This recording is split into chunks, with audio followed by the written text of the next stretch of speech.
monkey!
Ready to go? Sounds good to me. I'm always ready. Around the World special acoustic version. That's Kung Fu.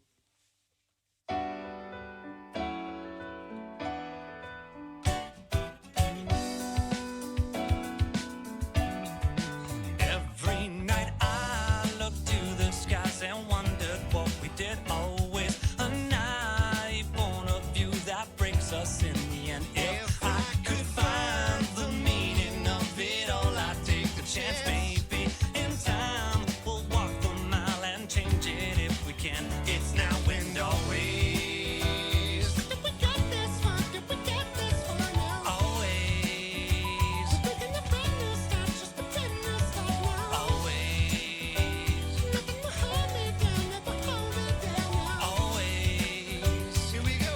We've got to meet around the world. Hatarashi koto ni around the world. Fumitasu chikara deru around the world. Sekai wa kawaru, stop but don't run away. 'Cause if it's not okay, I'll change the world. Into some better, honey ho.「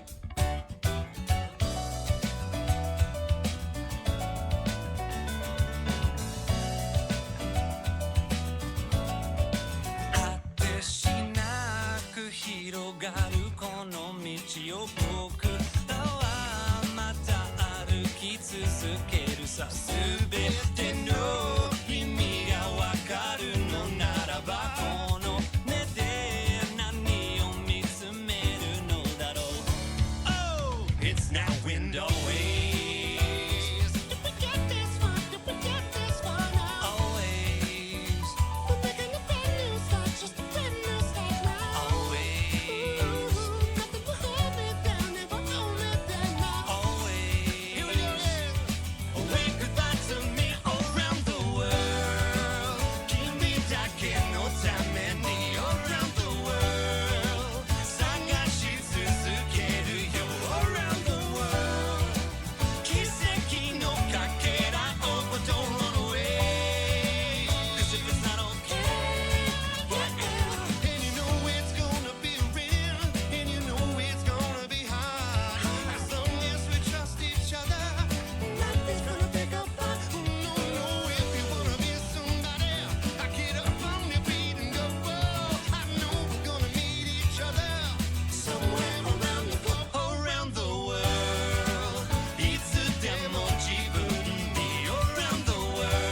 楽しかったね。ねえ、よかった。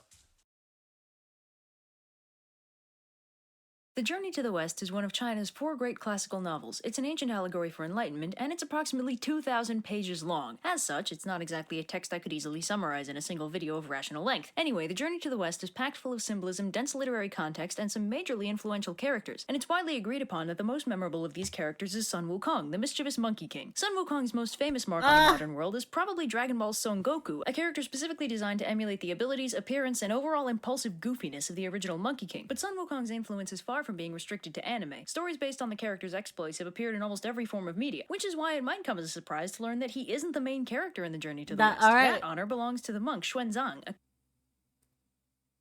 character so vital to the plot that we don't even know he exists for the first 7 chapters, which are instead devoted exclusively to the life of Sun Wukong and how he made it his mission to single-handedly piss off every deity in all 3 of China's major religions. Oh! Also, it's a trio now. Multi. Did you know it's a trio? It's a trio. Always has been.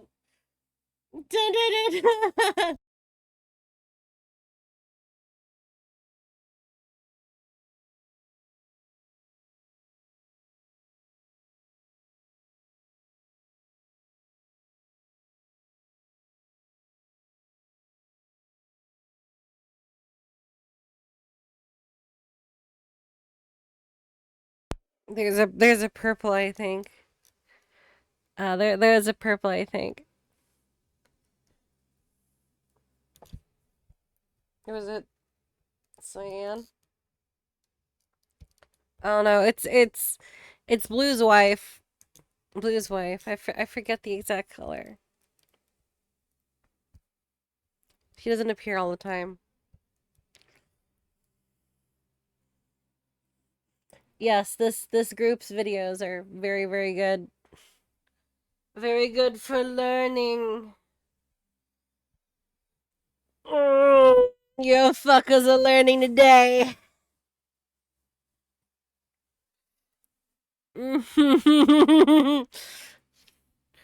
Learning.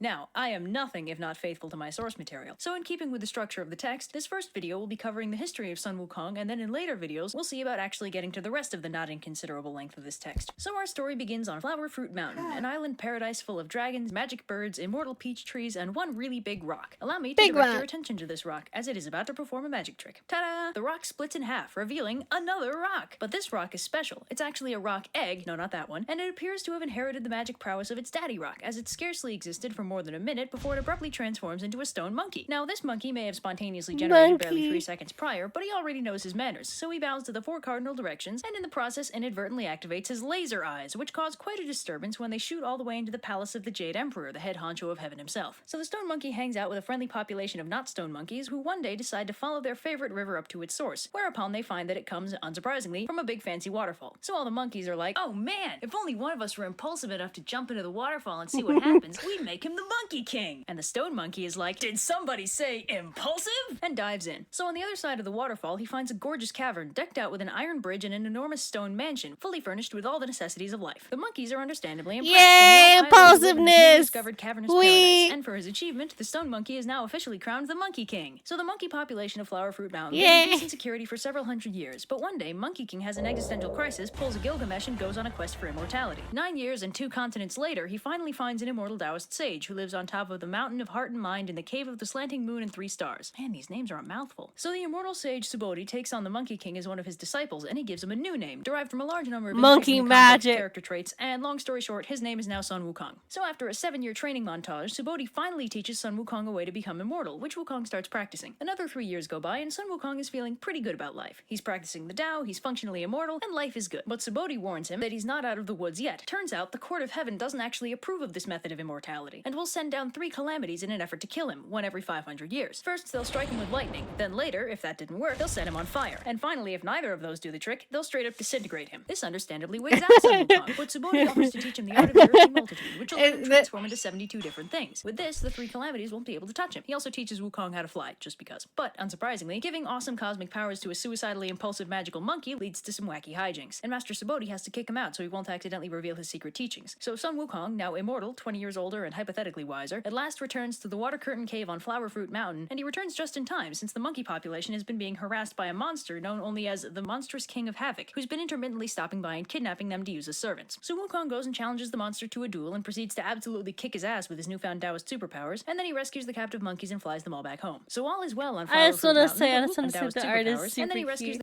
Look at the monkeys. Look at these monkeys.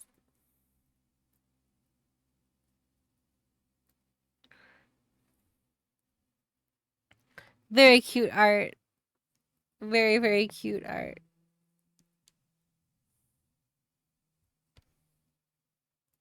The captive monkeys and flies them all back home. So all is well on Flower Fruit Mountain, but Wukong decides that his monkey kingdom should probably have a monkey army so stuff like the kidnapping thing doesn't happen anymore. On that note, Wukong also takes a trip down to the Dragon Palace in the Eastern Ocean to see if the Dragon King has a weapon befitting his strength that he could borrow. Long story short, after dismissing every superpowered weapon the Dragon King offers him, Wukong ends up taking an obscenely heavy magic size-changing iron pillar out of the palace treasury and using it as a staff. So Wukong's very happy with his new weapon and asks the Dragon King for some fancy new duds to go with his fancy new stick thing. And by now, the Dragon King is so terrified of this super powerful monkey that he gathers all of his dragon brothers and together they assemble a fancy outfit for Wukong just to get him out of their house. When he returns to Flower Fruit Mountain to show his mates his gear, he gets so hyped up that he briefly turns into a huge demonic caricature of himself, which terrifies the local demon population so much that demon kings show up at his front door to form an alliance with him. So life...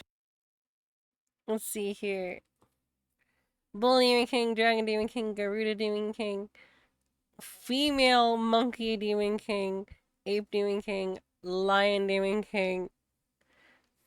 So life is going pretty well for the Monkey King, until one day, while taking a nap, he's abruptly kidnapped by the stick is a pillar. the King of Hell, a pillar of the world. Wukong is understandably pissed, seeing as this is technically death and violates the whole immortality deal, and he starts bashing his way into the Palace of Darkness to lodge a complaint with the 10 Kings. So the 10 Kings are like, whoa, there must have been some kind of mistake. I mean, there must be a bunch of dudes named Sun Wukong, right? And Wukong is like, yeah, right. Show me where that's written down. So they sort through all the ledgers of the dead until they find the one about him, and he scribbles out his name, along with the names of as many monkeys as he can find, thus freeing them from the jurisdiction of the underworld. So kind of immortal all of a sudden. Back out of the underworld, then wakes up and tells all the monkeys the good news. But all is not well in the Kingdom of Heaven, as the Jade Emperor finds himself inundated with complaints about this Monkey King who keeps causing trouble. So at first, the Jade Emperor wants to have him arrested for his shenanigans, but the Spirit of Venus suggests instead that they offer the Monkey King a position in the bureaucracy of heaven, whereupon they'd be able to better control his actions, and instead that they offer the Monkey How about we don't piss off the super strong monkey King a position demon? in the And give him a job and better basically control his own him. actions and easily discipline him if need be. The Jade Emperor gives the thumbs up and they send down the Gold Star of Venus to deliver the offer to Wukong, who eagerly accepts. So the Gold Star takes him up to heaven and takes him to meet the Jade Emperor, who appoints him the position of Pima Wen, which makes him the head of the Imperial Stables. So Wukong thinks that's pretty sweet, and he's fairly chill with the whole situation until he thinks to ask what exactly his rank is, whereupon he is informed that Pima Wen is actually the lowest possible position in the entire bureaucracy of heaven. Wukong, being a bit of a diva at this point, is understandably pissed, and once again bashes his way out of heaven and returns to Flower Fruit Mountain to sulk. So Wukong decides to make himself feel better by calling himself the Great Sage equal to heaven, and meanwhile the Jade Emperor learns of his temper tantrum and sends down several celestial soldiers to capture him. The first among these is the Mighty Spirit God, who challenges Wukong to a duel. Wukong's like, dude, just tell your boss I want a better title. And the Mighty Spirit God is like, Why don't you tell him yourself? In hell! and gets utterly destroyed for his troubles. So then Prince Nada confronts Wukong, who's like, what are you, 12? Look, kid, just tell your boss I want to be called Great Sage equal to heaven, alright? And Nada's like, I'll show you who's 12, and transforms into a big scary monster with a butt ton of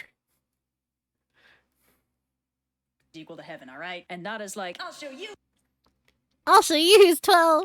What? who's 12, and transforms into a big scary monster with a butt ton of weapons. Wukong is, of course, unimpressed, and matches the transformation with one of his own. They fight for a while until Wukong gets the drop on Nada with a duplicate and smacks him with his stick thingy. So they tell the Jade Emperor what happened, and the Emperor is all like, Oh, he didn't want to be arrested. Oh, wait. Yeah, he's currently immortal squared.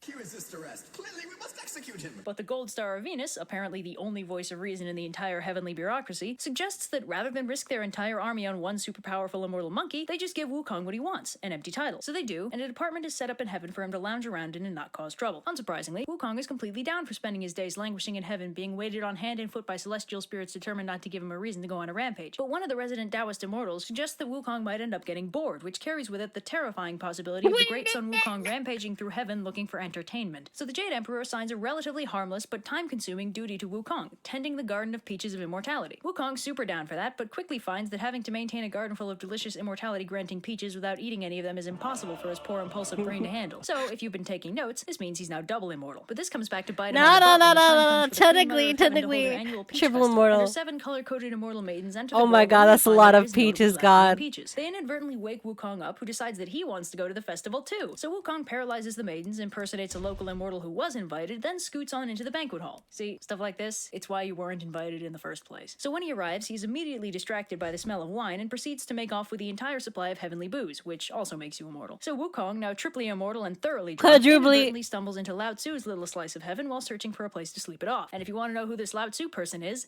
I'm working on it, goddammit. Ninjas, oh god! so drunk Wukong stumbles into Lao Tzu's palace to say hello, but he can't find the sage anywhere. But he does find Lao Tzu's alchemical lab, in which he finds several gourds full of pills of immortality. 3 guesses as to what Wukong does next.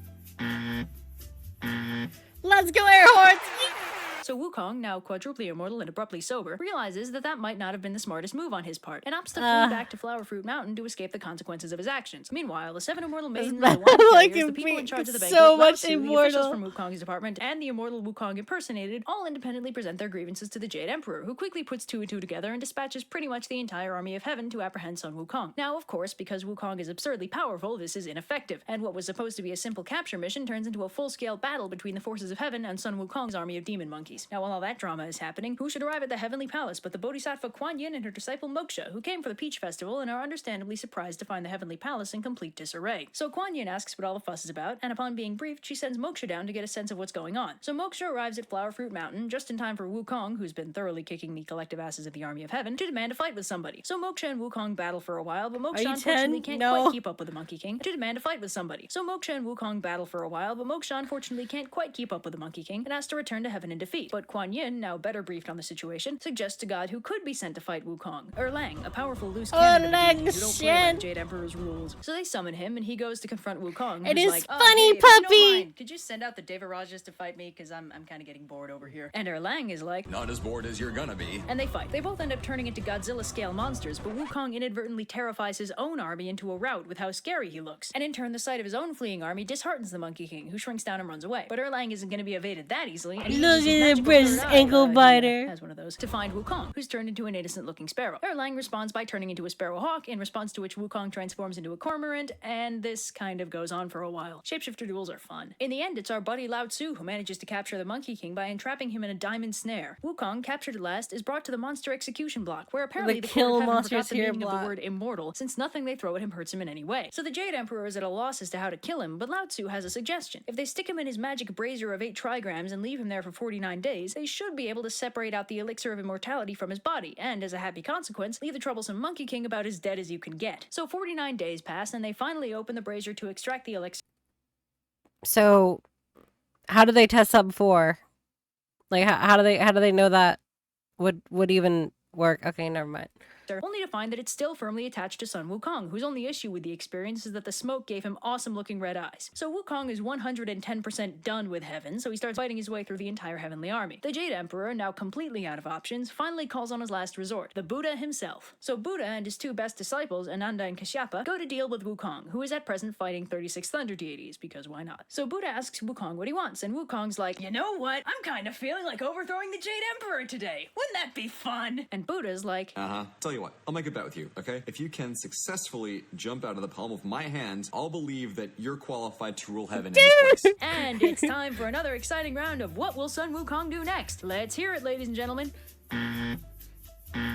Yeah, air horn, let's go, let's get Unsurprisingly, you, Sun yo, Wukong pace takes it. that bet and blasts off from Buddha's hand until he reaches the very edge of the universe itself, where he finds 5 pillars supporting the sky. Wukong decides to leave a memento of himself there, graffitiing one of the pillars, and then, for good measure, peeing on it. I mean, he is a monkey. So Wukong backflips all the way back to Buddha's palm like, "Shows what you know, old man. I made it all the way to the pillars of the universe." And the Buddha's like, Is that so? Well, I have a little plot twist for you. See, one of the perks of enlightenment is that I'm one with everything, and as it turns out, that's not just hyperbole. Sure enough, written on one of Buddha's fingers is Wukong's graffiti, along with the faintest whiff of monkey pee. Turns out the whole universe is the palm of Buddha's hand. Whoa.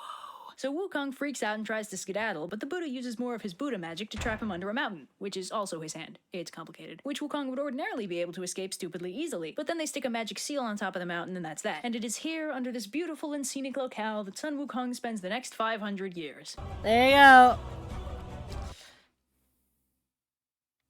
Alright, in case it wasn't clear, the person who wrote the story favored Buddhism over the other 2 major Chinese belief systems, namely Confucianism and Taoism, which is why the Confucian bureaucracy is completely inadequate at controlling monkey, but at this point represents the uncontrolled human mind, hence his overwhelming power but complete lack of forethought, why the Taoist sage Lao Tzu was unable to destroy him.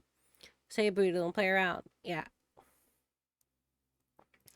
So, oh my god, I hate this bug. Okay, we'll get this fixed.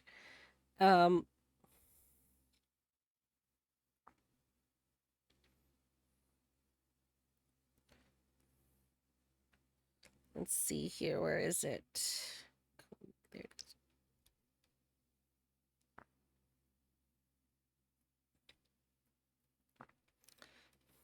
Last time on the journey to the west, the mischievous... Alright, there we go. So, what do you think so far? For the prologue to the Journey to the West, talking about some weird demon monkey.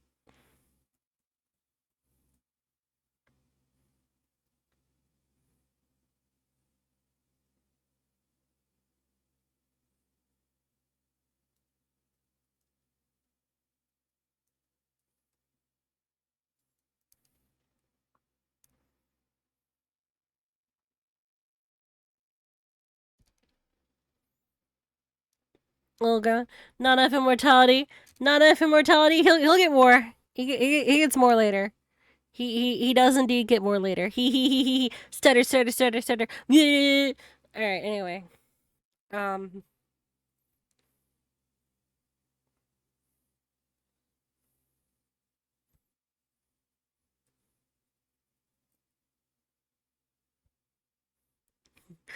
all the immortality go? Some Wukong with the immortality shaped throat. Alright. Okay. Journey to the West Part 2.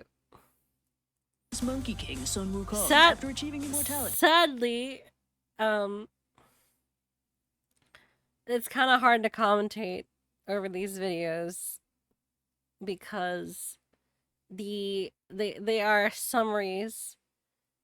So it's a little difficult to commentate over them. They're very extremely well done summaries with extremely well done art.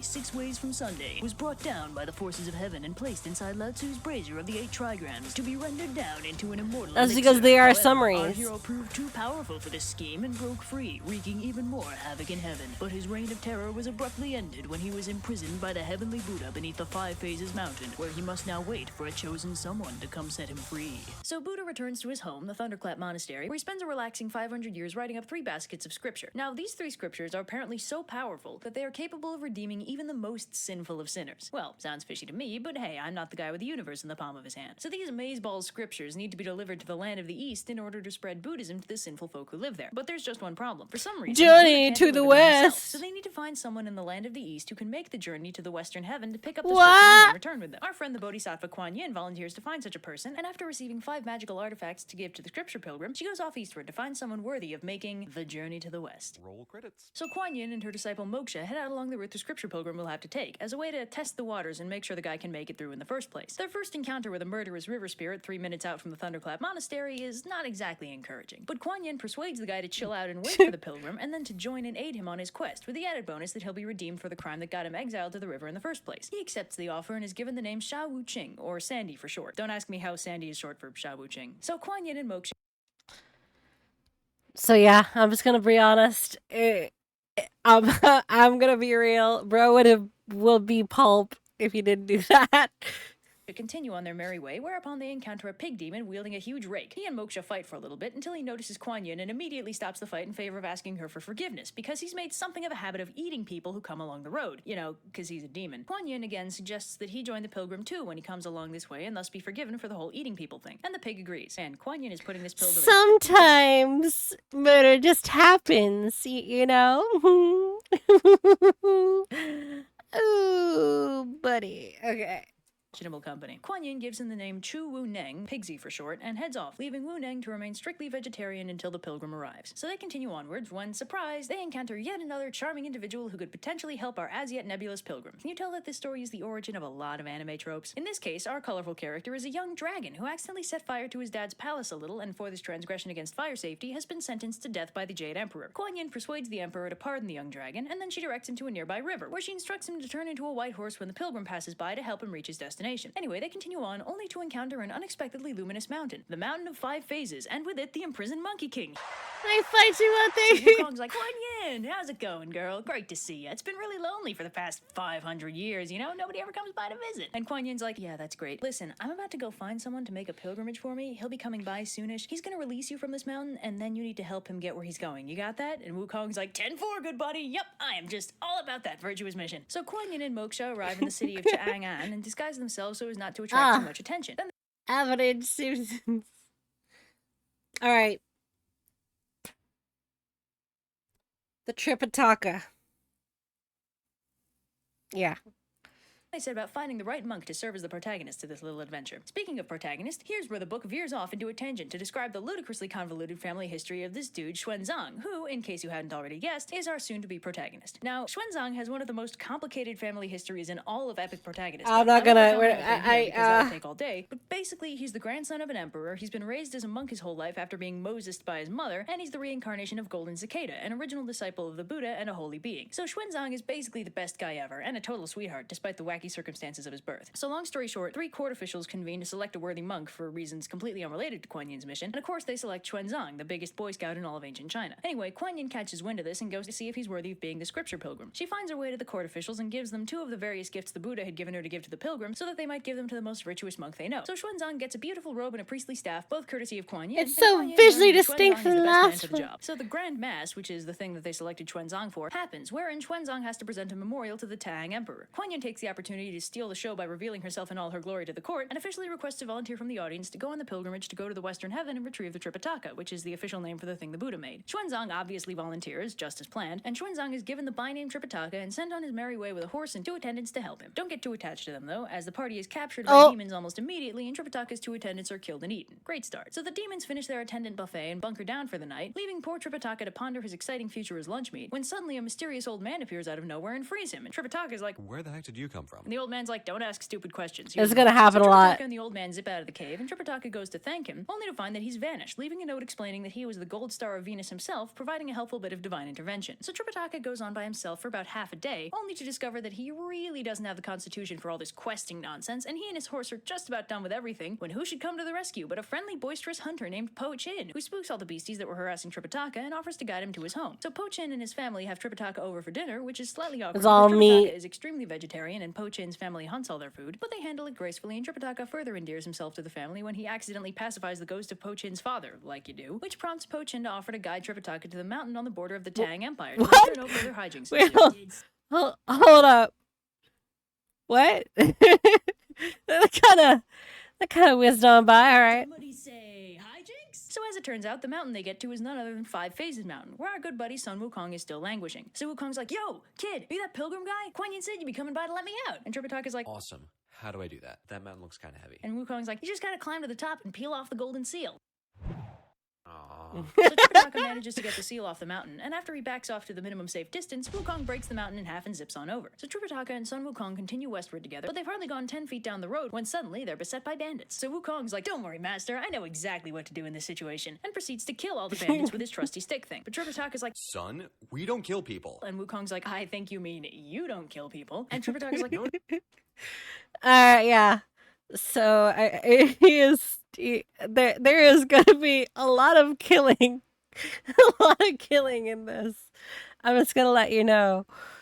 No, you're Buddhist now. Buddhists do not kill. And Wukong's like, ooh, look at Mr. Big Shot over here telling me who I can and can't kill. And storms off in a huff, which, if you'll recall his not inconsiderable mobility, means the Monkey King is over the horizon before poor Tripitaka can get a retort out. So Tripitaka heads off on his own for a bit when he runs into a mysterious old woman holding a fancy shirt and cap. So the old lady's like, hey, what's the matter, kid? You look like a super-powered disciple just totally ditched you or something. And Tripitaka's like, You got it in one, mysterious old woman.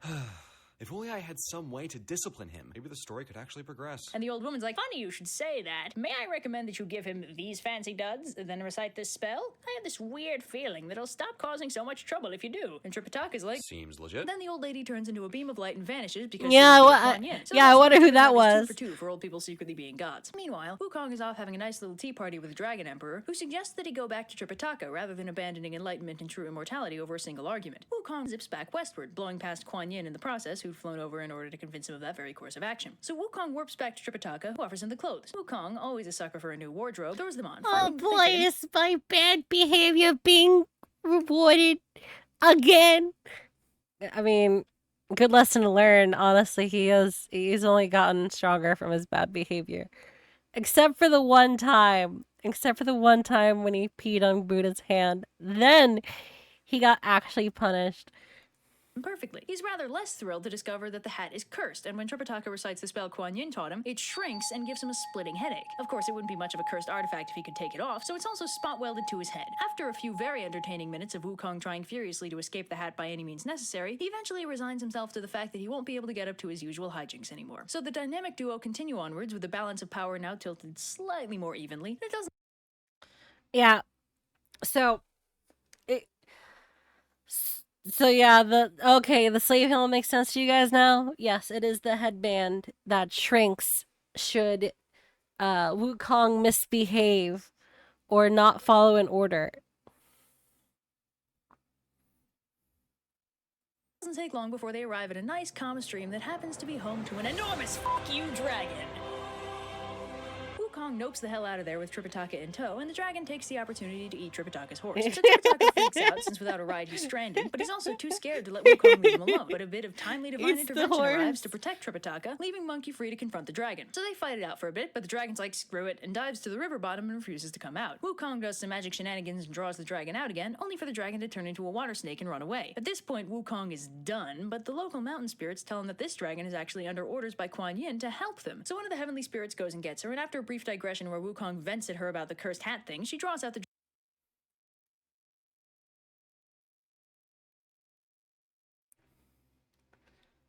hat thing. She draws out the I mean, yeah, it really is. I cast Brain Crush.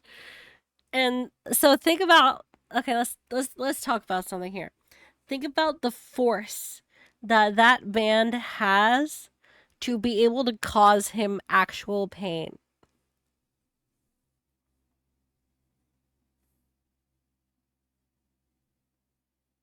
Like, actually.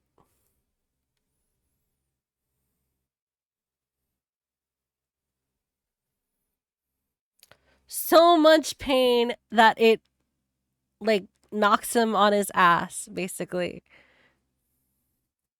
the dragon, and Wukong picks a fight with him, too. Look, he's had a trying day, alright? Anyway, Kuan Yin gets the dragon to turn into a horse for Tripitaka to replace the one he ate, and then to make Wukong stop sulking, she gives him 3 get-out-of-danger-free magical leaves. So now, with the matter having been resolved to everyone's satisfaction, our dynamic trio continue westward. So anyway, they continue on, Voice arriving was a still horse in that could another eat monastery me. run by a sketchy old monk. Long story short, the monk lays eyes on that really fancy monk robe Tripitaka got way back when. It's called a cassock, by the way, and takes it into his head to steal it. And to that end, he decides the best way to go about it is to burn down his own monastery. It's not very easy. Bro. So Wukong smells the smoke, weighs his options, and decides the best way to solve the situation without pissing off Tripitaka is to let the monks burn their monastery to the ground. But first, he borrows a fireproof cloak from one of his heavenly buddies to make sure Tripitaka and the horse don't burn with it. Is it just me, or is Monkey on shockingly good terms with all the people he beat the hell out of in the last video? The fire eventually burns itself out. And Actually, yeah, that's a great point to make. but first, he borrows He beats the brakes off of most of the people in the heavens, and then gets punished for 500 years,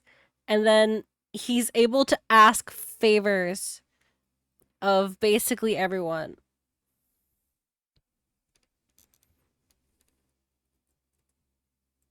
make sure Tripitaka and the horse don't burn with it. Is it just me, or is Monkey on shockingly good terms with all the people he beat the hell out of in the last video? The fire eventually burns itself out, and Tripitaka finally wakes up, only for them to find out that during all the confusion, a mountain demon came by and stole the cassock. Also, the patriarch monk killed himself. So anyway, Wukong zips on over to the demon's mountain and they fight, but the demon calls a lunch break and locks himself in his mountain. So Wukong zips back to the ruined monastery for snacks, then returns to the mountain to sneak in. So Wukong disguises himself as the old monk and has a little tea party with the mountain demon, and then they fight more, but the demon runs away again, and Wukong decides to call in the cavalry. He goes to Kuan Yin, and together they figure out another way to sneak in and get the cassock back. Kuan Yin disguises herself as a Taoist friend of the demons, and Monkey King disguises himself as a present from that friend, a pill of immortality. Long story short, Wukong beats up the demon from the inside.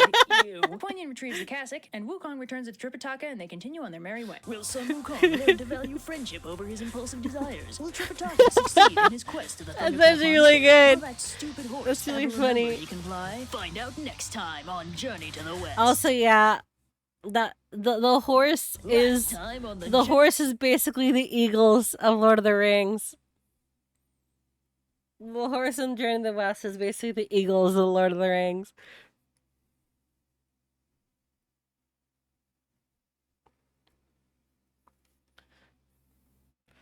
Could easily just fly, but okay. Journey to the West. The virtuous monk Tripitaka set out on his journey to the Thunderclap Monastery, where he was soon joined by the powerful but foolhardy Sun Wukong. Though the Monkey King was originally too stubborn and reckless to be controlled, Kuan Yin saved Tripitaka from an early end to his story by inflicting a cursed restraining bolt on the uncontrollable Monkey King, forcing Wukong to finally put someone else's needs before his own. After defeating a monstrous river dragon who then joined their team, the trio soon found themselves faced with new perils, for the mountains are full of greedy and murderous demons, and our heroes have a very long way left to go. You know, actually, this makes me think about it. Trip in Enslaved should have used the helmet more, the headband more. We get what, like, so many games reference Wukong. So many things reference Wukong. You do a backflip, you'll land in something referencing the Monkey King. Or the Journey to the West in general.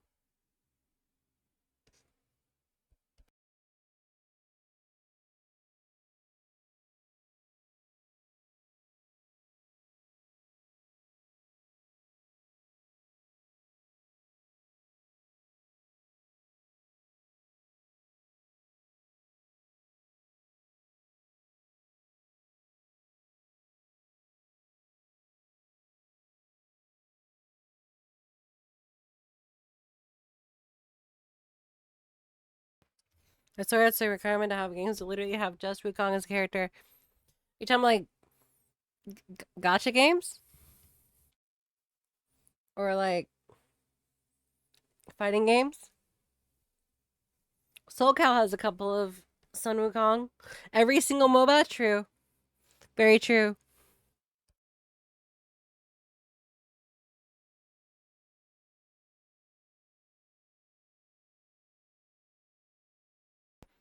Yeah.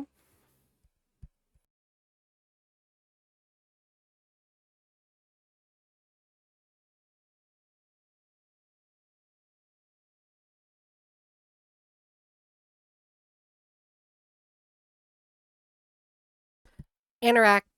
You joke. However, I do not joke about the fact that there is a Western released Banjo-Kazooie third game that released 3 days ago.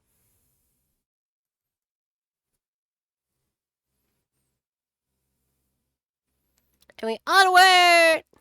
Go. So our heroes continue westward and arrive at the outskirts of a nearby village, where Wukong notices an apparently unusual-looking young man. He immediately grabs the kid and starts interrogating him about the village, and although he's unsurprisingly rather reluctant to answer, the young man, whose name is Cao Tsai, eventually spills that something's actually amiss, and the village isn't quite so idyllic as it looks. See, a while back, a big ugly monster shapeshifted into a handsome dude and married a young woman from Cao Tsai's extended family. Then after the marriage, he, let himself go a little, and his father-in-law, Huh, the it's patriarch of Piggly. the family, objected Oh, rather it's a little- strenuously it's a to little having such a piggy. hideous monster as a son-in-law. So he sent Count Sai It's a out little to find someone to porkly. exorcise the demon, which has so far been unsuccessful. Now, of course, Monkey's like, boy, are you in luck. I happen to be an expert at kicking demon ass. So they enter the village and talk to the patriarch, who confirms that 3 years ago, the super handsome dude showed up asking for his youngest daughter's hand in marriage. The patriarch agreed, but the handsome dude turned out to be an ugly shape-shifting pig demon instead. I'd make an online dating joke, but I'm more surprised by the fact that with shape-shifting as ubiquitous as it is in this world, why doesn't this kind of thing happen more often? So anyway, even though the pig demon's a pretty hard-working guy, he's super ugly and kind of possessive, and all the patriarch really wants is his daughter back, and for the pig dude to not be affiliated with him or his family anymore. So in this exciting episode, Sun Wukong gets to serve divorce papers. So Wukong casually rescues the patriarch's daughter. Yeah, like that'd be hard for him. And then shapeshifts to look like her and lies in wait for the pig demon. Soon enough, the demon returns and Wukong's like, oh man, darling, my parents are just being so rude about us. I hear they're getting someone to exorcise you. Oh, no need to worry, sweet cheeks. There's no exorcist alive that can hurt me. I think they said his name was Sun Wukong? Well, it's been fun, sweetheart, but I need to go disappear for a few. Where are you going, darling? So they fight, and Wukong chases him back to his secret lair at Cloudy Path's cave, and along the way, he learns that the pig demon actually used to be a member of the Court of Heaven, who got sloppy drunk, hit on a woman way too many times, and got turned into a monster and kicked out of heaven as punishment. Of the Court of Heaven, who got sloppy drunk. When they call me the heavenly tumbleweed. What? Hit on a woman way Jesus. too many times and got turned into a monster and kicked out of heaven as punishment. He would have been executed, but our boy the Gold Star of Venus intervened on his behalf. Not to be jaded, but that kind of seems like the only thing the Gold Star of Venus does. So then they fight, and it's awesome, but then the pig demon calls a timeout and runs away. So Wukong returns to Tripitaka and fills him in and takes a moment to sass the patriarch cow for being a pretty bad father-in-law to his relatively hardworking demon son-in-law. And then he zips back to fight the pig demon again. So they fight some more, and eventually Monkey asks why the pig demon's fighting him with a rake, and the demon's like, a rake? Ha! This is no ordinary rake. One blow from this and your very soul will be rent asunder. You were saying? I think I'd like to surrender now, please. So as it turns out, this rake-wielding pig demon is the very same rake-wielding pig demon that Kuan Yin enlisted to help Tripitaka. So after Monkey learns this, he takes the pig, whose name, as you may recall, is Pigsy, back to meet Tripitaka, who's overjoyed to have another disciple to help him out. Everything is resolved shockingly quickly, and the Pigsy, back to meet Tripitaka, who's overjoyed to have another disciple to Oh, he's turning into Goku in the takes the pig, background. whose name, as you may recall, is Pigsy, back to meet Tripitaka, who's overjoyed to have another disciple to help him out. Everything is resolved shockingly quickly, and the patriarch cow throws a big fancy banquet for a newly expanded troop of heroes, and then our protagonists continue on their way. So shortly thereafter, they encounter a friendly Zen master known as the Crow's Nest Zen Master, who warns Tripitaka that, surprise, the journey will be absolutely packed with monsters and demons. But it's not like Tripitaka needs to be totally helpless. The Zen master teaches him a sutra.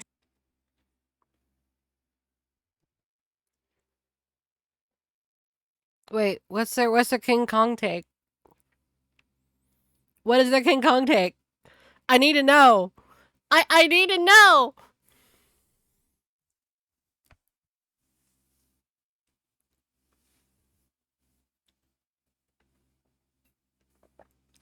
We're not continuing until I hear the King Kong take.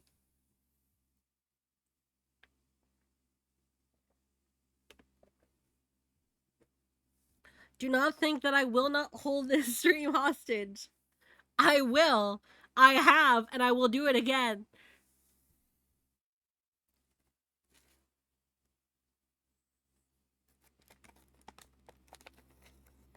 Oh, whoa. Wait, what? Hold on. Mama being a little bit above my pay grade.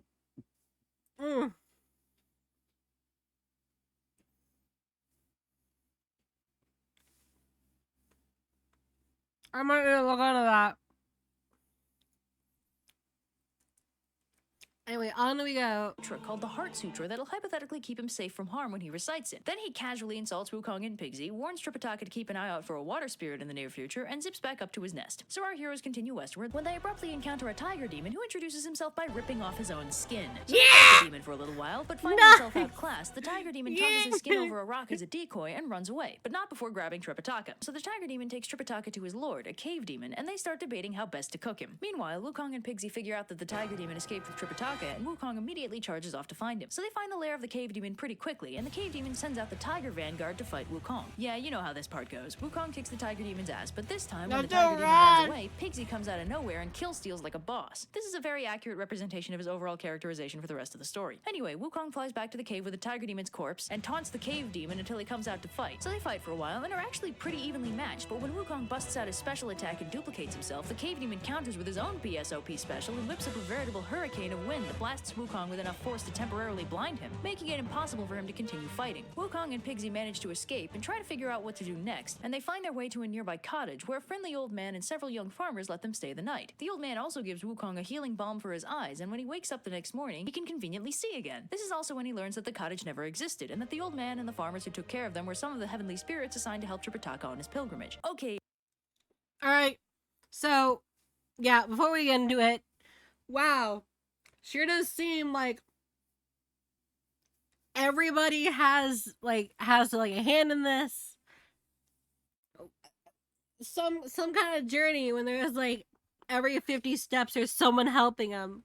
The rules for what these god dudes can and can't do are hella arbitrary. I'm starting to think they're just messing with them. So Wukong decides to try the stealth route for this particular mission and turns into a mosquito to sneak into the cave demon's lair, whereupon he finds that Tripitaka is both still alive and rather grumpy at his delayed rescue. On his way out, he overhears that one of the cave demon's minions ran into Pigsy, but obviously didn't see Wukong. So the cave demon speculates that either he managed to kill Wukong with his wind, or the Monkey King ran off to get help. But that'd be absurd, because there's only one person who can resist the cave demon's wind, and that's the Bodhisattva Ling Chi. So Wukong zips back to Pigsy, and with a little help from the disguised gold star of Venus, my god, that is all he does. They find their way to the home of Ling Chi, where Wukong explains the situation. The Bodhisattva explains that he'd previously defeated the cave demon, but allowed him to remain in the mountains so long as he didn't hurt anyone. Seeing as this rule has been broken, Ling Chi grabs the flying dragon staff and prepares to unleash some righteous butt-whooping. So they fly back to the mountain, Wukong busts down the door, and he goes a few rounds with the cave demon before the demon starts charging his special attack. But right before he unleashes it, Ling Chi throws the flying dragon staff at him, whereupon it turns into an actual dragon and punts the cave demon into a mountain so hard that he reverts back to his true form, which is apparently a mink. So Wukong and Pigsy rescue Tripitaka, Wait, what? So hard that he reverts back.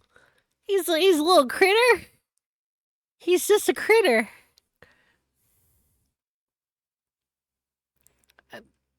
He's a little fella. He's just a forest critter.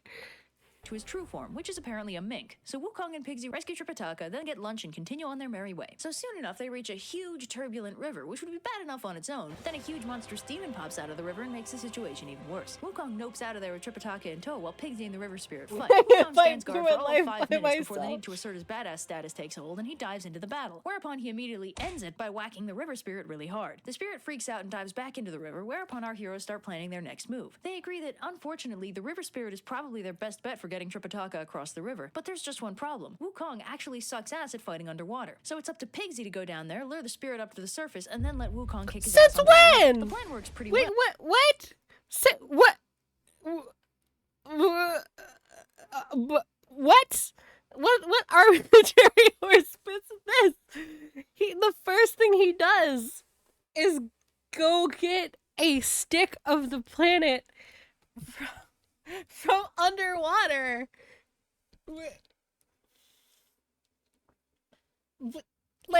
And he tried a zillion weapons before choosing one of the pillars. Okay. Alright.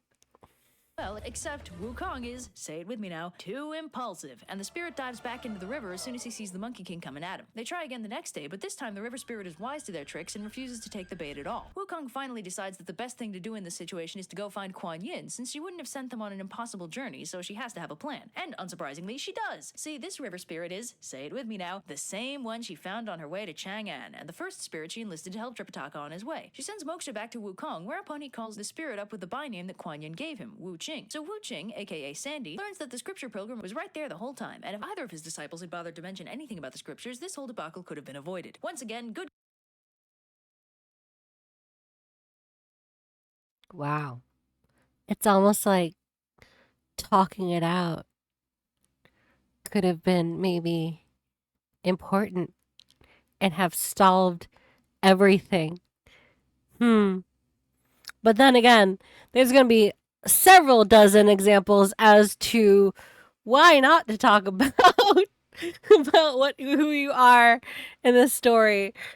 communication fails to save the day. So now all our protagonists are assembled. Tripitaka, the mortal divine monk at the heart of the story, Sun Wukong, the impulsive but insanely powerful muscle of the group, Pigsy, the gluttonous celestial soldier seeking forgiveness, Sandy, also a disgraced celestial warrior and the only party member who can swim, and the horse. The horse! You were in a river when they first found you. You clearly know how to swim. Why couldn't you fight Sandy? Or just take Tripitaka across the river in the first place?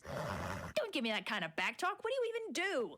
I don't care if you're an allegorical representation of the human will. You're a goddamn dragon. You have no business being this disappointing. Okay, so now that the story's been entirely set up and our cast has been assembled, the journey to the west becomes very episodic. It's a real monster of the week kind of thing, with a new mountain and corresponding monster every couple chapters. Now, they're all good, and you should really just read the books, but for the sake of education and also pure fun, I'm going to be covering the more memorable, dramatic, or funny episodes in a series of shorter videos, with one to each episode. All skipping right. over the filler and the 8-chapter power-up sequences. So get ready Journey to the for West, Journey to Z. the West, Kai.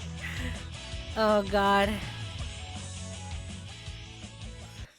Last time on Journey to the West, the virtuous monk Tripitaka found himself added to the menu of an evil cave demon, whose powerful wind laid even the mighty Sun So- Wukong low. With the help of the Bodhisattva Ling Chi, Sun Wukong and Tripitaka's new disciple Pim of had to previously embark on the Journey to the West. So our heroes are trekking westward through a particularly go. uninhabited stretch of mountain when Tripitaka's tummy starts getting the rumblies and he tells Monkey to go find him some vegetarian food. So Monkey flies off to get him some fruit or something, in the process disturbing a local mountain demon. Oh, the shit. spirit, who pops out to Oh, what's up. shit. She sees Tripitaka and immediately realizes he's the monk all the demons are talking about. Even I know about this, but so this is the white bone demon. She. God, I'm actually gonna delete your post. Yeah, I deleted it, Aura. I'm so sick of that. I'm really tired of that. I'm deleting your post. I'm so sick of that. Dreams. I'm so tired of that. And that because he's the reincarnation of Golden Cicada and has pursued a perfect monk lifestyle, if she eats him, she'll become immortal. So she's about to swoop down and grab him then and there, but she recognizes Sandy and Pigsy as two former celestial warriors and backs off, resolving to be sneakier about this. So What do she you mean? Out of instinct, you have no fucking impulse control. Wow, almost like a certain thing in the story. I'll let it slide, babes. I'll let that one slide. Air Scooby Doo, that's how to miss the series. Not sure, but it's really good. disguises herself as a beautiful young woman and minces over to Tripitaka with some delicious poisoned rice for him. So Pigsy immediately gets his flirt on while the white bone spirit spins a sob story about having to care for her aging parents that she totally has. So while she's trying to convince Tripitaka to eat her delicious, not at all poisoned rice, Monkey flies back with an armload of peaches and immediately sees that this girl is a demon with his special demon eyes. So he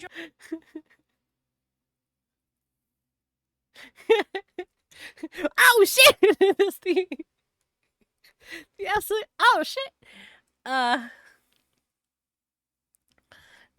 She ain't just any monster. She is the monster of the week.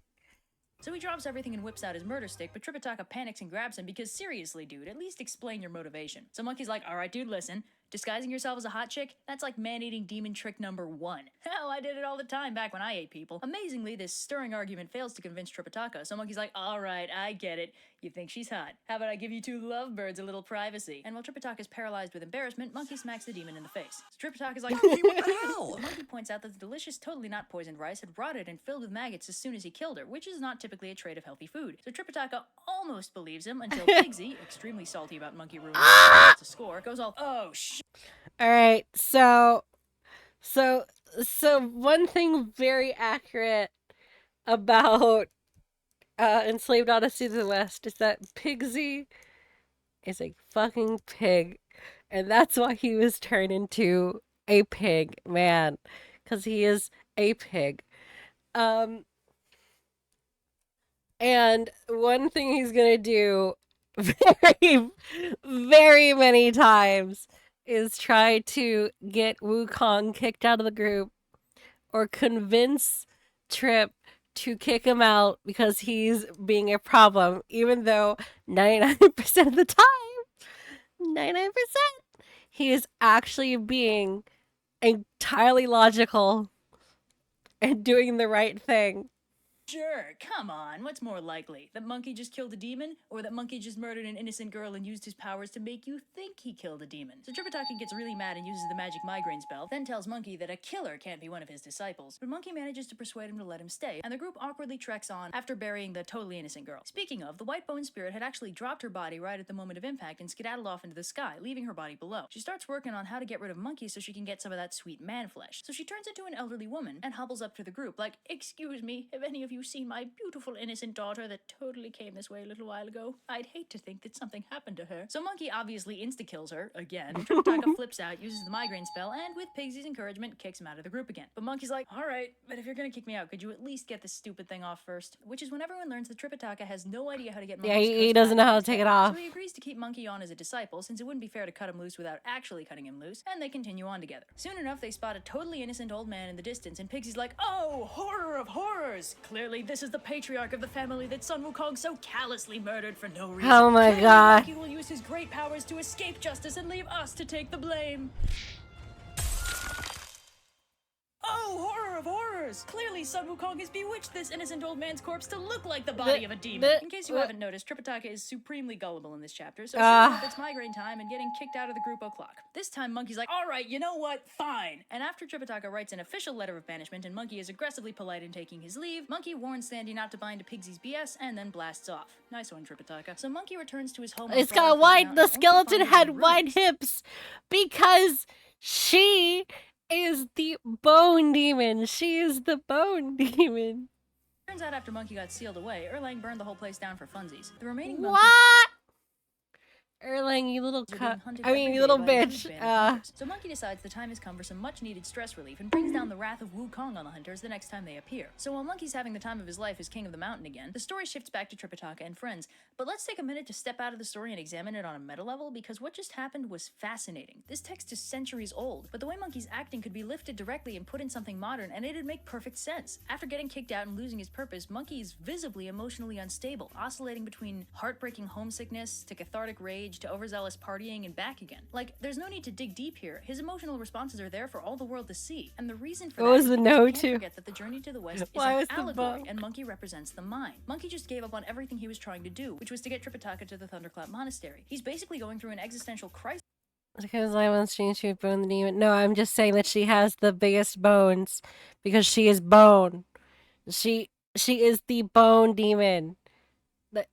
Come on. She is the pure white bone demon. And the book is representing that She perfectly is because it's kind of bones. the point of the book. It's like an allegorical roadmap. This is a part of the journey where you'll probably be feeling these things and facing these temptations. The characters feel real and genuine She in is their reactions to things because they all literally represent vital components of the human bone. mind, and the way they act is the way we act. It's not like Beowulf, where he's a great and noble king with very little else to define him. These characters are meant to feel real, to be something we can see ourselves in. This book is really good. Anyway, so Tripitaka and friends enter a super ominous pine forest, whereupon things immediately go wrong. First, Pigsy fails to find Tripitaka any food and opts to take a nap instead. Then, while Sandy goes to look for him, Tripitaka enters a pagoda to light incense and pray, and manages to wake up a sleeping demon in the process and get insta-captured. So Oh my Sandy manages to god! find Pigsy and drag Oh him back to the camp, jeez! whereupon they find Tripitaka missing and reason What they horse? go What to did you check do? out that Nothing. beautiful pagoda in the distance. It's only when they get closer that Sandy realizes it's actually a demon cave, at which point Pigsy decides that picking a fight with the demon sounds like a great idea. So they fight, and it's pretty cool. But even with the backup of the various gods that have been assisting Tripitaka on his path, Sandy and Pigsy can only fight. Wow, with the they're demon's here head. again. But while that's going on, Tripitaka meets with a stroke of luck. Turns out the demon's wife is a kidnapped princess named Hundred Flowers Shame, who's willing to help him in exchange for him delivering news of her whereabouts to her family in the west. So she frees Tripitaka, gives him a letter, and convinces her The husband to stop beating point- up his friends. Tripitaka and friends hurry out I told you about trying to guess, but big. the back door and continue westward, soon coming across the very kingdom Hundred Flowers Shame was stolen from. Tripitaka delivers the letter to the king, who's profoundly grateful to finally know what happened to his daughter, but sadly says that they're unequipped to stage a rescue if it involves fighting a demon. But surely Tripitaka must be able to, if he's managed to make it this far already. So Tripitaka reluctantly summons his disciples, whereupon the king asks which of them is better at slaying demons. Pigsy gets his brag on and starts showing off his powers, which soundly convinces the king that he's perfectly equipped to go off and fight the same demon he was having worlds of trouble with last time. So Pigsy zips off for the rematch of the century, with Sandy tagging along to make sure he doesn't hurt himself. So Pigsy breaks down down the door and proceeds to get his ass soundly kicked, so he excuses himself and runs away, leaving Sandy to try and fight the demon himself. This goes predictably poorly, and Sandy gets captured while Pigsy hides in a thorn bush. So the demon reasons that the disciples would have must come handled back because this. the princess snuck a letter out with them and confronts her about it. Obviously, she denies it, and when he interrogates Sandy about it, he catches on and denies it too. So the demon immediately switches off the murderous intent and gets all buddy-buddy with his wife again. He then decides to pay a visit to his father-in-law, shapeshifting himself into something a little more presentable. So can we talk about the fact that there's like an odd number of demons in this story that are just they're just kind of doing their own thing. I mean, obviously the ones that are like humans, that's obviously a problem, but and like kidnapping is not good. But a lot of them are just like legitimately chilling. You know, it's a little bit weird. the demon heads over to the king's court and spins a sob story about some shape-shifting tiger demon he saw threatening the princess way back when, so he drove it off and saved her life and then married her because she never told him she was a princess, and hey look, that guy over there is totally the demon I was talking about. So the demon spins an illusion around Tripitaka, making him look like a tiger monster, which is all the evidence the king needs to have Tripitaka locked up. So things look pretty terrible, right? I mean, Sandy's been captured, Pigsy's off hiding somewhere, Tripitaka's been locked up, and Monkey's back on Flowerfruit Mountain without a care in the world. Who could possibly rescue Tripitaka now? That's right! It's finally the horse dragon's time to shine! Yay! So the dragon turns back to his true form and scouts out the palace. He's finally gonna do something! What? Eating his attendants and drinking all the wine in the palace. So the dragon shapeshifts into a beautiful young woman and scoots into the hall, impressing the demon with magic tricks and singing for him. Soon enough, the demon asks if she can dance, and the dragon's like, oh, a little, but it'll look much better if I use swords. So she does a little sword dance for him until she spots her opening and takes a swing. The dragon turns back to his true form and does battle with the demon for a while, but he's clearly outclassed and not having to Imagine run the after his dragon weapons. jump scare. The moat until the demon loses interest and then turns back into a horse and limps into the stable for the night. Soon, however, Pigsy comes crawling back, hoping to get some help in rescuing Sandy. Instead, he gets chewed out by the horse for being too overconfident. Oh and god, ruining it's on! everything. Oh my god! This is a really great bit. It's just not talking. Problem, I think we have many problems. Tripitaka sailed to demon the castle. I broke my leg.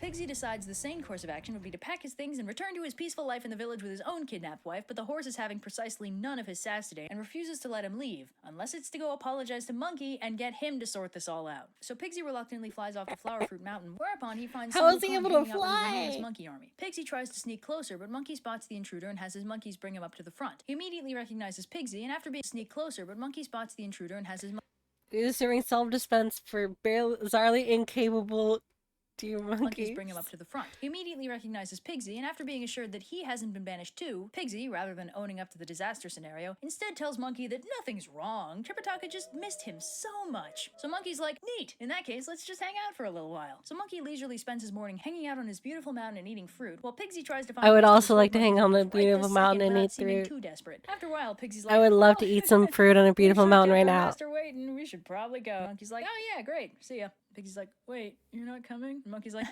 no, I got banished, remember? Besides, I got a good thing going here. Tell Tripitaka not to bother me again. So Pigsy leaves, but he's only a few miles down the mountain before he starts ranting and insulting Monkey. So Wukong has his monkeys recapture Pigsy and bring him back to explain his poor manners. So the truth comes out as Pigsy explains how everything went wrong, although he does embellish a little to motivate Monkey to come help him. So Monkey flies to the demon's God, lair and you're immediately skinny. abducts two of the demon's children, offering to release them in exchange for Sandy. The princess runs back Wait, inside. wait, and wait, embraces wait, him, wait, and Monkey- wait. They had kids? They just flat out had kids? Wait, what? Alright. Okay. Children jump scare, I guess. Monkey, after reuniting with Sandy, sends them off to the palace with the two kids in tow to lure out the demon and bring him back to his lair. Meanwhile, Monkey shapeshifts into the princess and waits in the cave for the demon to return. So Sandy and She Pigsy drop likes her kids? back to his lair. Meanwhile, What?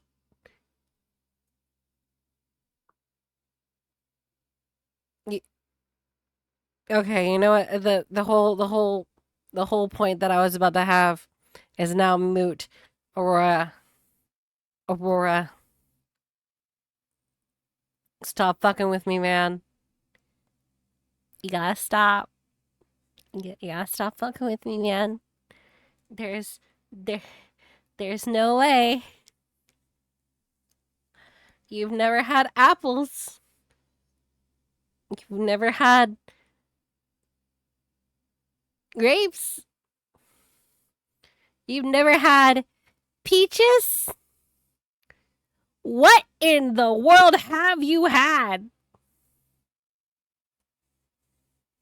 You gotta be fucking with me. You gotta be lying. What have you had? What have you actually eaten before? That isn't sugar. Bro, stop. Stop just having just sugar and just treats. You need to exercise. You need to eat at least a little bit healthy. Just a little bit. Never had an actual peach. I've had feature of water. Okay, that's fine. However, Aurora has had nothing. He has had nothing except unless it is a sugary treat, apparently. He refers to himself as, like, did have peach, whatever. Stop! You give him an outs! You give him outs! He doesn't need to have outs right now.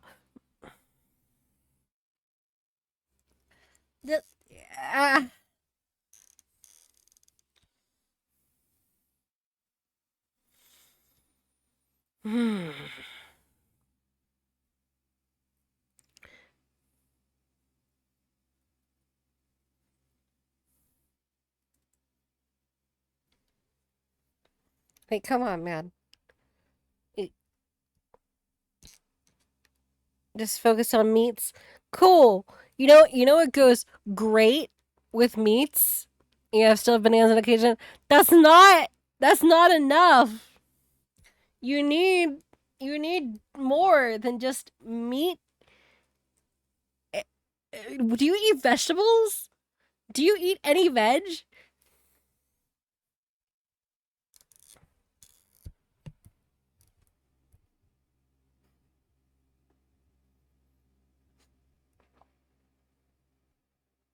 I need to know. I need to know.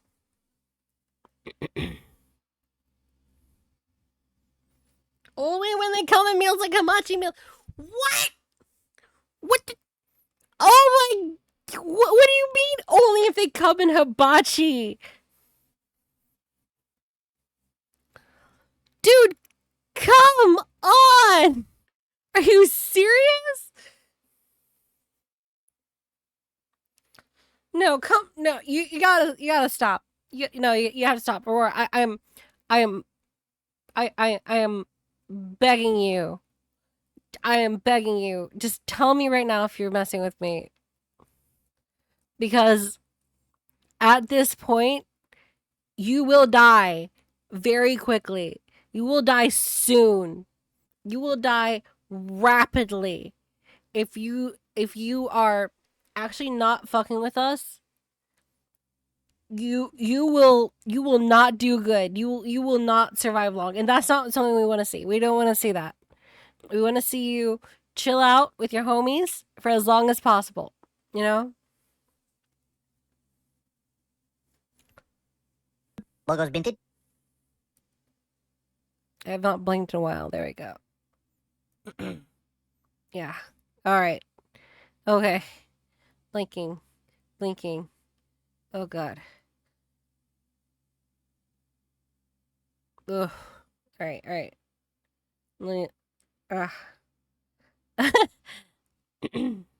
I just eyes hurt a little bit. Oh. Ugh. Ah. Okay. All right. I think I'm good now. All right. So, Aurora, buddy, real talk, man. What do you eat?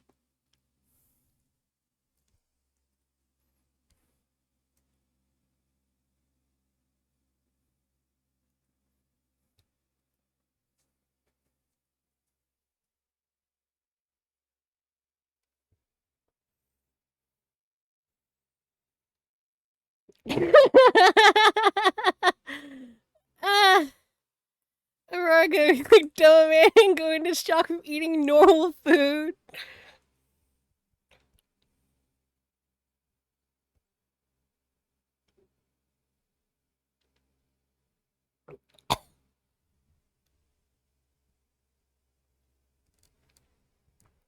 Yeah, with how often you say you're passed out or how much you're knocked out of sleep, it makes us worry about your health, man. Like, it really does. Chicken, pasta, spaghetti, rice. You need more than that. Do you have beans? Do you eat beans? Peas? Come on, like...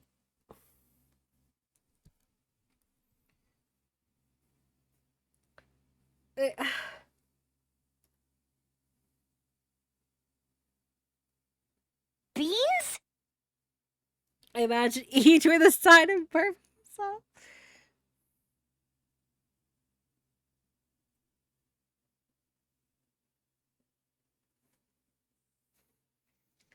There's peas within a rice meal. I eat on occasion. It's not enough. That's not enough. You need more than that. You absolutely need more than that. You need more varied vegetables in your diet. Or fruits. Or, I guess, just absolutely downing multivitamins every single day.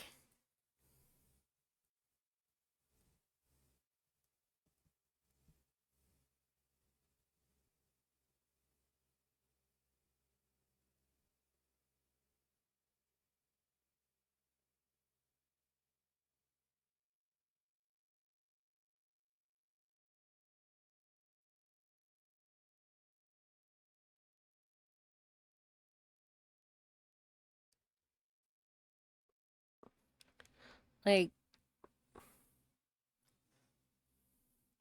we're not saying completely, entirely change your diet. We're just saying you need to add a little bit more to it, man. Like, really.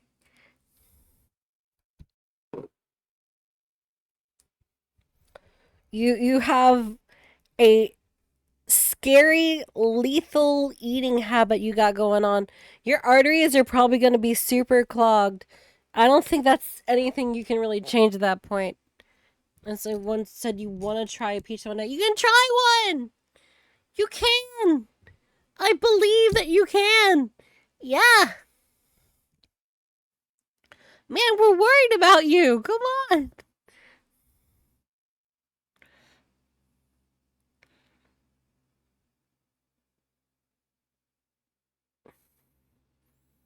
Alright.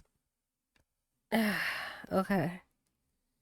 You need to get some kind of work, man. You need some kind of job, my dude. Maybe start a garden. Maybe start a garden.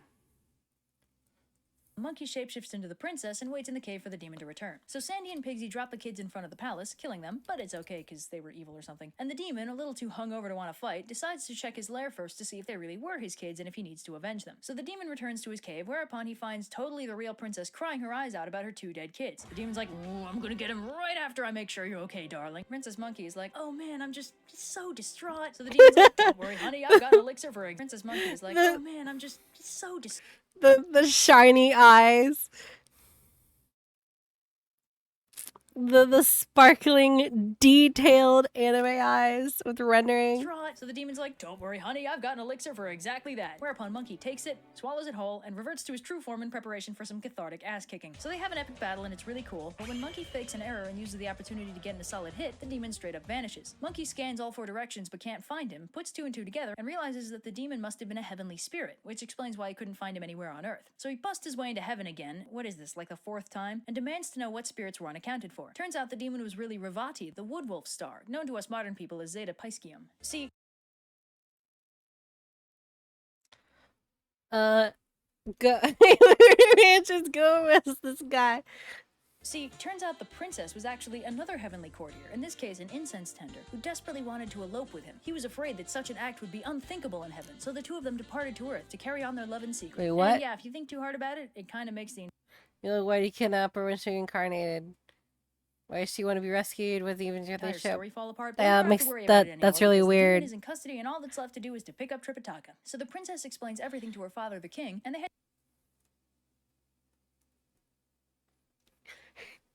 So the demon is celestial spirit incarnate, and the monk is a real monk. Now I'm a monkey. They head down to get Tripitaka. Now He's still I'm a locked up in the monkey. illusion of a tiger. After Monkey gets his sass on for a little bit, he frees Tripitaka from the spell, and everyone is friends again. Will Pigsy stop being dragged around by his own base desires? Will Sandy ever win a fight? Will Tripitaka learn to trust Monkey's judgment? Will Monkey Oh, learn that the monkey benefits of man. communication? And will the horse ever do anything plot relevant again? No. Find out next time on Journey to the West. Last time, by their Tripitaka's overall in which into imprisoning the hat regretted defeated was forced to lose. Booger and his wife back together are continuing westward when they encounter a huge and foreboding mountain. Hold on, I gotta fix the bug.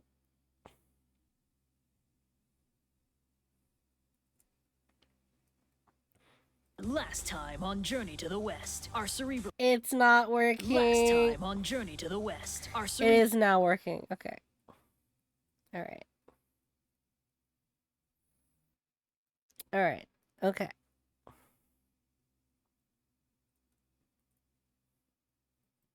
Foreboding mountain. Tripitaka gets a bad feeling about it and sends Pigsy out to scout out to see if there's any danger. Pigsy being Pigsy, Monkey unsurprisingly doesn't trust him to do a very good job and shapeshifts into a fly to quietly tail him. Whereupon he finds Pigsy got just far enough away from the group to not be in the direct line of sight and promptly took a nap. Monkey wakes him up with a bite to the face and Pigsy proceeds to keep digging by composing an elaborate lie that he's planning on telling Tripitaka when he gets back. Something about an enormous demon stronghold on the mountain, looks really scary, and maybe they should all just turn back and go home. Monkey's like, seriously dude. Flies back to Tripitaka and rats out Pigsy, who unsurprisingly gets in a world of trouble and is sent back out to scout properly this time.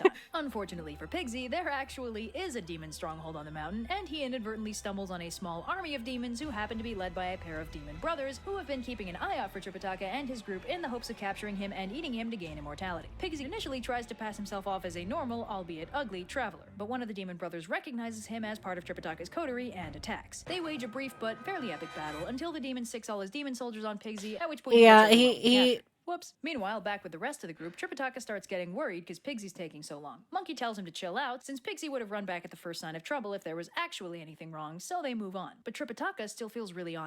Yeah, let's bring this up again. So, hello, Shin. Let's talk about who Tripitaka's entourage is.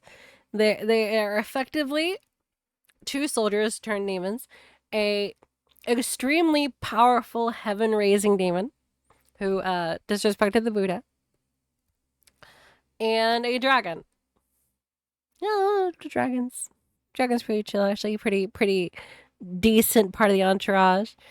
And these are the group that are meant to be your holy warriors On edge. As of it turns good. out, it's because they're being surveilled by one of the demon brothers, and Tripitaka's picking up on his spooky presence. Monkey tries to cheer him up by doing a sick martial arts demonstration with his staff, which has the added bonus of 10,000 terrifying concussion the observing staff. demon, who decides the first thing to do is to take Monkey out all sneaky-like and then try capturing Tripitaka. So the demon transforms himself into an elderly Taoist sage with a broken leg and plops himself down in the path of the group. Tripitaka takes pity on him and offers to help. He orders Monkey to carry him, and Monkey cheerfully obliges. Hey, buddy. So, just so we're on the same page here, I totally know that you're a demon, and boy, are you lucky that my master is so compassionate. Anyway, no pressure, but I'm gonna be dropping you off the first cliff I see. So the demon unsurprisingly panics and calls on the local mountain demons to drop 3 mountains on top of Monkey, which actually manages to pin him down. Just barely. The demon then chases down Tripitaka and captures him, Sandy, and the Oh, horse. that's So the entire rough, gang minus buddy. Monkey is strung up in the demon's lair, and Monkey is stuck under 3 mountains and having crazy flashbacks to the last time a mountain got dropped on his head. So basically fun times for everybody. But soon enough, the local mountain gods recognize Monkey and freak out, freeing him as soon as possible and asking him to The local mountain gods recognize Monkey and freak out, freeing him as soon as possible and asking him to pretty please not kill them. Luckily for them, Monkey instead chooses to sublimate his aggression on 2 mook demons that happen to be heading their way. As it turns out, the demon brothers sent them over to finish him off. Monkey notices a strange light coming off of them, and when he asks the mountain gods about it, they say it's probably coming from a couple Oh, of a few sacred treasures that they got. Apparently they have 5 in total, each one quirkier and more powerful than the last. So Monkey spontaneously decides that Tripitaka can wait because he absolutely has to collect all 5 sacred treasures. So he turns himself into a Taoist sage, flags down the demons, and asks them about their treasures. They explain that they've got a gourd and a vase, and conveniently they both work the same way. If the Monkey! wielder calls someone's name and the person responds, they'll be sucked into the treasure and dissolved. Monkey's like, Oh, wow, that sure sounds pretty cool. I've got a gourd that can suck up heaven itself. Want to trade? So the demons are understandably suspicious, but Monkey has a plan to validate his claim. He surreptitiously summons a few gods and sends them to tell the Jade Emperor that he needs to bottle up heaven for a little bit, no pressure or anything. The Jade Emperor is like, No! That's outrageous! Are you kidding? but Prince Nada suggests that all they have to do is black out the sky, and that should be enough to fool the demons into thinking that Monkey actually bottled heaven. So they unfurl this giant banner of black feathers over the sky, and the demons totally believe that Monkey just bottled up heaven itself. So they trade their treasures for Monkey's gourd, at which point Monkey vanishes and they find that the gourd does not in fact work as advertised. So they report back to their boss, who's grumpy about the lost treasures, but not quite so grumpy as to actually murder them or anything. The demon brothers send the two Mook demons to go and invite their mother to dinner, and to make sure to tell her to bring her sacred treasure, which is a golden rope. Go invite her mom to Monkey, having dinner. overheard that Have her first bring the soundbite, rope. decides to steal that treasure. That is a hilarious little bit of info. Go find Ma. We lost our treasures. Tell her to bring the rope. Too, and ambushes the two demons en route, kills them, then duplicates himself and disguises both himself and the duplicate as the two Mook demons. So the disguised Monkey goes and gets the demon's mother, absolutely hating the fact that he has to kowtow to her, but he cheers up significantly when he subsequently murders her and her sedan carriers. He then shapeshifts into her, duplicates himself a bunch, and turns them into his expanded. I love the subtle, as you can tell that it's him with the red eyes. That's very good.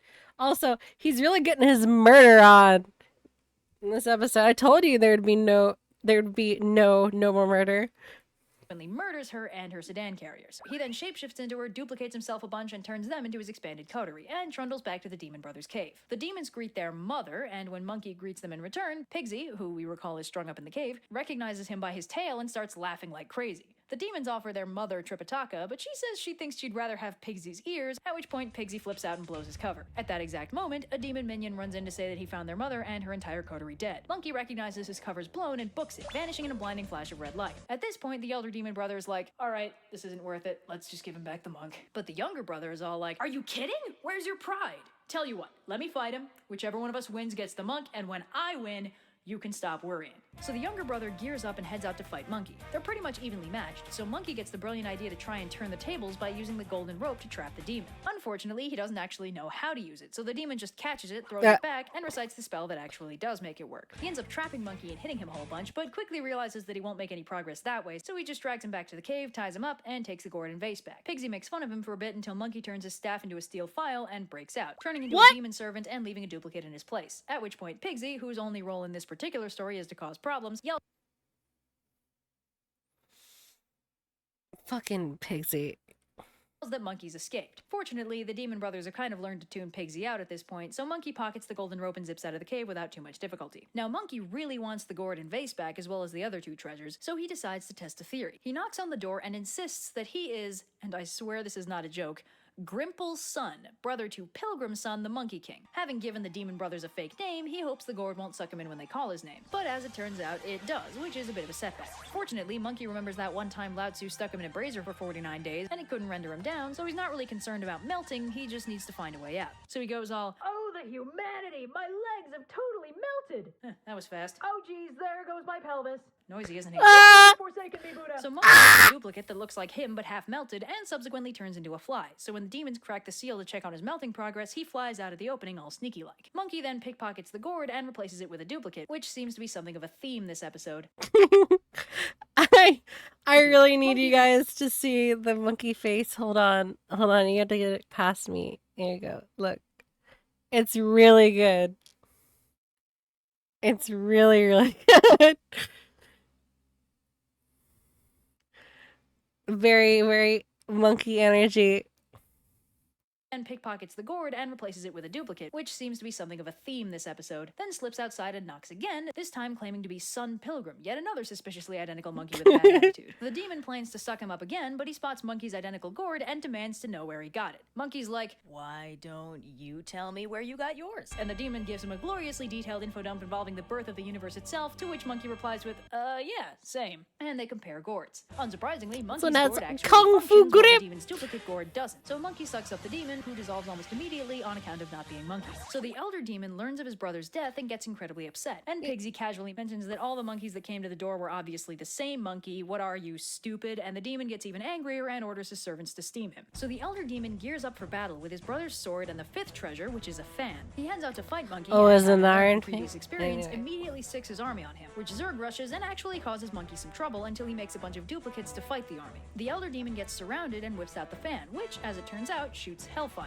Monkey's not worried about the fire burning him, but does worry that the fire might burn his duplicates, so he retrieves all but one of them, leaves that duplicate to pretend to be him, and slips through the fire to sneak into the cave. He steals the jade vase again, then vanishes, leaving the elder demon to mourn the Dude, loss of his it's brother, not his mother, worth and 3 it. out of 5 of his treasures. It's Except really 4 not out of 5, worth because it. when he goes down for a depression nap, Monkey sneaks in to steal the fan. The demon wakes up, they fight again, it's super cool, and Monkey manages to drive him back. The demon runs, Monkey finally frees the rest of his His squad, cousin's and then they'll take a minute to son- relax in the son. demon cave and make some food, and presumably give Monkey crap for rescuing 4 out of 5 of the sacred treasures before rescuing any of them. But the elder demon has his own plans. He flies to the home of his now dead mother and recruits all of her demon servants into his army. His uncle also shows up to avenge his sister, along with another army of demons, and together they assemble and start heading for the cave to take down Monkey once and for all. So Monkey It's not spots them worth on it. the horizon and warns Tripitaka that they're about to have company. So he and Pigsy head out to guard the door, and Monkey gears up with all the sacred treasures he's acquired: the fan, the rope, the vase, and the gourd. The army arrives, and Monkey and Pigsy pair off, Monkey fighting the uncle, then switching to the elder brother, with Pigsy tagging in to fight the uncle instead. The army starts causing them some trouble, at which point Sandy explodes out of the cave to fight the army, while Pigsy and Monkey handle the boss fights. Pigsy manages to kill the uncle, and the elder brother sees the tide turning and turns Yeah. to sun. Not one to be defeated, Monkey whips out the vase and calls the older brother, who, thinking it might be one of his retreating soldiers, responds, at which point he's sucked into the vase and melts. The army scatters, the bosses are defeated. Bro, and Monkey it's gets the not treasure worth and it. can finally Come get back on the road. on. Except then they run into Lao Tzu, who makes Monkey give him the treasures, since it turns out they belonged to him the whole time. The demon brothers had in fact been Lao Tzu's lab assistants before Kuan Yin arranged for them to become demons and challenge the group to test their resolve. This doesn't explain how they had a demon mom or uncle, though. Anyway, Wait, hold on. Wait. So they come on. Wait, hold up. Kanyan arranged them to become demons to challenge the group's resolve. That's so lame. That's so and they lame. become demons and challenge the group to test their resolve. This doesn't explain how they had a demon mom or uncle, though. Anyway, Lao Tzu restores the demon brothers to their original forms, takes the treasures, and bails, leaving our heroes to continue their journey to the west. Will Monkey ever get to keep anything cool that he finds on this trip? Will Tripitaka learn Oh, by we the- need to skip that one. Last All right, we need to Last skip that. time on Ah! All right, hold on. Last time on Journey to the West, our cerebral protagonist Sun Wukong found himself banished from the group by Tripitaka thanks to the machinations of a shapeshifting demon. Last time on Journey to the West, let's see, everyone got kidnapped, Monkey killed. All right, let's see here. Last time The on bug Journey is to happening the again. West, There we go. Bug fixed. Yeah, I guess so. I guess everybody just magically became demons. So I'll be right back. I need a really short break. I need to take some medicine.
It sounds like a child trying to put on a deep voice. What?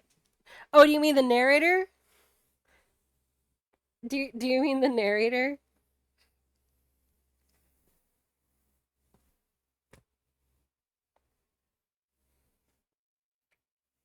That's just how she sounds. Trying to do the Dragon Ball Z reference. I mean,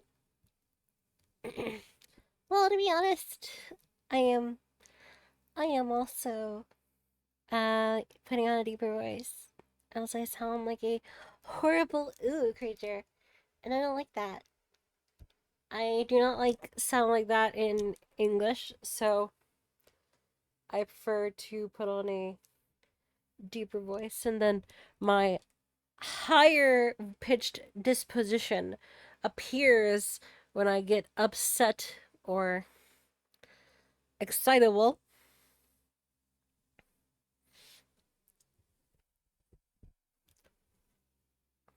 This is how it is. And then sometimes it just like breaks down to it. And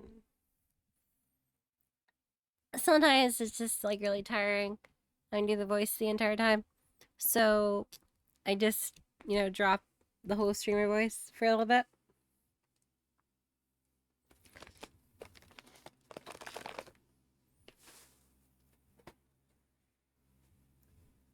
Yeah. Voices here are something. And then I bring it back. I bring it back to streamer of time voice. Alright, back to it. Let's see. Everyone got kidnapped. Monkey after months, a huge red demon cloud, but the gangs learned dueling with heroes are. Now, after that narrative cul-de-sac, it's time to continue on the journey to the west. So our heroes That's the streamer voice. having just wrapped up another wacky adventure I didn't see fit to animate when they come upon a huge. Didn't see fit to animate. Crazy was it when the ghost showed up? So crazy. The part where the Azure Lion impersonator Taco couldn't do the migraine spell. Another wacky adventure I didn't see fit to animate when they come upon a huge craggy mountain that's giving off some serious bad vibes. Monkey's starting to recognize a pattern when it comes to the gang dealing with ominous mountains, and managed to get a warning evil mountains. A huge mountains. red cloud that immediately lights up into a fireball. Like with a lot of demons they've faced, only Monkey can actually see the demon cloud, but the gangs learn to trust his judgment enough that nobody bats an eye when Monkey yoinks Tripitaka off the horse and prepares for combat. But the demon in the cloud notices Monkey noticing him, and deciding that it'd be best to avoid a direct confrontation with anything powerful enough to see him, vanishes back into the mountain. Monkey goes all, false alarm. Alright, let's keep moving, and bundles Tripitaka back onto the horse so they can get through the spooky mountain as quickly as possible. But the demon isn't gone, just plotting. He decides to try a more sneaky tactic to get close to the group, so he plops himself down about a mile from the gang and turns himself into an emaciated little kid tied up and hanging from a pine tree. Then he starts yelling for help. Tripitaka's like, Hey, it sounds like someone needs help. and Monkey's like, Come well, on, good don't for do someone, that and does a little spell to jump their progress up the mountain so they're well out of earshot. Add that to the list of things Monkey could do to make the entire journey moot. Monkey! Gel with the allegorical journey. Anyway, the demon kid is Here like, they go, sec. who are those guys? And sees that they're inexplicably way farther up the mountain than he expected, and they've bypassed him altogether. So he catches up to them, plops himself down nearby, and repeats his helpless dangling orphan routine. Of course, the demon briefly returning to cloud form means Monkey once again spots the demon cloud and tackles Tripitaka off the horse. So Tripitaka's almost too busy yelling at him to hear the oh-so-pitiful cries for help just over the ridge. But hear him he does, and Tripitaka finds the extremely helpless and pitiful-looking child dangling from a nearby tree. The child introduces himself as Red Boy and tearfully recounts his entire life story, which boils down to, my dad is dead, and my mom has been abducted by bandits who left me to starve. Tripitaka is like, I instantly believe you. Pigsy, cut this poor boy down. and Pigsy's like, I also instantly believe you, and will of course cut this poor boy down. But Monkey is like, guys, seriously, this whole thing makes no sense. Besides, even if he is telling the truth, everyone who could possibly take care of this kid is dead, so there's no point in rescuing him. This logic fails to convince the others. So rescue the boy and start on figuring out who gets to carry him. After running through the options, they settle on Monkey, Oh who my recalls his track record God. of carrying disguised demons and immediately agrees. So Monkey carries Red Boy, who he notes with some amusement weighs barely 5 pounds, but gradually gets grumpier and grumpier with Tripitaka, both for making him carry this kid and for not listening to his extremely logical reasoning about leaving highly suspicious orphans well enough alone. Red Boy senses his building anger and surreptitiously attempts to weigh him down with magic, which Monkey thinks is hilarious. Red Boy freaks out and drops his body just in time to avoid getting ripped apart by Monkey and decides it's now or never on kidnapping Tripitaka. One giant whirlwind later, Tripitaka is gone, and Monkey is so thoroughly disheartened he tells Sandy and Pigsy they should disband right then and there. Pigsy's like, finally! But Sandy freaks out and gives an impassioned and heartfelt speech about redemption Whoa. and second chances, and it's so Oh my moving, God. even Pigsy changes his mind about abandoning the quest. Whoa! Oh my goodness gracious! What a oh, guys! What part of the speech is your favorite? Too. Monkey shakes off his nobody listens to me funk and gets down to business figuring out where exactly Red Boy took Tripitaka. So they search the area for clues for a while, but when nothing turns up, Monkey gets frustrated and pulls out the giant three-headed six-armed war form he used when he rampaged through heaven. He then starts lashing out in every direction, which turns out to have been more than just blind frustration and a well-documented lust for rampant destruction, as his emotional episode causes the local mountain gods to pop out of their hidey holes so Monkey can interrogate them about where a demon might possibly be holding up. Now the mountain gods tell Monkey all about the demon. There's only one living on this entire enormous mountain because he is an absolute terror and has single-handedly made the whole place miserable. Thanks to him, the mountain is so inhospitable that the gods barely have enough incense Every and offerings single to get mountain by. has The a demon has god. been running a Every mafia-style single shakedown one. racket demanding regular tribute from the mountain gods, despite the fact that none of them have any money. Now the demon in question is the son of the Bull Demon King, but was sent away to be raised by Rakshasi and spent many years cultivating his latent fire controlling abilities to the point where he's now capable of calling on something called the true fire of Samadhi. After he completed his training, the Bull Demon King sent him to guard this mountain, and he currently lives in this place called Fiery Cloud Cave, which the mountain gods give Monkey directions to. Now, as soon as Monkey hears that Red Boy is the son of the Bull Demon King, all his worries melt away, because you might recall from his origin story way back in episode 1, Yeah, he was the actually Bull Demon friends King with is the one of Bull his Demon King way homies. back in the day, making Red Boy something Yeah, there we approximating his go. nephew. Obviously, families never get in fights, so Monkey's confident that as soon as he explains this to Red Boy, everything will be fixed and they'll get Tripitaka back no problem. So Monkey and Pigsy zip over to Fiery Cloud Cave and Yes, demand that Red Boy yes. send Wow, out Tripitaka. Aurora, you put that together. Yeah, exactly. The ability to transform into a larger, more powerful version of yourself. Wow. Wow, who would have thunk where that came from?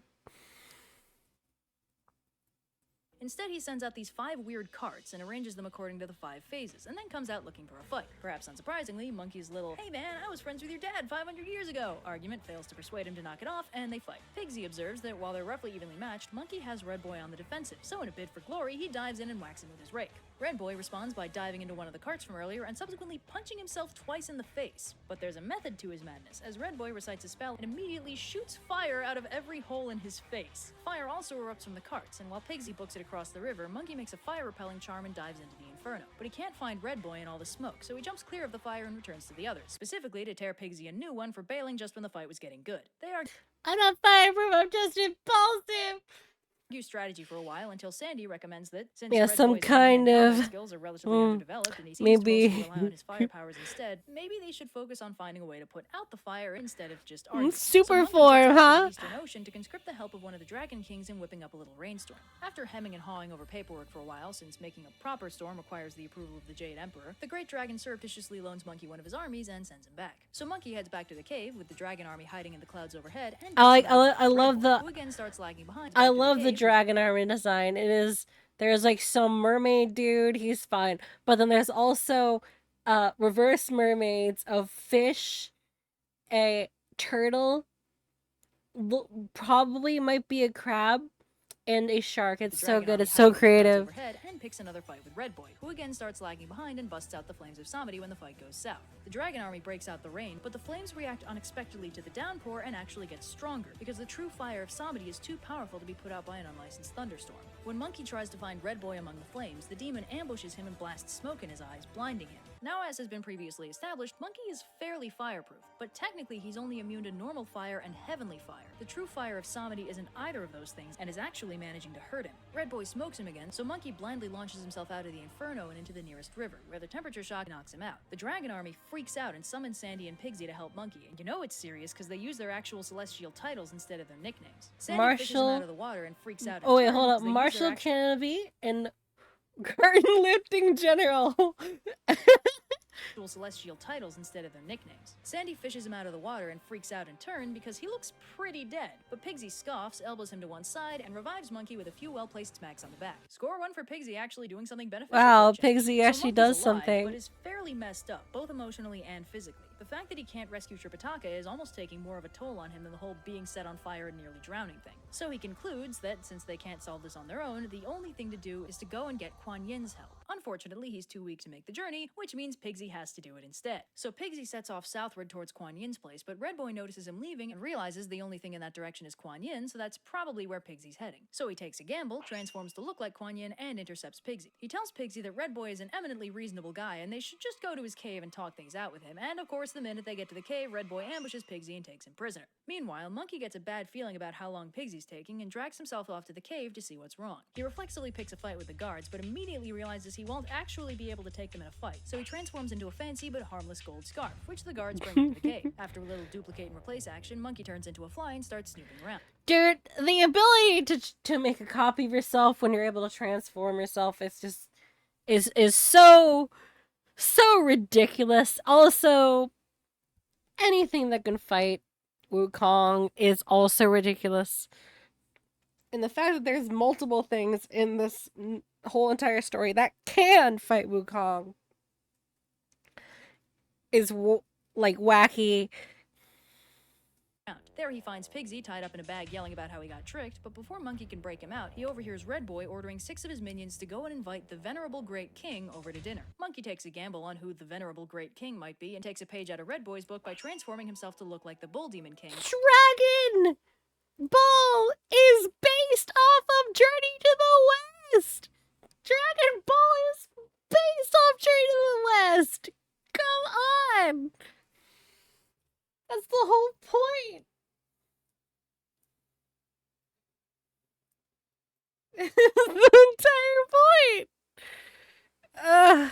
Alright. I'm good. En route and heading back to the cave with them. So Red Boy is like, Father, you won't believe what I've caught. It's that reincarnation of Golden Cicada, the monk Tripitaka. And Monkey's like, Whoa, Tripitaka? But I hear he's under the protection of the terrifying and devastatingly handsome Sun Wukong. You best be careful. That tricky monkey could be anywhere, looking like anyone. His shape-shifting powers sure are impressive, is what I'm saying. Ha! There's nothing impressive about that monkey, and his powers can't be that versatile. I'm sure I'd recognize him at a glance. You sure about that? Anyway, Monkey says he'd love to eat Tripitaka, but he just can't today. See, he's trying out this new diet where you go vegetarian 4 days a month, and, well, he doesn't want to break his streak. But Red Boy gets suspicious at that because his dad is always down for human snacks. So Red Boy's like, hey, Father, do you know it slipped my mind, but, any chance you could tell me the exact hour and date of my birth? And Monkey's like, oh, well, I'm far too old Hour to and know date of such a my really birth. specific fact about you. and Red Boy's like, My father never shuts up about my birthday! and attacks. Monkey reveals himself, throws in a last bit of sassing, and vanishes in a flash of light. So Monkey returns to Sandy, feeling refreshed and renewed from pulling one over on his opponent, and uses his renewed enthusiasm for life to jet off and find Kuan Yin. So Monkey arrives at Kuan Yin's mountain and info dumps the situation. Kuan Yin responds with characteristic grace and nonchalance until she learns that Red Boy impersonated her, at which point she flies into a rage and hucks her sacred vase into the ocean. Yeah, I would too. She has so much power over this entire situation. I would be pissed too. Turns out she kind of did it on purpose, though. A helpful turtle brings the vase back to her, and when she asks Monkey to pick it up and bring it over, he finds that he can't lift it, because as it turns out, it's been filled with an ocean's worth of water. So Kuan Yin tells him that the water in the vase can put out the flames of Samedi, but since Monkey can't carry it, and she doesn't trust him with any of her servants or possessions, it looks like she's got no choice but to go with him and take care of the problem herself. So after some banter and shenanigans, Kuan Yin, her See you guys later. servant Lucia, Turning and Monkey coming start T heading minus around. 20 minutes. Holy shit. Okay. On that point, Mystery, can you DM me really quick what state you're in? Because I know you're US.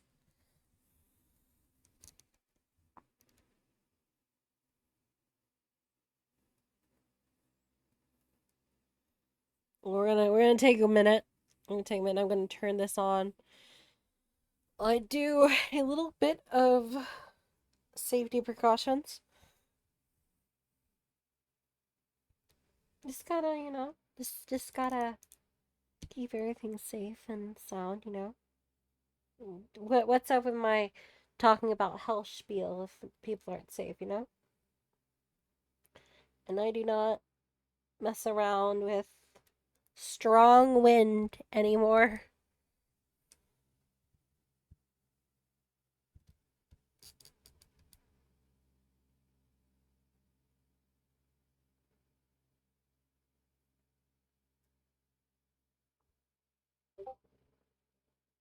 That should be the message. There we go.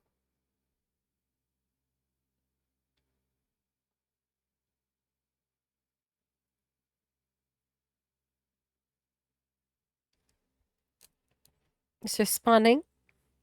Just gotta... I need to clear out some of these apps. I do not need all this shit on my computer.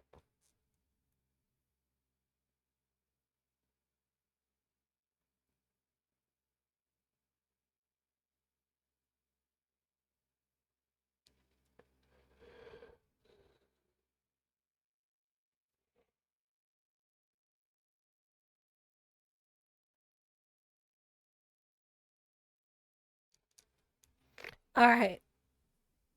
Let's get back to it.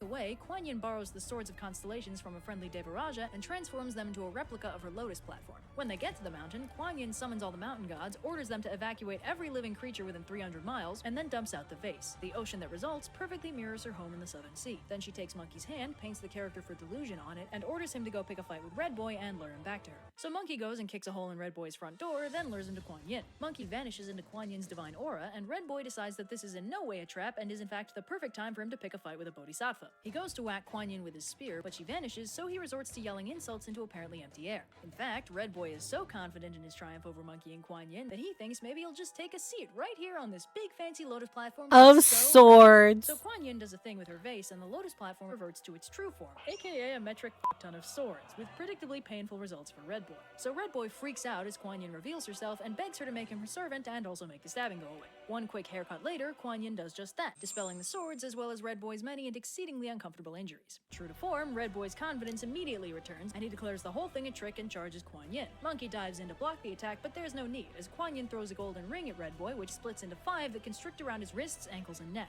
Monkey recognizes what's up, and as Red Boy moves to attack again, Kuan Yin recites a spell that's similar but not quite the same as the migraine spell, and the rings immobilize Red Boy completely. So Kuan Yin's like, okay, this is mine now, go rescue your master. This is mine now. Sandy to do just that. Pigsy and Tripitaka get rescued, Kuan Yin gets a new servant, and everything's cool again, so our heroes can continue on their journey to the west. Will Tripitaka ever escape his constant string of kidnappings? Will Monkey learn to call for backup before getting set on fire? Trip is a damsel in distress. You know, I'm starting to think that enslaved is a little bit more accurate than... Yeah, okay. And is this... Last time... Yo, I hate that bug. Let's go. Last time on Journey to the West. Alright, that only took one try. Okay. Monkey! The villainous Red Boy abducted Tripitaka and grievously wounded the indomitable Monkey King with his ultimate weapon, the true fire of Samadhi. Injured and weak, but determined to retrieve his master, Sun Wukong, or restored to his for quite some time now, and morale is honestly running a little low. Tripitaka's getting homesick, and Pigsy laments that it feels like they'll be on this journey forever.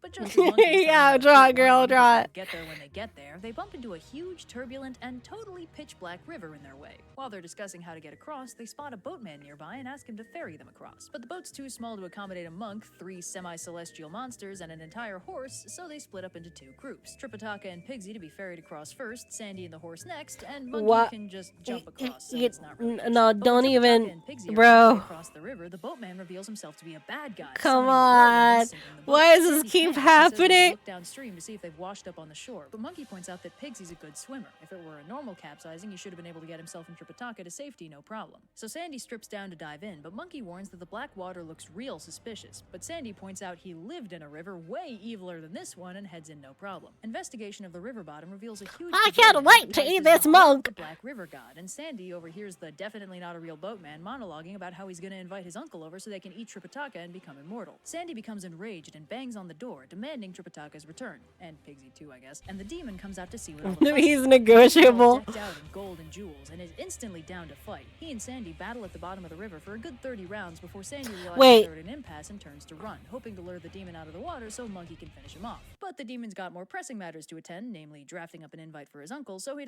Wait. At the bottom of the river? But, okay, so... Hold on.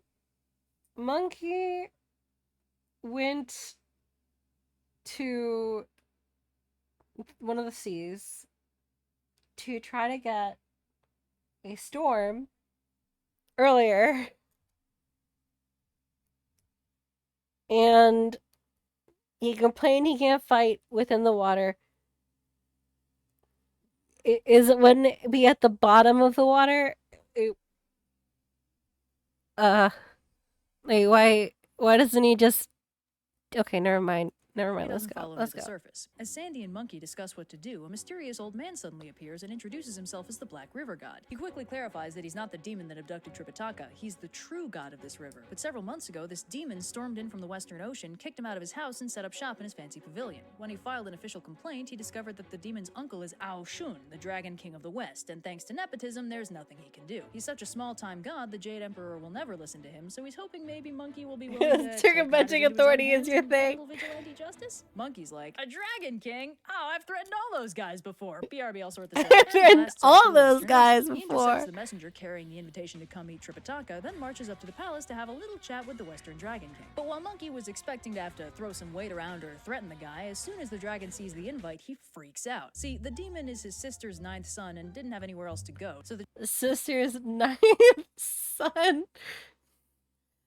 Get a job. Get an internship at the Black Dragon River. King advised him to Get travel to the Black River employed. and train himself so he could be ready to take on some official position in the bureaucracy later. He had no idea his nephew Oh, attacked the God. river god, and he certainly doesn't condone eating Buddhists. The dragon calls up his son, Moang, and sends him off with an army to apprehend his cousin. So Moang and Monkey head back to the river, and Moang tells Monkey he'll take care of the demons so Monkey can just relax for a bit. Monkey and Sandy chill on the banks while Moang dives down to confront the demon. Moang and the demon argue about how much trouble he's in. The demon hasn't actually seen Monkey and doesn't realize how dangerous Well, this you monkey's don't. been You don't antagonized. support And my Moang knows choices. all about Monkey and the kind of damage he can do. Inevitably, the two of them fight, and Moang fakes out the demon before KOing him and taking him prisoner. Moang leads Monkey through the pavilion to retrieve Tripitaka and Pigsy. The Black River God is Wow, restored I to wonder his what kind of rightful place, and his episode fancy this is parts gonna the water be. So the gang can continue westward. And they do for a while, but as the crew makes their way, they suddenly hear this horrible sound, like hundreds of people screaming at the same time. While the rest of the gang debates what might have made the noise, Monkey flies up to see if he can spot it. Instead, he sees a beautiful city in the distance, and a small crew of very ragged-looking monks trying to pull a cart full of rocks up a hill near the gates. The monks are responsible for the noise, as they're all yelling in unison as they pull. Two Taoists come out of the city, and the monks all look terrified and start pulling harder, and Monkey realizes he's heard of this city. It must be the Slow Cart Kingdom, a place where Taoists are revered with the highest honors, and Buddhism is hated to the point of being criminalized. So Monkey disguises himself as a Taoist sage and pops down to chat up the Taoists and get a little info on I them. wonder. So he introduces himself and asks I wonder what point of view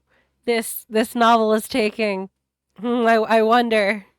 if there's a good spot in the city for him to beg some vegetarian food, like the good Taoist he is. The Taoists laugh and tell him that in this kingdom, the king himself is devoted to the Tao, and there will be no need for him to beg. It'd be an honor for the citizens to give him food. They tell Monkey that 20 years ago, the kingdom was ravaged by a terrible drought, and no amount of Buddhist prayers seemed to help. But then, just when things seemed hopeless, 3 Taoist immortals called Tiger Strength Immortal, Deer Strength Immortal, and Goat Strength Immortal descended from the sky, summoned the rain, and fixed the drought. Not that goat. Retaliated against Sure the does look Buddhists like a by goat. demolishing their temples and enslaving all the monks, which is why the Buddhist monks are on rock pulling duty while the Taoists are living large. So Monkey's like, oh gosh, that's just horrible. I came to this city because a relative of mine became a Buddhist monk here. And the Taoists tell him that out of respect as a fellow Taoist, they'll let him take his relative if he's one of the monks they have. So Monkey sidles over to the monks to get their side of the story, though not before laughing at them for being lousy Buddhists. Real nice, Monkey. Anyway, the monks tearfully explain that not only did the Taoists enslave all the monks in the city, they enslave any monks that travel to the city, which will obviously be a problem for Tripitaka. Apparently, the Taoist immortals won the king over by arranging the construction of a temple where they can read scriptures and stuff that'll ensure the king lives for 10,000 years, and the king liked the idea so much that he lets them do Wow, whatever they want. 10,000? Monkey asks why the monks don't just run away, and they explain that their faces are posted in every province in the kingdom as a preemptive measure to keep them in prison. They say even though their lives are hopeless and they'd rather die than keep living like this, they keep getting saved from death and visited in their dreams by a whole bunch of gods, telling them to stay alive because the great Tang monk is coming to save them and he's bringing the great sage equal to heaven. So Monkey heads back over to the Taoists and is all like, you know, it's the darndest thing.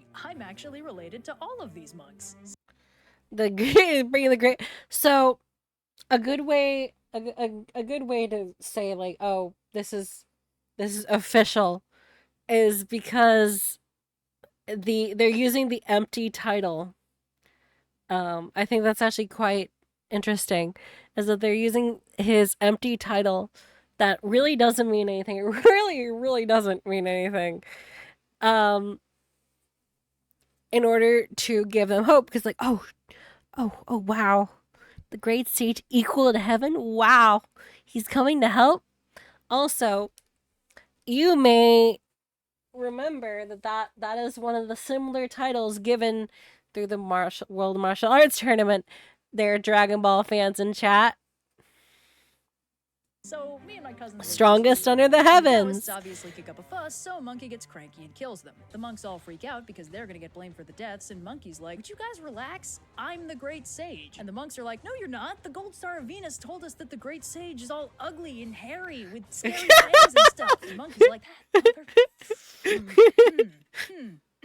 you got me. I'm not the Monkey King. I just work for him. And he's right behind you. So all the monks turn to look, and Monkey changes back and scares him. I'm not even joking. I love this book. So Monkey eats the card away and tells all the monks to scatter until they get word that the kingdom is safe for them. And he gives all the monks magical protection in the form of one of his hairs. Each hair can transform into a guardian thunder spirit for each individual monk. And with that sorted, most of the monks run off with their new magic bodyguards. Although about a dozen stay behind to help out Monkey and the gang. But Tripitaka's gotten tired of waiting, and in his biggest act of agency yet, has come to find Monkey himself, and Monkey fills him in on the situation. So the remaining monks sneak the gang into the last surviving monastery in the city and put them up for the night. But Monkey's too stressed out to sleep, so he decides to investigate the giant Taoist temple the three immortals had built. He finds the three immortals and a huge number of young Taoists playing music and praying, and he also notices a ton of delicious-looking buns and food offerings and stuff. Remembering the age-old proverb, a single hand cannot clap, Monkey decides that it'll be much more fun to wreck this place with company, so he goes to wake up Sandy and Pigsy and asks if they want to help him prank the Taoists and steal their food. The gang whips up a whirlwind in the temple. Wake up single hand.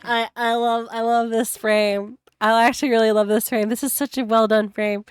The lighting, it is such a simple frame. There's not a lot in it, but the lighting sells it so well.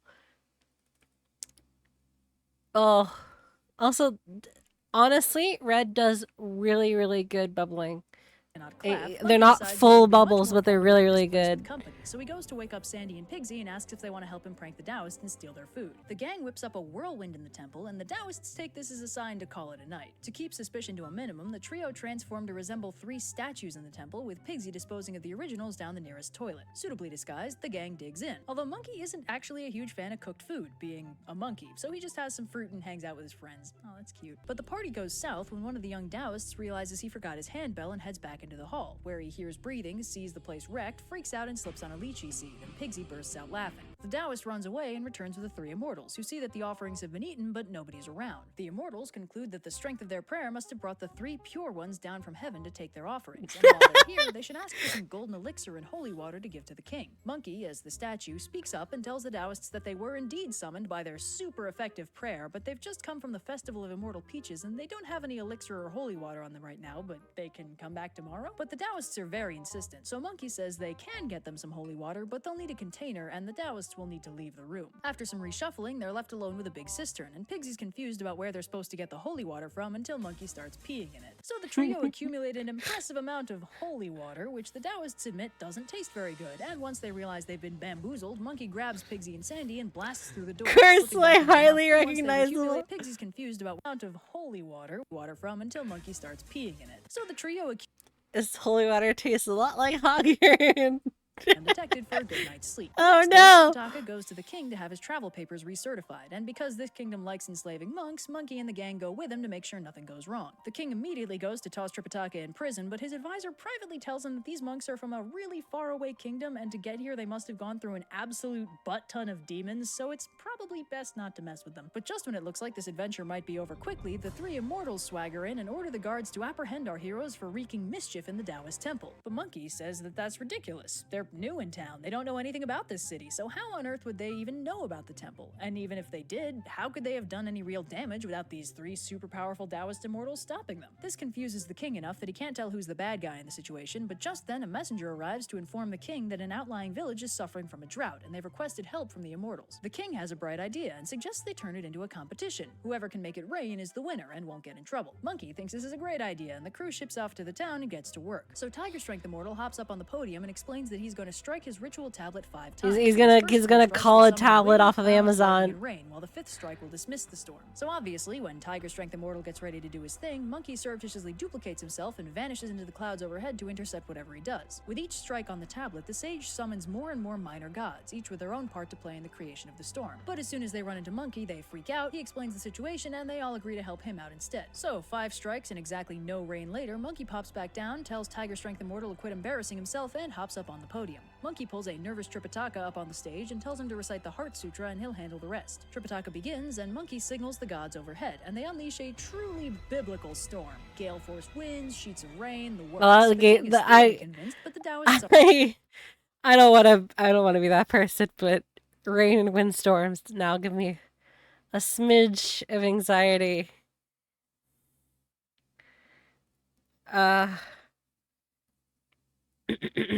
Aren't done yet. Also, I've been given a early warning that it is possible that we might need to stop because of a really bad storm. I will keep an eye on this, and I also have someone also keeping an eye on this to make sure everything is okay. That maybe the dragons they summoned were just late, and the storm was really their creation after all. So they successfully confused the king again, but Monkey's like, okay, well, tell you what. I haven't dismissed the dragons yet, so they're all chilling invisible overhead. If you guys can command one of them to appear, you can take the win. If not, I'll get him to show up, and we take the win. The king has never seen a dragon before and is very excited, and sure enough, the Taoists... Oh my god, is the horse gonna be relevant? Monkey to get all four of them strutting their celestial oh, there we stuff. go. But the Taoists aren't willing to give up so easily, and they convince the king to let them do one more competition to determine who's actually cool. This one, a meditation contest where each participant will fly to the top of a tower and then meditate for a predetermined amount of time. This is actually a problem. Monkey can do a lot of things, but sitting still is not one of them. But Tripitaka can. During his monk training, he recalls meditating for years at a time, so this competition should be a snap for him. Monkey flies him up disguised as a cloud, and Tripitaka and the Goat Strength Immortal begin their meditation competition. But the Deer Strength Immortal decides to cheat to help out his fellow Taoist, and summons a bedbug to bite Tripitaka. Monkey notices Tripitaka's distress and flies up to investigate, removes the bug, gives Tripitaka a couple scritches, then turns himself into a centipede and bites Goat Strength Immortal in the face. Goat Strength Immortal flings himself off the tower in surprise. It's just cheating! It's just cheating though! Think again. They have one more challenge for the crew. This one, a clairvoyance thing. They ask the king to put some precious trinket in a sealed lacquer box and have them take turns trying to predict what it is. The king agrees and has his wife put some fancy clothes in the box, but Monkey turns into a tiny bug, sneaks into the box to take a peek, and transforms the clothes into really ratty bad clothes. The Taoists guess the fancy clothes, but with Monkey's guidance, Tripitaka guesses terrible clothes, and the king is just as shocked as the Taoists are to see that Tripitaka is right. They try a few more times, but Monkey just keeps faking them out, and finally, in frustration, the Immortals demand one final competition. See, they're not called Immortals for nothing. They all know how to survive having their heads cut off, their hearts removed, or being boiled in oil. Huh. So if the Buddhists I wonder how that's happened. they'll accept the loss. Monkey is absolutely stoked at the opportunity to show off how indestructible he is, so he accepts the competition and demands to go first. The king has an execution site prepared. This is gonna be great! But there's no blood, and Monkey yells for his head to return. The Deer Immortal freaks out and orders two servant spirits to hold down the head and keep it from returning. Monkey tries two more times with no luck, so instead he hops up, breaks all the ropes, and grows a new head. The king is so impressed, he offers to give them their papers right now, but Monkey says he got his head cut off, so it's only fair the Immortals do so too. So Tiger Strength Immortal gets his head cut off, but when he calls for it to return, Monkey turns one of his hairs into a dog, which runs off with the head and drops it into the moat. That's Unable cute. to simply grow a new head like Monkey, Tiger Strength Immortal dies and reverts to his true form, which is a yellow tiger. Not the biggest twist, I guess? Deer Strength Immortal is outraged and demands he try the heart removal thing. Monkey's excited because he's at a mild stomach. Oh, my origins need a cleaning. One very graphic disembowelment later, Monkey's totally fine, but when the Deer Strength Immortal tries the same thing, Monkey turns one of his hairs into an eagle. This is literally murder. This is... I'll be real, dude. He's just killing. He's just killing these guys. Strength Immortal dies for real and turns into a white deer. Starting to sense a pattern here. So the final Immortal, Goat Strength Immortal, demands the boiled in oil thing, which Monkey is also enthused for, claiming his skin's been kinda dry lately and an oil bath might be just what he needs. So Monkey swims around in the boiling oil all happy-like, but when he sees Pigsy whispering something to Sandy, he thinks maybe he's laughing at him and decides to prank him back. So he turns into a tack, apparently disappearing, and they instantly declare him dead and capture his companions. Tripitaka asks for a moment to grieve his lost disciple and gives him a very sweet eulogy, calling Monkey gallant and wishing him peace. Pigsy ruins the moment by calling him an ignorant, deep-fried Pima Wen, and Monkey is so pissed he turns back just to yell at him. The arresting officer freaks out and says he must be a ghost because otherwise he'd have made a false report by declaring him dead, and Monkey is so offended that he hauls himself out, dries himself off, gets all dressed up, and kills that guy for insinuating he might be dead. The king is all set to give him their papers and let him go, but Monkey insists the Goat Immortal take his turn in the tub. So he does, but Monkey is suspicious and tests the oil, finding it very cool to the touch. Monkey reasons a cold dragon must be keeping the fire from heating. A violation of the laws of thermodynamics. The Dragon King has the errant cold dragon arrested, and without you just arrest him. I don't really have a lot to say. It's really good. It's really well made. It's really funny. That the oil is, well, boiling. Goat Immortal dies and turns into a goat. The king is all sad about all his immortals dying, but Monkey reminds him that they were all demons in disguise, not really human, and they were probably plotting to take over his kingdom or kill him or something. The king is relieved, reverses his policy Can on we- tourism, and gives the gang their travel papers. So We after just that gotta lengthy talk about detour, the they're fact all that set to continue Wukong along kills their a journey random to the human west. guard. They've traveled far and done great things, but there's still a long way to go. Last time on Just iced some guy. You know, really just... Last time on Journey to the West. Oh Tripitaka god, there's... Last time on Journey to the West. Oh, this is gonna be a pain in the butt, isn't it? Last time on... Okay, alright. The one I finally muted on is the one that works.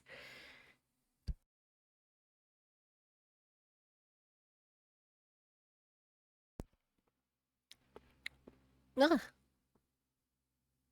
There you go. Oh no, I'm gonna check how many more we have left. We have a few more. Maybe I underestimated how much time this would take.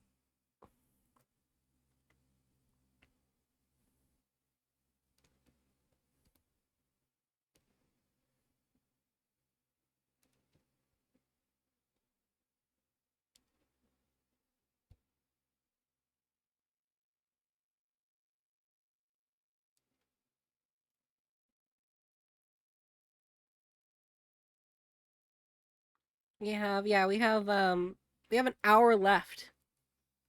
Just like a full hour left. And we're not that's not the ending of the story. Like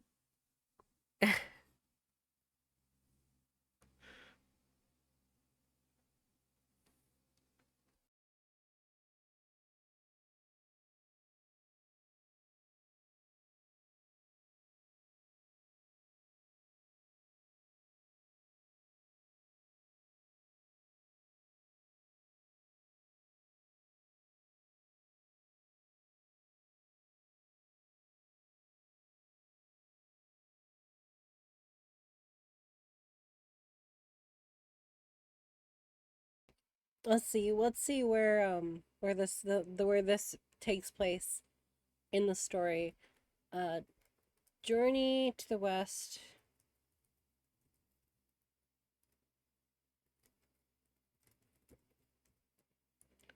West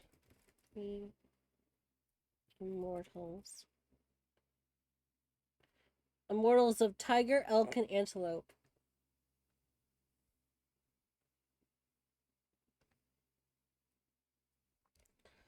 Ain't no way! No way! Hold on, what? No, this can't be. No. How many chapters are in the Journey to the West?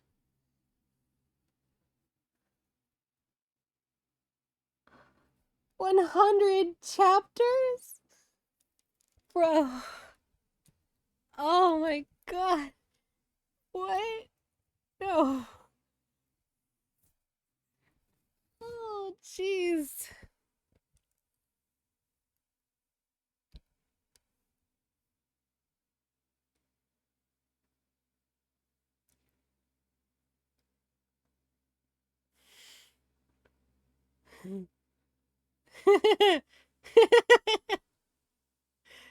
This series isn't even halfway.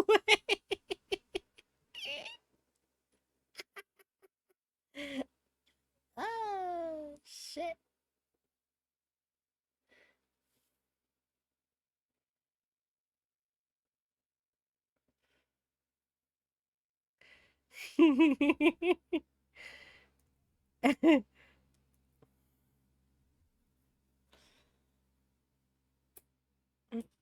let's see. Discussion of Journey to the West.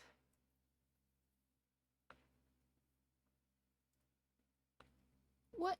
Discussion of Journey to the West. There we go.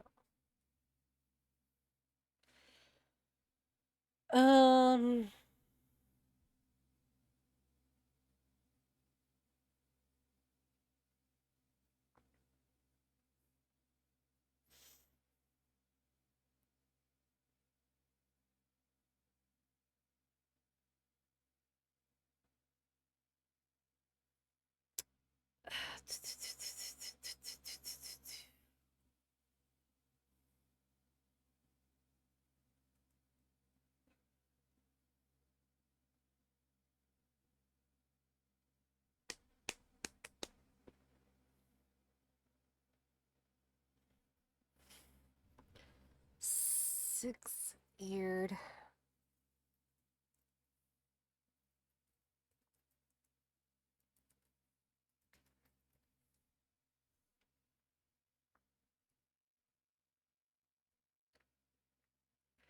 Holy moly, that is only chapter 50. Oh, ooh. Sorry, my face broke for a little bit there. Holy moly, that is only chapter 56. That is so much of the journey still to go.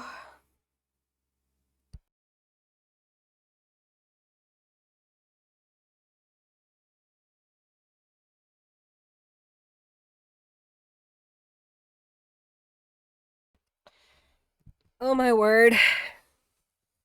That is so much reading still.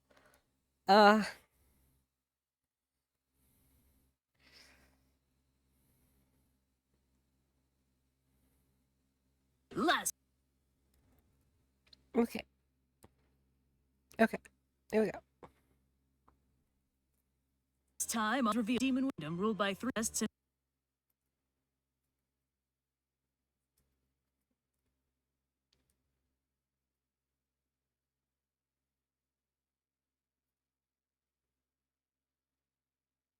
journey to the west. So our heroes are trekking westward Ooh, when their that's way buggy. is barred by...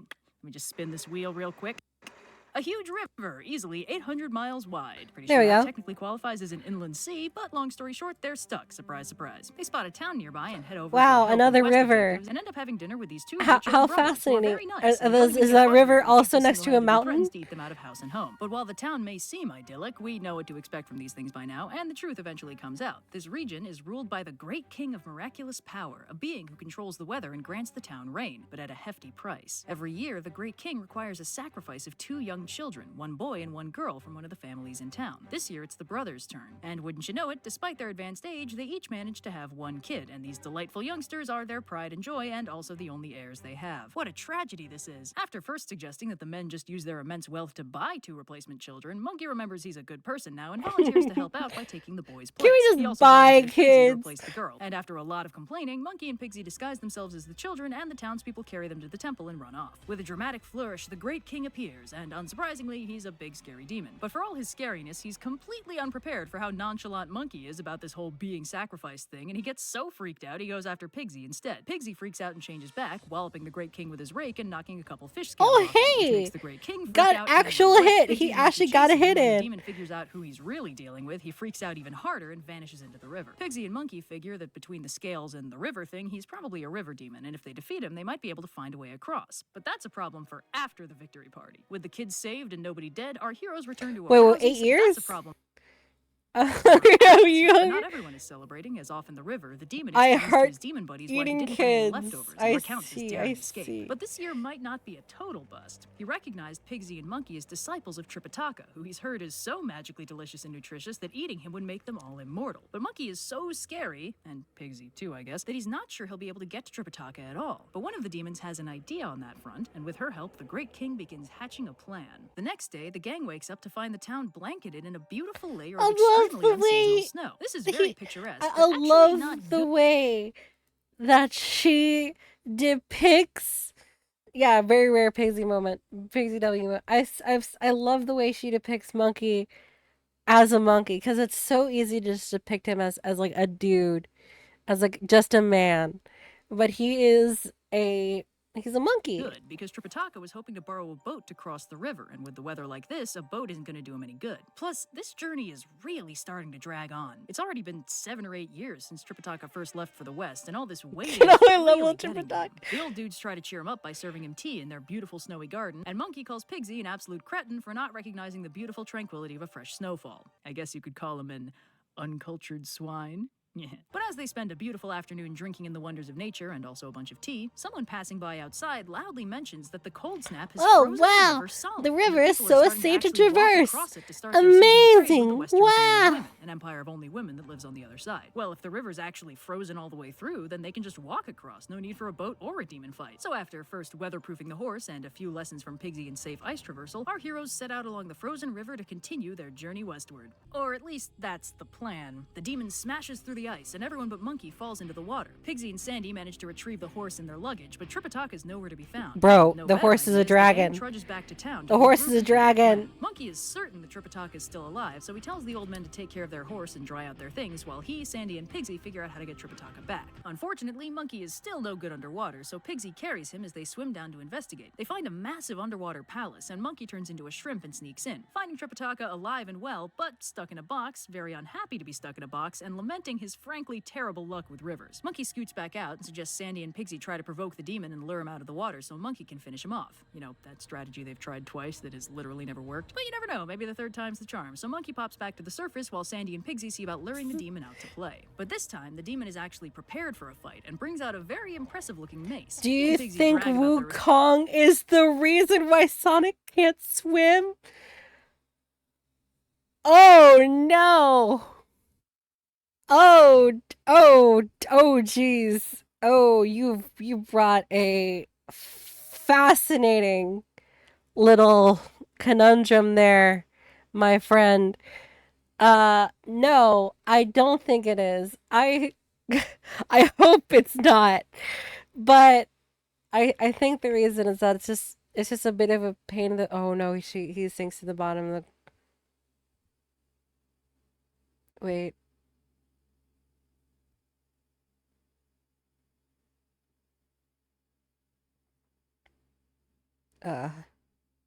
Uh-oh. Okay, hold on. Hold on, I think I need to actually look into this one. I think I actually need to check.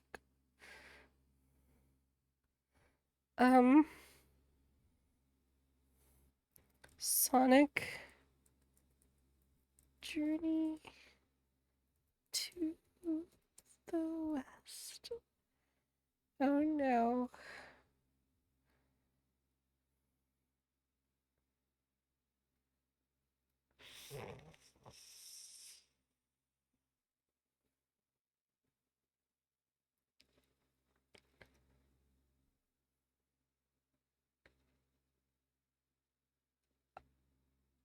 Uh-oh.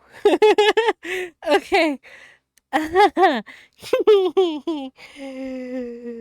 Oh boy, oh boy, okay.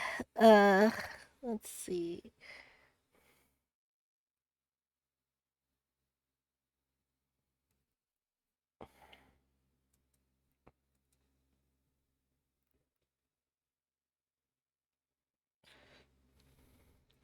Why can Sonic not swim?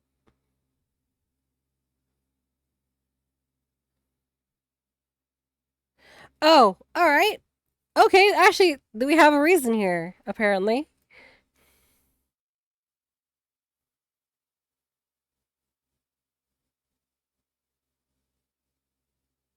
Let's... I don't believe it, but let's check here.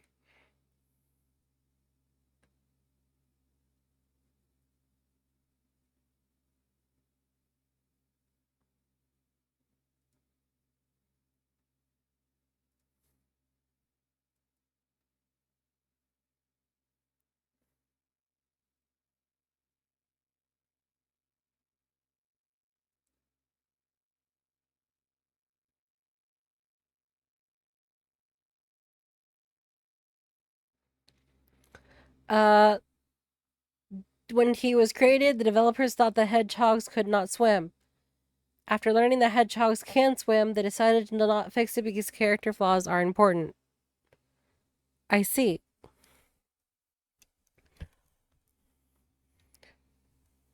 So the reason is misinformation.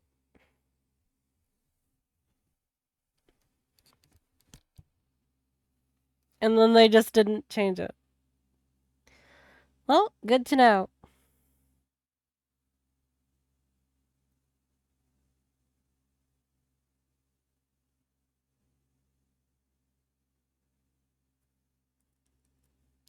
I'll be honest, Oni, that one scared me. that one scared me a little bit. That one scared me a little bit. Respective weapons for a while until Sandy gets bored and attacks. They have a pretty sweet fight, and after a few rounds, Pigsy fakes defeat and runs for the surface. And when the demon follows, Monkey ambushes him, just as planned. But the demon freaks out and does what he does best, aka run away, and he's not about to take that bait a second time, so they can't lure him out for another go. So, officially running out of ideas, Monkey decides to pay Kuan Yin a visit to see if she has any Hi, insights. Kuan When he Yin, arrives at we're the Southern back Sea, again. Kuan Yin's entourage nervously What? tells him that this maybe isn't a good time, since she hasn't left her room all day and specifically left orders not to be disturbed, especially by Monkey. Showing commendable restraint, Monkey waits a whole several minutes before bolting for Kuan Yin's private bamboo grove. That's where he finds Kuan Yin, still in her pajamas, with zero makeup, zero hairstyling, glumly weaving a basket out of bamboo. Ugh. I feel that. Monkey has no idea what's going on, but he knows a bad day when he sees one, so he immediately backpedals I'm and feeling humbly this begs Kuan one. Yin for help in rescuing Tripitaka. Kuan Yin tells him to wait outside, and this time Monkey actually listens. Nobody in her entourage is entirely sure what's going on with her, but they can all tell that she seems really down and won't talk to anyone. Soon enough, Kuan Yin emerges with a completed basket, tells Monkey to follow her, and blasts off without even getting dressed. They arrive at the river, and Monkey tries to explain what's happening to the others, except since he doesn't actually know what's happening, he doesn't have much luck. Kuan Yin floats out over the river, drops her basket in the water, recites a spell, and then retrieves the basket, which now contains exactly one very confused goldfish. Then she tells Monkey to go save Tripitaka. But what about the demon? Everyone say hello. So yeah, it turns out the demon was actually Kuan Yin's beloved pet goldfish, which got powered up by listening to her lectures and decided to turn into a demon and start eating kids. She was very upset when she realized he was missing and dove straight into finding a way to get him back, which is why she was so unput together today. Because of a goldfish.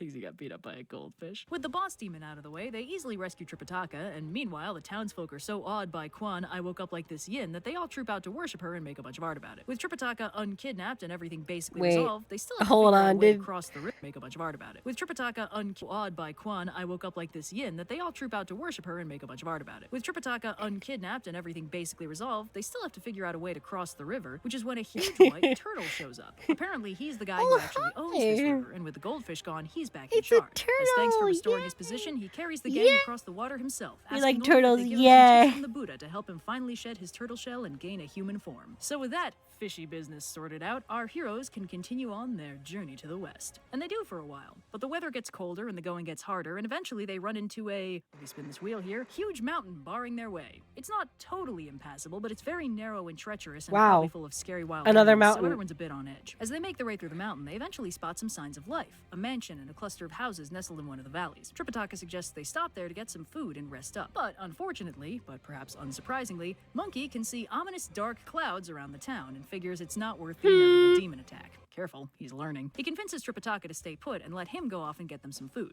Then he stops, comes back, draws a circle around Tripitaka with his staff, and tells him not to step outside it. The circle will act as a ward and keep him safe from everything in the area as long as he doesn't leave it. Tripitaka promises not to, and Monkey blasts off to find some food. But while Monkey's pursuit of munchies inevitably gets him into his normal level of shenaniganery, Pigsy, who else, gets cold and bored and starts trying to convince Tripitaka to leave. After all, how can a circle drawn on the ground protect them from anything? That's just silly. Plus, Monkey's really fast, so it shouldn't be a problem for him to catch up to them, and moving around will help them keep warm. Tripitaka's convinced, and they leave the circle and make a beeline for the spooky ominous mansion. Pigsy heads inside to look around and finds the whole space deserted except for a very large skeleton in an upper room and 3 very shiny warm vests. Pigsy grabs the vests and reports back, and Tripitaka is mortified that he desecrated a grave, but Pigsy reasons the dead guy's not about to complain, and he and Sandy put him on, which turns out to be a bad idea as the vests are enchanted and immediately tie them up. What? A trap? I can't believe it. So, unsurprisingly, this region is ruled by a demon, specifically the old and powerful single-horned rhinoceros king. And this whole place is a trap he set up. He has his minions cart the gang over to his cave and demands an explanation from Tripitaka, who apologizes for his disciples' rudeness and asks that they please be allowed to continue along their journey. But the demon's not exactly in the negotiating mood, since he knows if he eats Tripitaka, he'll regain his youth. But Pigsy brags that Tripitaka's absent disciple is none other than the Monkey King, which does make the demon hesitate, so he puts them in cold storage while he figures out what what to do about Monkey. Speaking of whom, Monkey finds the circle empty, the suspicious demony town gone, and the gang nowhere to be found. What a surprise. He follows the horse hoof prints for several miles without finding anybody and is starting to get seriously disheartened when a couple of travelers tell him that they saw his companions getting kidnapped by a very powerful local demon. Monkey's about to run off to find him when the travelers reveal that they're actually the local mountain gods and ask him to leave the bowl of rice. Of course, they're the mountain gods. Pissed they disguise themselves, but they point out that he is pretty dangerous to deal with on a bad day, which he acknowledges is fair. He's becoming self-aware.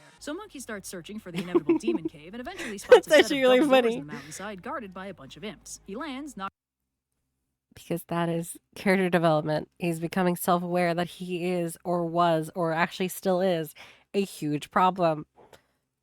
knocks on the door and orders you know the what I demon mean? to come out and face him. Now, I'm sure you get what I I mean. He's actually stoked about this because he's been craving a worthy opponent ever since he first descended to Earth. His imps bring him his lance and he goes to confront Monkey. They banter for a bit. The demon accuses Tripitaka of stealing from him, Monkey insists that Tripitaka is way too much of a weenie to do something like that, and they fight. It's an epic battle and they're just about evenly matched, and the demon compliments Monkey's strength from his infamous rampage through heaven. But clearly the demon is not actually that interested in fighting fair since he sends his army of imps to attack Monkey, who responds by tossing his staff in the air and magically multiplying it to bombard them all at once. That's so But it turns cool, out this is what though. the demon was waiting for. He pulls out a white jade ring and throws it into the air. The copies all shoot back into one staff, which then gets sucked into the ring and disappears. Now completely disarmed, Monkey's at a serious disadvantage and has no choice but to run. The demon returns to his cave in triumph, and Monkey, in a bit of a daze, tries to figure out what to do next. But Monkey snaps out of the funk when he remembers the demon mentioned witnessing his rampage through heaven, meaning he was there. So he must have originally been a celestial spirit. Since it's always good to know your enemy, Monkey jets up to heaven to politely ask if anyone up there can help him figure out who the demon is. He is a lot nicer when he doesn't have his staff. The Jade Emperor sets up an internal investigation, but can't find anyone missing, so he offers to send some gods to help Monkey fight the demon. Monkey's like, oh man, I mean, sick offer, but like, I kind of kicked all your asses 500 years ago. I don't know if you forgot, but like, so if I couldn't do anything, I don't really know if any of you could. Oh, dude, do you still have that really sassy 12-year-old? So Monkey grabs eternal 12-year-old Prince Nada and his long-suffering father, Devaraja Lee, plus an army of more generic divine soldiers and a couple of thunder squires to throw lightning at the problem. So Nada insists on going first, and he and the demon fight for a while before Nada switches into his three-headed, six-armed war form and starts really kicking ass. However, when he tosses his weapons into the air to multiply them, the demon pulls out the ring again and all the weapons vanish. Nada runs for his life, and the thunder squires quietly thank their better judgment that they didn't try throwing their lightning too. They try and think of a weapon the ring couldn't suck up, and they think that maybe fire could work, so Monkey zips back up to heaven to conscript the help of the Star of Fiery Virtue, the god in charge of Mars, who turns out to be a mild-mannered bureaucrat who's significantly less powerful than the other warriors in play, but he's happy to help out if he can. This time, Devaraja Lee provokes the demon, and when he comes out to fight, the Star of Fiery Virtue unleashes an onslaught of flaming weapons and fire spirits, which are all sucked into the ring and disappear. Dang it, guess that's what we get for relying on Steve from Heaven accounting. But Monkey's not out of ideas just yet. This time he goes to the Dark Vastness Palace and conscripts the Star of Watery Virtue. Wielding a small white jade chalice containing half the waters of the Yellow River, the Star of Watery Virtue joins the fight. But when he unleashes the water into the cave, the demon uses the ring to reverse the water, sending the deluge down the mountain instead. Unfortunately, the Star of Watery Virtue can't put the water back, so they have to wait for it to drain away. And Monkey gets so dang frustrated, he storms up to the cave and demands the demon fight him hand to hand. The demon actually agrees, and they have a spectacular martial arts duel, which eventually escalates into a full-on brawl when the other gods and demons join in. Monkey also duplicates himself a bunch, but the demon uses the ring to vanish the copies and decides to retreat to reevaluate the next But move. he can The just, gods he can compliment suck Monkey on up his badassness and copies? cool form, and Devaraja Lee says he's pretty sure Monkey is the better fighter. Without the Jade Ring, the demon can't win, so they should probably find a way to steal it. One of the Thunder Squires points out that Monkey is probably the best qualified person in the universe to steal something like that, considering how much stuff he stole from Heaven back in the day. Guys, you're gonna make him blush. So Monkey turns into a fly and sneaks into the cave, past the demons, who are all having a big party, and finds a hall with everything in the ring vanished in it. It is. You're totally right. You're totally right. It's very much, and then I use my special power shield that deflects all the things that you have, and it removes it from your inventory. Yeah, so it's like that. Yeah, and so it's very accurate, interact.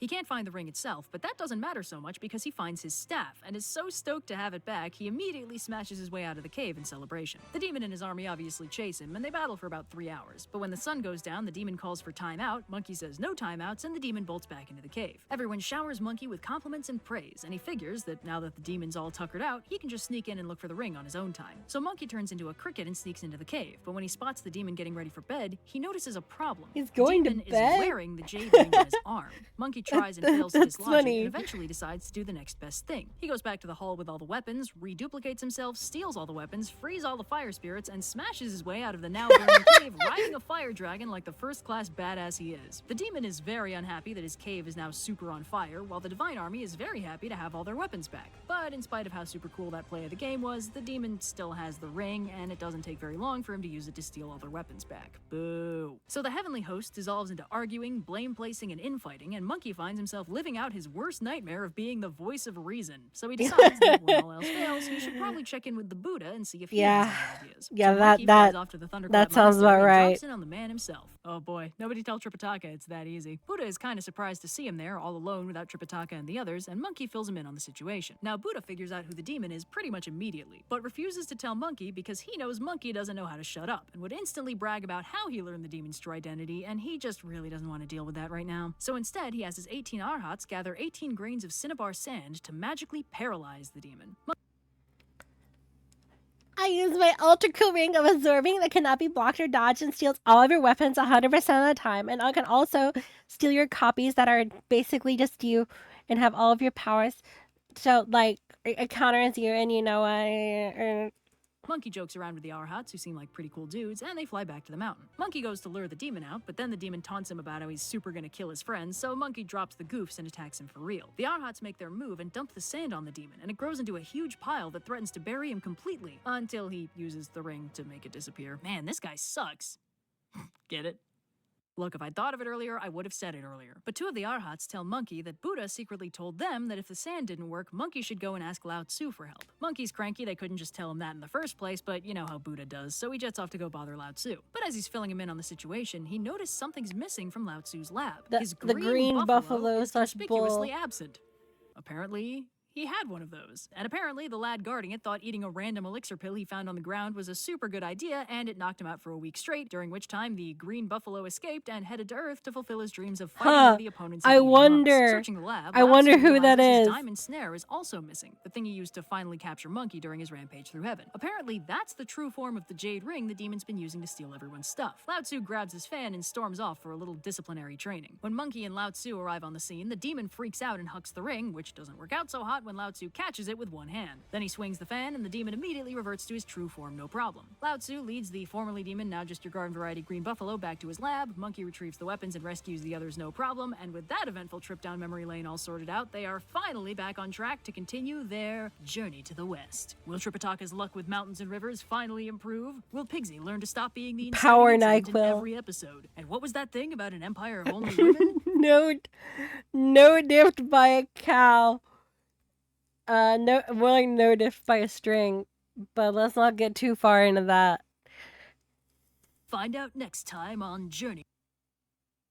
Last time on Journey to the West, our I ain't no heroes bug lost this Tripitaka time. to the icy machinations of an insidious weather-controlling demon. But the timely arrived Tripitaka demon, with the help of old rescue westward, the seasons are changing, and the frigid chill of winter has given way to the pleasant florals of early spring. And all things considered, this leg of the trip has been surprisingly uneventful. No demons, no bandits, no kidnappings, just a nice, pleasant, scenic filler arc. I'm But our sure that heroes won't face happen. Sudden adversity when Oh, the way is no, barred by wah. a small, clear freshwater brook. How will our heroes possibly overcome these insurmountable odds? Fortunately, this peaceful little brook comes with a scenic little boat that can take them across. But we can't be too careful. Maybe the boatman is evil. Nope, as it turns out, the boatman is a friendly old boat woman who's more than happy to take them across the river with absolutely no nefariousness or kidnappings involved. Monkey is a little confused as to why a woman is doing what is typically a man's job, which the boat woman finds funny but doesn't explain. So the gang crosses the river without incident, pays the ferry woman, and prepares to move on. But first, oh no! Horror of horrors! Tripitaka is thirsty. So he has Pigsy get some of that tasty river water for him. Now, PSA, drinking river water is typically a bad No. His boy. idea. Bro's since gonna get untreated water can dysentery. make you sick. And He's sure gonna enough, get within a few dysentery. minutes, Tripitaka and Pigsy both start feeling pretty lousy. The gang spot a village in the distance and hoof it over there to look for help, and Monkey flags down an old lady to ask her for medicine for his river water drinking buddies and their sore tum-tums. Unexpectedly, the old lady's like, hold on. Your men drank the river water. From that river? Yes? And they're both men. Last time I checked. Oh, The girls are gonna love this. Instead of helping, a whole crowd of women forms to spectate Tripitaka and Pigsy's strange affliction, all of whom seem to find this situation utterly hilarious. Monkey's usually a big fan of schadenfreude and shenanigans, but even he's got his limits, and he grabs the old lady and demands an explanation. The old woman tells him that the boys have arrived at the outskirts of the Western Kingdom of Women, an entire empire populated solely by women. Women How's do that all the work? jobs, fill every social and How's that political work? role, they're ruled by an empress instead of an emperor, and because there are no men, when a woman wants to have a child, she doesn't go about this the traditional way. Instead, she drinks from the child and mother They stream. got A magic Greg river in makes it. anyone who drinks from it pregnant. And where exactly is the child and mother stream located? Oh, you know, about 20 feet that way. That's why the ladies think Tripitaka and Pigsy's situation is so hilarious, and Monkey is fully inclined to agree. Tripitaka and Pigsy are, of course, very distraught, especially got Pigsy, Greg but in Sandy it. gently cautions him that stress will hurt the baby. Tripitaka is obviously emotionally unprepared to be a single parent, and more importantly, literally physically can't do it, and asks if there's any way for them to get unpregnant, and the woman tells him that there's no over-the-counter option that'll work on magic river pregnancies, but there is a way. They just need to go to Male Undoing Mountain, enter the Child Destruction Cave, and drink the magic water from the Baby Begone stream. However, this isn't as easy as it sounds, and it doesn't sound all that easy. See, it's recently gotten a lot harder to access this stream because a Taoist called the True Immortal Compliant has taken over the baby. They just need to. The woman tells them that there's no over-the-counter option. The child Undo Penis Mountain.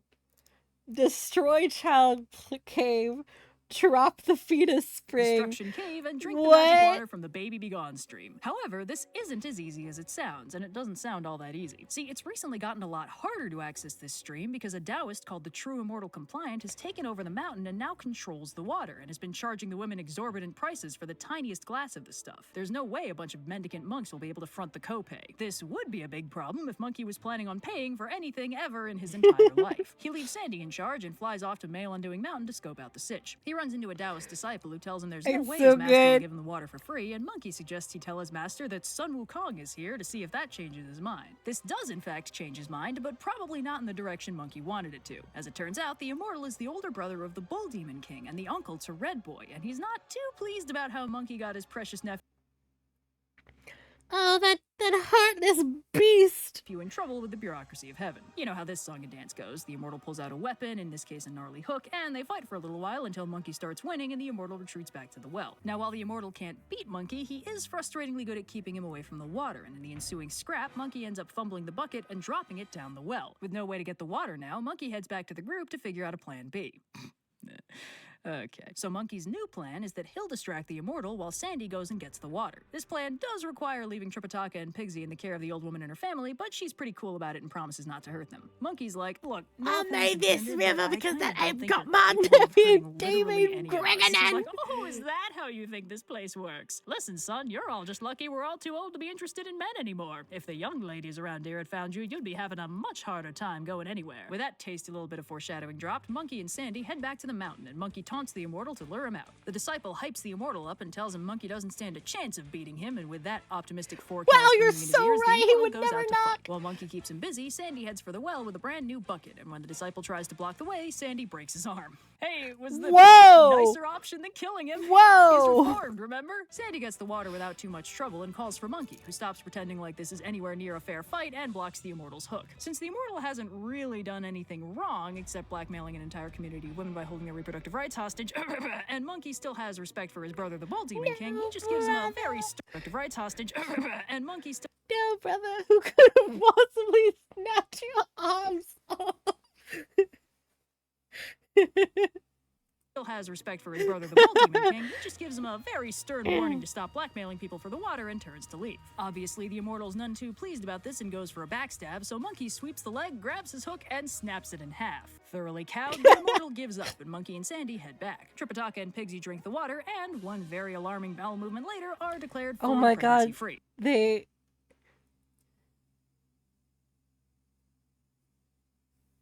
They pooped out the baby. Oh no.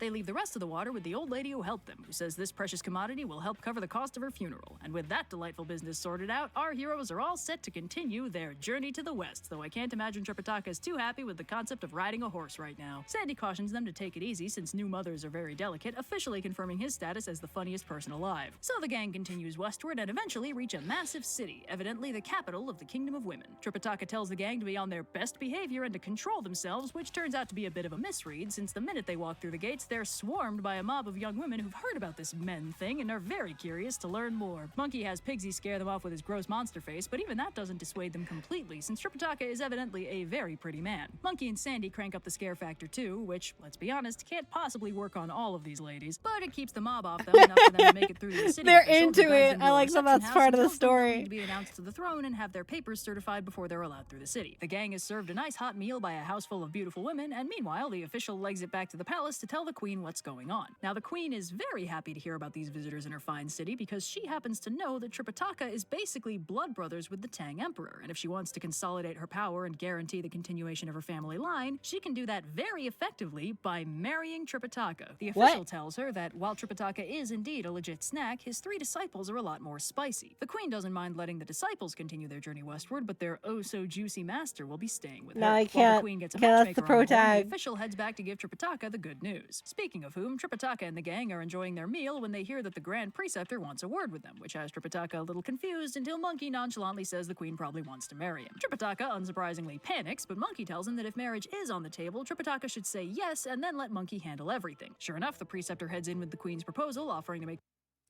Receive Hanneman's marriage, you receive kingdom, wealth, dowry, life of luxury. Disciples continue your quest. Spectacular Tripitaka, the boinking. queen's royal consort, with the Wow. entire wealth of the kingdom as his dowry. The disciples will obviously be allowed to continue their journey The and get to the entire Thunderclap Monastery on their own time, which means this technically wouldn't even mean giving up the quest. Tripitaka is dead silent, but Pigsy announces that there's no way Tripitaka would ever agree to that, which is why the queen should ask him instead. Tripitaka asks Monkey what he thinks, and Monkey's like, honestly, dude, sounds like a pretty sweet deal. The Preceptor heads off to make the arrangements, and Tripitaka immediately grabs Monkey by the lapels and asks him what the hell he thinks he's doing. Tripitaka can't get married, he's a Buddhist monk. My a really vows! devoted one. This is terrible. Monkey tells him to chill out and points out that turning the queen down flat was never going to work out well for them. The people of this kingdom are humans, innocent ones. If they had to fight them, they'd obviously win, but they'd be killing innocent people in the process, something Tripitaka has historically frowned upon. Tripitaka admits he didn't think of that, and Monkey lays out his cunning alternative plan, a husband heist. They're gonna go through with the wedding, throw a huge banquet, get all their Wedding paperwork. Head to city. Monkey uses super magic powers to freeze everyone and save the day for everyone.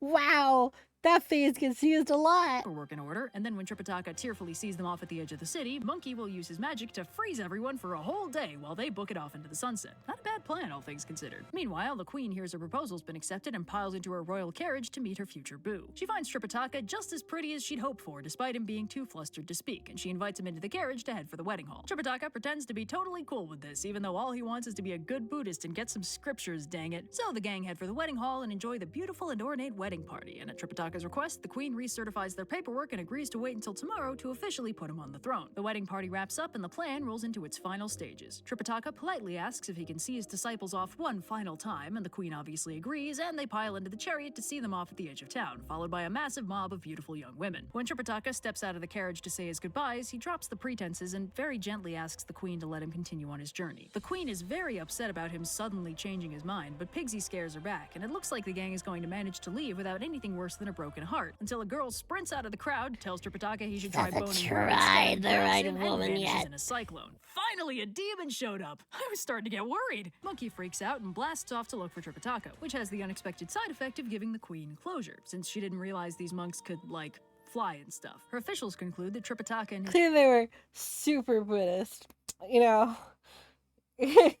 Clearly, you know, they were super Buddhist. They could finally fly. Oh, hey, Eternal. It is really apt you get in on the the Kingdom of Women episode. His disciples were so dang Buddhist that her marriage scheme was never going to break his iron will, and the queen and her court head back to the palace, dejected but recovering. And meanwhile, the gang chase the cyclone until it disappears into a standard-issue demon mountain lair. Pigsy wants to kick in the door, but Monkey wants to scout first to old make sure it's the demon right door, mountain so he lair. turns into a bee and sneaks in. He finds a surprisingly beautiful flower field with a female demon chilling in it, attended by young women serving her a pleasant meal of red bean buns and also human flesh buns. The What? attendants also Okay, bring there in we go. Tripitaka, That's and the demoness good. pleasantly offers him a bun. Tripitaka is very aware that this situation is a lot more dangerous than his last unwilling marriage, so he plays it safe and politely turns down the human bun on the grounds that he's vegetarian, but accepts the red bean bun and makes polite conversation while he waits for the gang to come rescue him. The demoness makes some very inappropriate jokes that Tripitaka is too much of a soft boy to get, but Monkey is infuriated by her lascivious puns and attacks. The attendants bundle Tripitaka away while the demoness whips out a trident and clashes with Monkey. The battle ends up taking them straight out the door and down the mountain, at which point Sandy and Pigsy both join in, which unexpectedly does not help, as the demoness whips out 2 more tridents and boasts that while Monkey might not recognize her, the Buddha himself knows and fears her. With that, she jumps into the air and stabs down with something Monkey can't quite make out because he's a little too distracted by the horrible blinding pain. With Monkey incapacitated, the fight turns very quickly, and the gang books it while the demoness heads back into the mountain for the night. Monkey has no idea what she hit him with that could Out of actually... curiosity, how do you compare this pain to childbirth? Let's go. What a dunking Milton Connor. Solid 8. Solid 8. hurt him because his skull turned indestructible about 3 immortalities ago, but whatever it was, he's in no position to fight, so they rest for the night and hope they can figure something out in the morning. Meanwhile, the demoness sets her sights on seducing Tripitaka, which, as previously established, is a losing battle even in ideal circumstances. Tripitaka politely but firmly turns her down for hours before she snaps and has her minions tie him up and get him out of her sight. Wow. The next morning, Monkey's feeling way better, Wow, so he that's sneaks so into the cave to mean. snaps and has Hold her minions up. tie him up That's in really, circumstances. really Tripitaka mean. politely I was looking for a relationship. I would stayed with the Empress but instead. firmly turns That's her down for hours before she brutal. snaps and has her minions tie him up and get him out of her sight. The next morning, Monkey's feeling way better, so he sneaks into the cave to see how Tripitaka is doing, finding him very disgruntled but thoroughly unboned. Tripitaka accidentally wakes up the demoness by loudly declaring that Monkey needs to rescue him right this minute because he's totally Powdered uninterested in boning anyone, and the only thing cadaver? he cares about is getting Monkey needs to rescue Holy moly.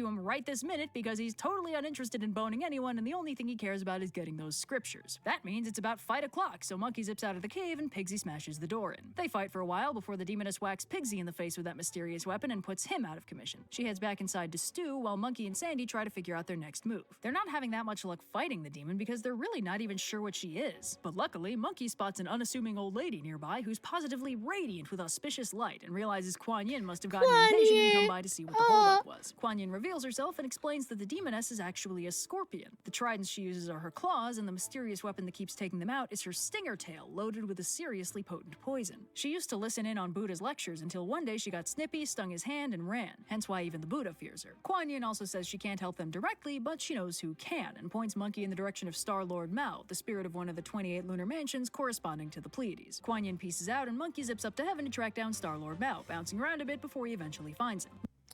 So we've established. So we're gonna bring this up. We've established that Monkey can be kept down by the Buddha's finger, which is the mountain, kind of. He's also one of the people who has disrespected him by writing on his finger and then pissing on it. So this scorpion has a sting strong enough to agonize, even a little bit, agonize the same guy who can hold him down for 500 years. I'm just saying. I'm just saying.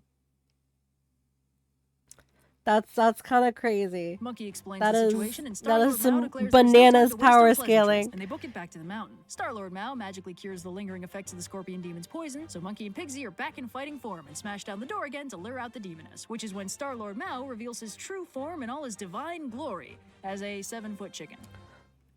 Star-Lord Mao, now a chicken, crows twice, transforming the demoness back to her true scorpion form and paralyzing her, which lets Pigsy kill her without too much trouble. Star-Lord Mao dang. beams back up to heaven, and the gang Dang, traipses into the cave Pigsy to gets rescue the kill. Tripitaka. Pixie gets the kill. Well, shit, there you go. and the demon's attendants, who it turns out were all kidnapped girls from the Kingdom of Women. They return the kidnapped women to their homes before getting back on the road and setting off once more on their journey to the west. Our heroes have overcome another obstacle, but the way is only getting more treacherous. Will the Monkey King's strength be enough to protect Tripitaka from what lies ahead? Find out next time on Journey to the West. Last time on Journey to the West, our heroes reached the beautiful Western Kingdom of Women, a thriving empire entirely devoid of men. Pigsy and Tripitaka found themselves temporarily inconvenienced when an ill-advised water break left them both expecting a whole world of reproductive pain. Sun Wukong retrieved the magic spring water to terminate their predicament, and our newly unburdened heroes gingerly trekked westward once more, soon finding themselves guest of the Empress herself, who became smitten with Tripitaka and arranged for them to be wed. Mere moments after the Monkey King extricated Tripitaka from this political entanglement, the misfortunate monk was abducted by a vicious scorpion demoness with dastardly designs on his Buddhist buns. With the help of a celestial giant rooster, which I could have rephrased but chose not to, the scorpion... Oh, you're asking how long is Journey to the West? It is 100 chapters. This is a skipping around summarization of it. We're not even halfway through it, and neither is she.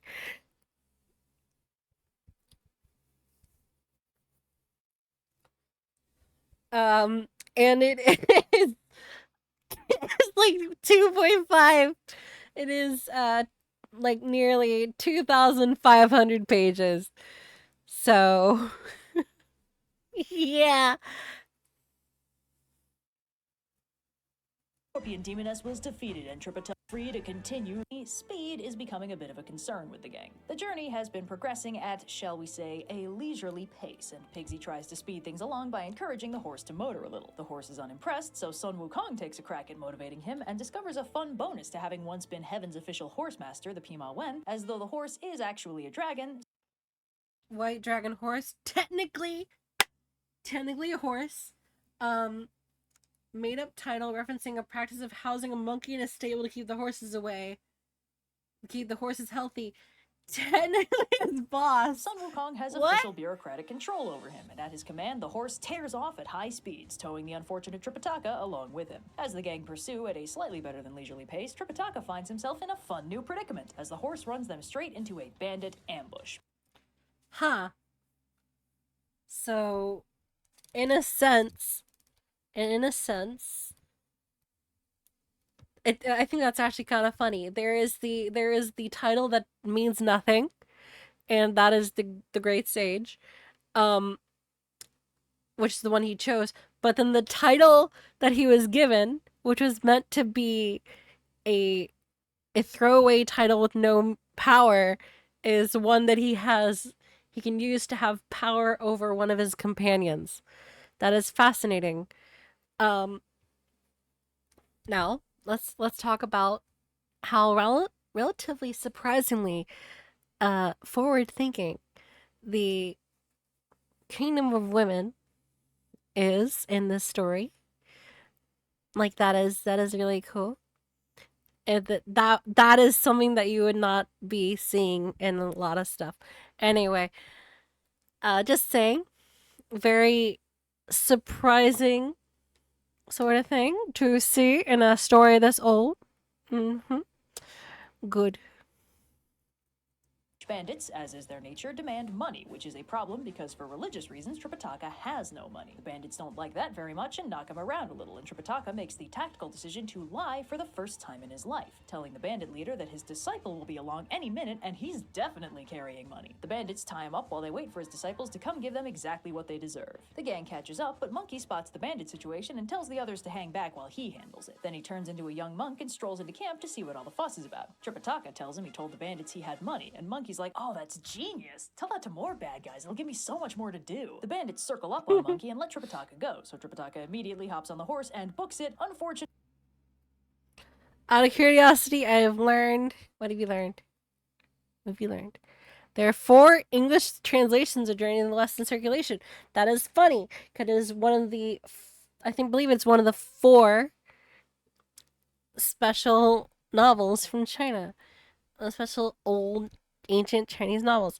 All have different appeals, such as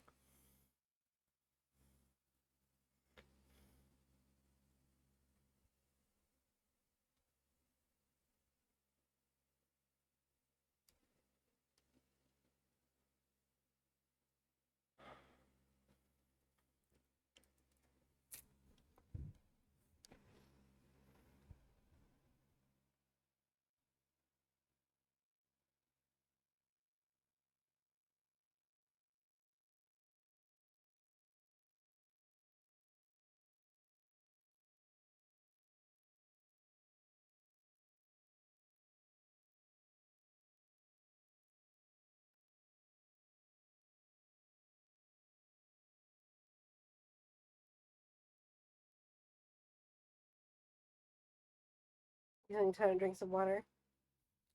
Original is Wally. It is abridged because dude only picked the coolest or funniest stories in his opinion. It is the classic quote translation. Reads like a whimsical folk tale. Okay.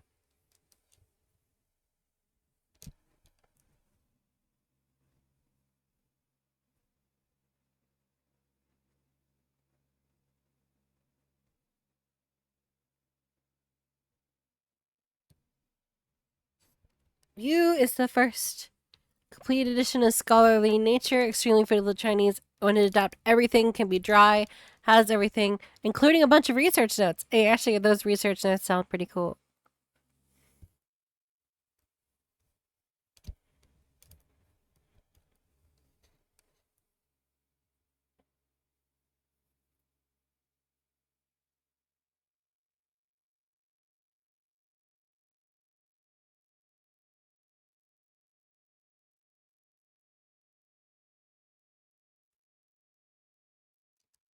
Jenner is a full English translation as well.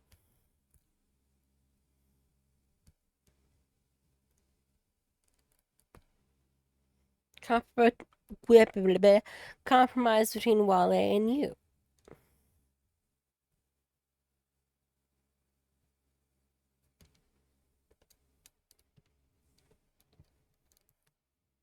Adopts everything. Tries to be faithful while still being artistic. Alright. That's pretty cool. Lavelle is the most recent adaptation. Also abridged. Reads more like a modern novel. Is comedic. Has sass. Yeah, but doesn't sound as faithful. May be the better read, but it doesn't sound as faithful.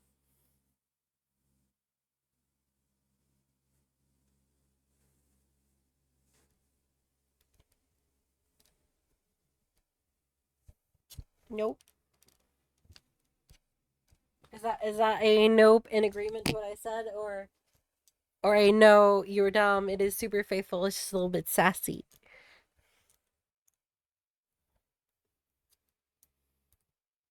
Jenner's edition is the one that has a funny monkey. What do you mean by funny monkey?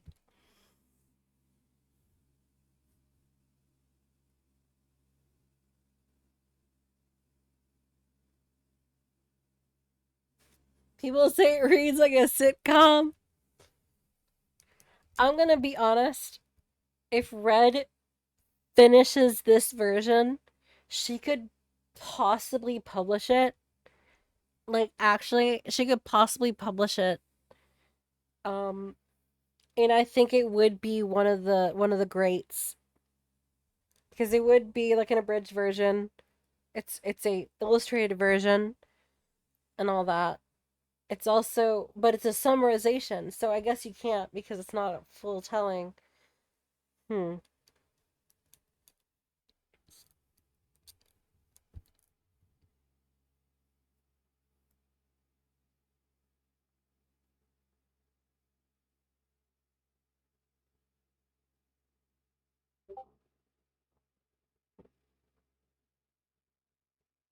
That is a funny monkey! I see where you said that. Oh, that's the... Yeah, that is a funny monkey.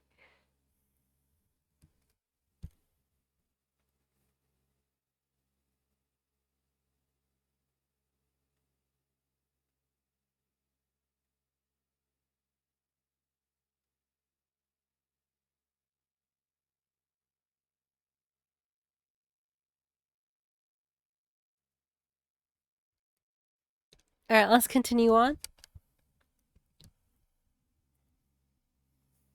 Fortunately, in fully the wrong direction. He spent so much time heading west, you'd think he'd be better at it by now. Anyway, Monkey recommends that he and the bandits split the money, and when they assume that he's looking to profit when his master isn't looking, he clarifies that he has no money. He means that they're going to share their bandit loot with him. The bandits attack, and only then does Tripitaka realize that leaving Monkey unsupervised with a crew of ne'er-do-wells is guaranteed to end badly, and he tells Pigsy to rush over and stop Monkey from killing anyone. Pigsy returns with good news. The bandits have disbanded. from a certain point of view, on account of how they can't be bandits if they're not alive anymore. Sure enough, Monkey has killed 2 of them, and the rest of the bandits have run off in terror. Tripitaka is very unhappy about this and insists on giving proper funeral rites for the dead bandits, and as he prays over their graves, he asks them to lay the blame for their deaths solely on the one guy responsible and not any of that guy's innocent friends, which Monkey thinks is very funny because he only killed those bandits for Tripitaka, and if he didn't need to protect this hapless monk so much, they'd still be alive. He knocks on their graves and tells the dead bandits to complain to whatever gods they want, because he's on a first-name basis with all of them, and most of them are terrified of him, so good luck getting an impartial judge to arbitrate that grievance. Tripitaka's pretty thoroughly seething at this point, and nobody's happy when they bunker down for the night in a nearby village. Tripitaka asks a friendly old man for shelter and asks him to please ignore his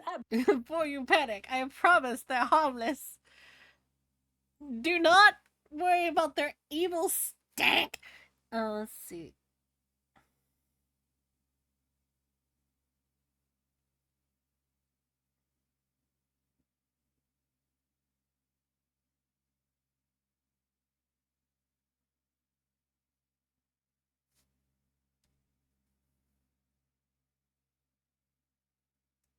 absolutely terrifying disciples, and after a little hesitation, the old man and his family agree that it's probably okay to take them in for the night. The old man and his wife tell the gang that their family is a little bit splintered at the moment. The kid and the woman staying with them are actually their grandchild and daughter-in-law respectively, and the kid's father, their son, is a tragically misguided soul who lost his way into banditry. A very awkward tea-sipping ensues, and Monkey cheerfully volunteers to kill him for them, but sadly that elegant solution is vetoed because the old man doesn't want to lose his only son. And fortunately, it's not too late, because their son not one of the two bandits that Monkey already that could have been worrisome. The still kind of panicking bandits straight to the old man's house, and upon spotting the horse outside, realizes their enemies are literally right where they want him. The bandits make some plans to kill the gang in their sleep, but first they settle in for a hearty dinner, the third most important meal of the day after breakfast and revenge. The old man takes the opportunity to sneak away and warn our heroes, so they quickly bundle everything up and sneak out the back. When the bandits realize they've slipped away, they pursue, catching up with the gang around sunrise, much to Tripitaka's dismay. Monkey's like, "Hey, don't worry, boss, I'll take care of this." Non-lethally, right? Non-lethally, right? Oh, can't hear you, bye! So Sun Wukong does what he does best. Incredible violence. He just kind of kills most of them, has one of the survivors identify the old man's son among the bodies, and decides the optimal move is to behead the body to show Tripitaka, because I guess he Whoa. Obviously, Tripitaka is incredibly upset about this and recites the migraine spell while Pigsy buries the bandits. When Tripitaka finally stops, he tells Monkey, "Wait, hold on, what? This doesn't feel like it takes place in this. Hold on. This does not make sense for this to be here."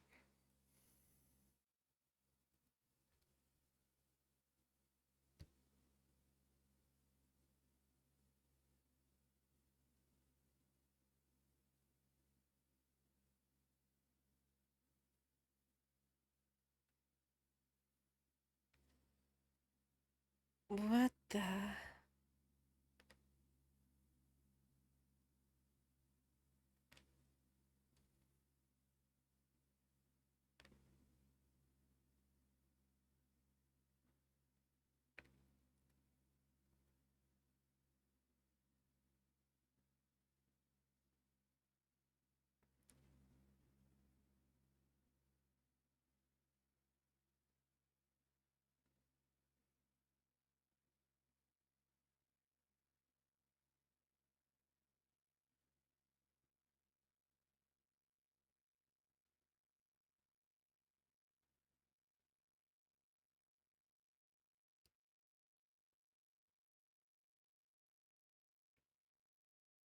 That just doesn't make sense. It's so far in. Bro had already been going partially non-lethal and being like, "I'm gonna spare you because I've been told to." And, whatever, man. Alright. It's the reason these tropes exist. he's done with him. He's just done too many flagrant, unrepentant murders for Tripitaka to be cool with keeping him on as a disciple anymore. Monkey begs him to reconsider, but he threatens to do the headache spell again, and taking the hint, Monkey flies away. He floats around aimlessly for a little while, considering his options. He doesn't really want to deal with immortals, gods, or dragon kings, and the monkeys at Flower Fruit Mountain will probably just laugh at him. In a way, he really doesn't fit in anywhere. which is when he remembers that whenever there's trouble, he can always just go to Kuan Yin, so he does. He zips over to the Great Southern Ocean, says hi to Moksha, and has a little good-natured sniping with the now-reformed Red Boy. They lead him to Kuan Yin, who asks him to tell her what's wrong and to please stop crying. Monkey tearfully explains the situation and how all he wants, who asks him to Ocean, says hi to The boss round, great. Okay. Another kidnapping? No. Moksha and has a little good-natured sniping with the now-reformed Red Boy. Surprisingly They lead him to not. Kuan Yin, who asks him to tell her what's wrong.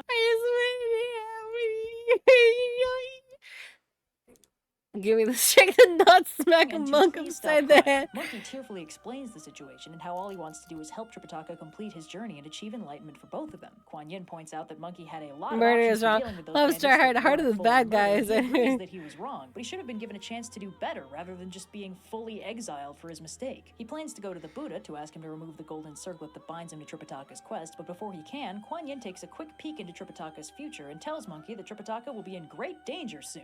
What else is new? And he'll need Monkey's help to get out of it. At I which point he'll thought the reconcile and sunrise be was able to already. move on with the journey to the west. Realizing he's not quite out of the story just yet, Monkey settles in and starts demolishing Kuan Yin's Ben & Jerry's supply. Meanwhile, Tripitaka, Sandy, Pigsy, and the horse are continuing westward, but Tripitaka's getting a little hungry and asks Pigsy to go find him some food. Unfortunately, they're in the middle of absolutely nowhere, so Pigsy flies pretty far afield and takes so long that Tripitaka composes a whole poem about how thirsty he is, which I'm told is a common problem after a bad breakup. Sandy follows Pigsy to hurry him up, and as Tripitaka is left sad and alone, suddenly, who should appear but Sun Wukong with a porcelain cup of ice-cold water. He offers Tripitaka the water, but Tripitaka absolutely refuses, denying that he could ever need his help. Sun Wukong says there's no way they'll reach the Western Heaven without him, but when Tripitaka tells him to get stuffed, Sun Wukong smashes the cup, whacks Tripitaka, steals their luggage, and flies away. When Sandy and Pigsy return with some borrowed food and water, they actually think he's dead, but as Sandy tearfully cradles his body, he realizes he's just been knocked out. Tripitaka recovers and tells them that Monkey attacked him and stole their stuff. They bring him to the house they got the food from so he can recover, and Pigsy's fully on the warpath and really wants to go after Monkey, but Tripitaka points out that Pigsy has never ever beaten Monkey, so it'd probably be better if Sandy went instead, and if he can't get Monkey to see reason, he should go straight to Kuan Yin. He's learning. So Sandy flies to Flower Fruit Mountain and finds Sun Wukong reading their travelry script aloud to a bunch of monkeys. When he asks what exactly he's doing, Wukong acts like he doesn't recognize him and has his monkeys seize Sandy and drag him before him. Sandy tells him that Tripitaka was wrong to exile him, and he understands why he's angry, and if he's not willing to come back with him to rejoin the group, could he at least return all their stuff so that they can continue their journey? At that, Monkey laughs and tells him he didn't take their stuff out of revenge, he needs it for his own journey to the west. After all, he doesn't need Tripitaka, he never has. He could do this whole journey by himself, and when he's done, he'll be remembered forever without any of those other chumps hogging That's his not- spotlight. that's what the He's point doing his is. homework first to make sure he knows what he's getting into. Sandy says that won't work. Tripitaka is the chosen scripture pilgrim. the So look at those reincarnation of Holy monkeys. Cicada. They're very Tripitaka has to cute. be the one to deliver the scriptures.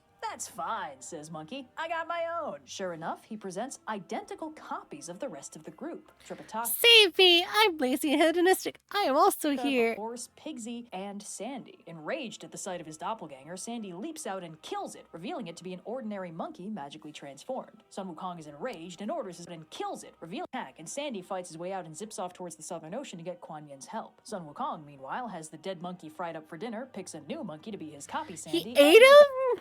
No. Back to teaching them everything they'll need to know about What? their No! journey to the west. Sandy touches down in the Southern Ocean, marveling briefly at its beauty before heading in to talk to Kuan Yin and to Sun Wukong, who's just chilling. Sandy attacks him in a rage, and Monkey dodges around, a little confused, and asks him to please enumerate his grievances before trying to kill him about it. Sandy pumps the brakes and tells Kuan Yin that after Monkey's bandit murder banishment, he attacked Tripitaka, stole their stuff, hijacked the entire premise of the plot, and attacked Sandy with an army of monkeys. Kuan Yin tells Sandy that that's impossible, because Sun Wukong has been with her this whole time. She's been keeping a close eye on him, and he hasn't done anything even close to that. Sandy knows what he saw, so Kuan Yin tells him to take Monkey with him back to Flower Fruit Mountain to see what's really going on. Sandy is understandably suspicious the whole trip and doesn't let Monkey out of his sight, but when they reach the mountain, sure enough, they see a second Sun Two Wukong, monkey! identical in every way to the first. Monkey is enraged at the impersonation and charges in, demanding to know who would dare steal his face, his home, and his army of monkeys. The two Sun Wukongs begin a spectacular battle, and while Sandy is now reassured that the Sun Wukong who attacked Tripitaka was not, in fact, his trusted friend and comrade, but this imposter, he now has the new problem that he can't tell which is which. Sun Wukong, or at least one of them, tells him to go tell Tripitaka what's going on, and he'll lead the fight back to Kuan Yin so she can tell which one of them is real. As Sandy zips off, the monkeys continue to fight, shouting and insulting each other the whole time. Wait, Kuan Yin goes out wait, to hold see what all on. the fight- Did That's not what Wukong is. I mean, obviously it's not. This is one of the ones I looked up. It's all my nightmares at once. Is about, and Monkey. I'll make you faker. You think you're the fake book? I'll make you eat those words. Then tells her that Sandy's eyes weren't refined and enlightened enough to tell which of them was real, but surely she'll be able to unravel this puzzle no problem. Kuan Yin and all the bodhisattvas in attendance stare for a long time, evidently unwilling to be the first to admit that they have no idea which is which. Kuan Yin has them separated and tries the migraine spell, but it seems to affect both of them equally, and as soon as she stops... Bro really cursed himself for the bit. He really cursed himself for the bit. That's commitment. You gotta give it to him. That is commitment. Stops, they start fighting again. Kuan Yin says maybe the celestial warriors he fought when he wreaked havoc in heaven will be able to tell them apart, so they fight their way up to heaven and fill the gods in on what's going on. But they have no luck either, and the Jade Emperor has them shoot out of the hall before they wreck the place, and the monkeys take their cartoon cloud of violence back down to Earth to go see Tripitaka. Speaking of whom, Sandy makes it back to the others and fills them in, and Tripitaka is very upset to learn he wrongly blamed Monkey for attacking him when in reality it was a demon in disguise. They hear a commotion outside and see the two monkeys still locked in a furious mirror match, and Pigsy, who's wanted nothing more than a chance to really deck Monkey in the face and sees this as an absolute help win, is a immediately coin flies up to flip. quote-unquote help. After trying the migraine spell one more time, which continues to not help, the monkeys go back to fighting and zip down to the underworld to see if King Yama can tell which is which. When they're gone, Tripitaka and Pigsy tell Sandy about Monkey's hidden cave in Flower Fruit Mountain, which Sandy didn't know about but is probably where their gear was hidden this whole time. Tripitaka tells Pigsy to go and get it while both monkeys are distracted, because imposter aside, Tripitaka is still angry at the real monkey and has no intention of taking him back as his disciple. Ice cold. Meanwhile, the monkeys fight their way into the underworld, absolutely panicking the ghosts. No, the third one of me finally died. Clarify things. Unfortunately, there's no entry for fake Monkey King, and the whole thing is a little screwy anyway on account of how Monkey himself sabotaged the ledger that one time, so all the documentation on monkeys worldwide is completely borked. However, there is actually an option. King Yama calls forth Di Ting, a monstrous dog-like being capable of telling true from false. Di Ting listens carefully and actually gets something. He says he knows the name of the false monkey, but he can't say it, and they can't help in capturing it. See, the problem is the identity may be false, but the power is real. The false monkey is actually as strong as the real one, and if he were revealed here, he might absolutely demolish the underworld in retribution. Di Ting says the Buddha can help, though, so the fight heads back to the surface and towards the Thunderclap Monastery, where they arrive just in time to serve as a good bad example in the Buddha's lecture on emptiness and wow, this is what you shouldn't do. And explain the situation. Kuan Yin also rolls up to corroborate their story and explain that she couldn't tell them apart, and neither could all the gods in heaven and the underworld combined. The Buddha explains that the problem they're running into is that none of them know everything. Everything about Wukong is funnier when you imagine him as one of those little monkeys that runs around, eats fruit. He says that in the universe there are 5 kinds of immortals: celestial, earthbound, divine, human, and ghostly, and 5 kinds of creatures: short-haired, scaly, hairy, winged, and crawling. However, in the whole universe there are 4 spiritual primates that do not fall into any of these 10 categories. The first is good old Sun Wukong, the intelligent stone monkey who knows transformations, recognizes the seasons, discerns the advantages of Earth, and is able to alter the course of planets and stars. Then there's the red-buttocked baboon, with knowledge of yin and yang, an understanding of human affairs, and the ability to avoid death and lengthen its life. Then there's the long-armed gibbon, who can seize the sun and moon, shorten mountains, distinguish auspicious from inauspicious, and manipulate planets and stars. And finally, there's the 6-eared macaque, a nearly omniscient being with very sensitive hearing, knowledge of past and future, and comprehension of all things. I wonder what that is. That the false monkey, who is clearly aware of distant events in order to maintain his disguise, must therefore be the 6-eared macaque. The macaque, now exposed, freaks out and tries to run, but he's quickly surrounded, and when he turns into a bee to try and escape, Buddha traps him under his golden alms bowl, revealing his true form. Sun Wukong, enraged at what the 6-eared macaque put him through, kills it, which upsets the Buddha, but Monkey points out he was guilty of assault and robbery anyway, and any court would have had him executed regardless, which I guess is better. Anyway, with the false monkey situation officially dealt with, the Buddha says it's time for Sun Wukong to return to Tripitaka, and while Wukong is convinced that he'll never take him back, Kuan Yin goes with him and just checking, do you think you're a better judge of character than Buddha? He didn't even... He doesn't even forgive him. She forces him to take him back. Also, it's like, wow, so a endangered species of only 4 creatures. Sun Wukong enraged. Bam! Now there's 3. That's the Buddha, but Monkey points out he was guilty of enraged at what the 6-eared macaque put him through, kills it, which upsets the Buddha, but Monkey points out he was guilty of assault and robbery anyway, and any court would have had him executed regardless, which I guess is better. Anyway, with the false monkey situation, convinced that it was wrong to kick out Monkey, and if he actually wants to survive the journey, he'll focus on helping Monkey become a better Buddhist and disciple rather than just kicking him out at the first sign of trouble. Tripitaka takes the hint and accepts Monkey back into the gang, and with everyone filled in on the evil twin situation, the bad blood has officially been dealt with and the gang can continue their journey to the west. The heroic Monkey King has defeated Tayuning Mountain. Our heroes will face perils old and new next time. Last time on Journey to the West.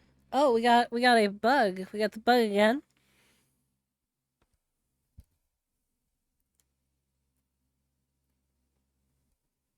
Last time on Journey to the West.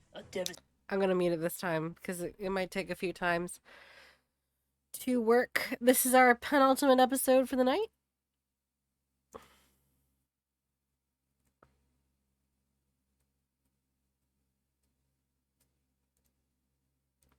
There we go. Let's do a little stretch. It has been 3 hours. I would like for you all to stand up and do a little stretch.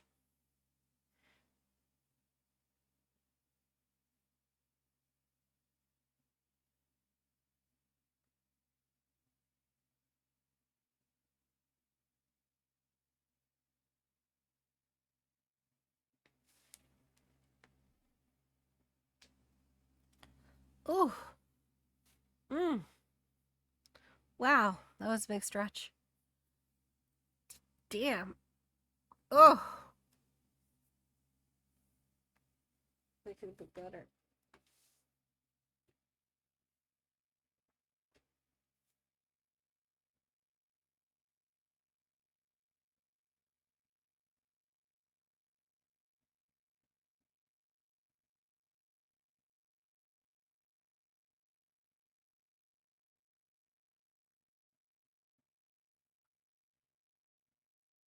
By the way, gentlemen, I've got a little update on Fat Goblins. Let's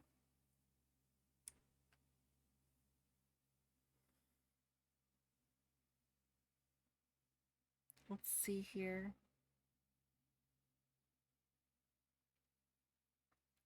A new playtest is soon. So that's gonna be fun. And my voice was used to test the voice chat. The funny voice chat that turns you into a goblin.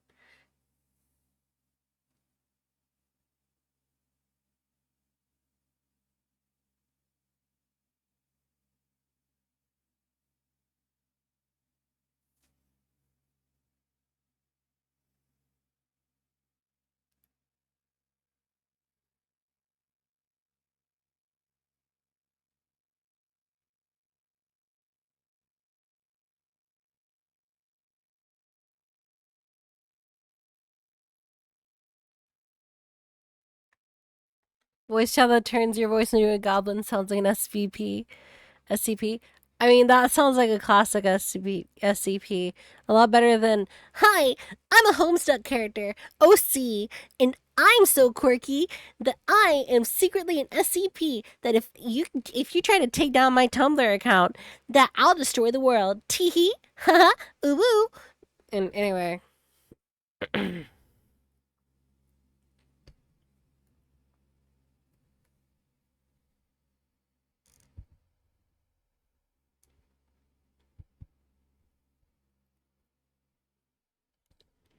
Boo is being free. I will not let it.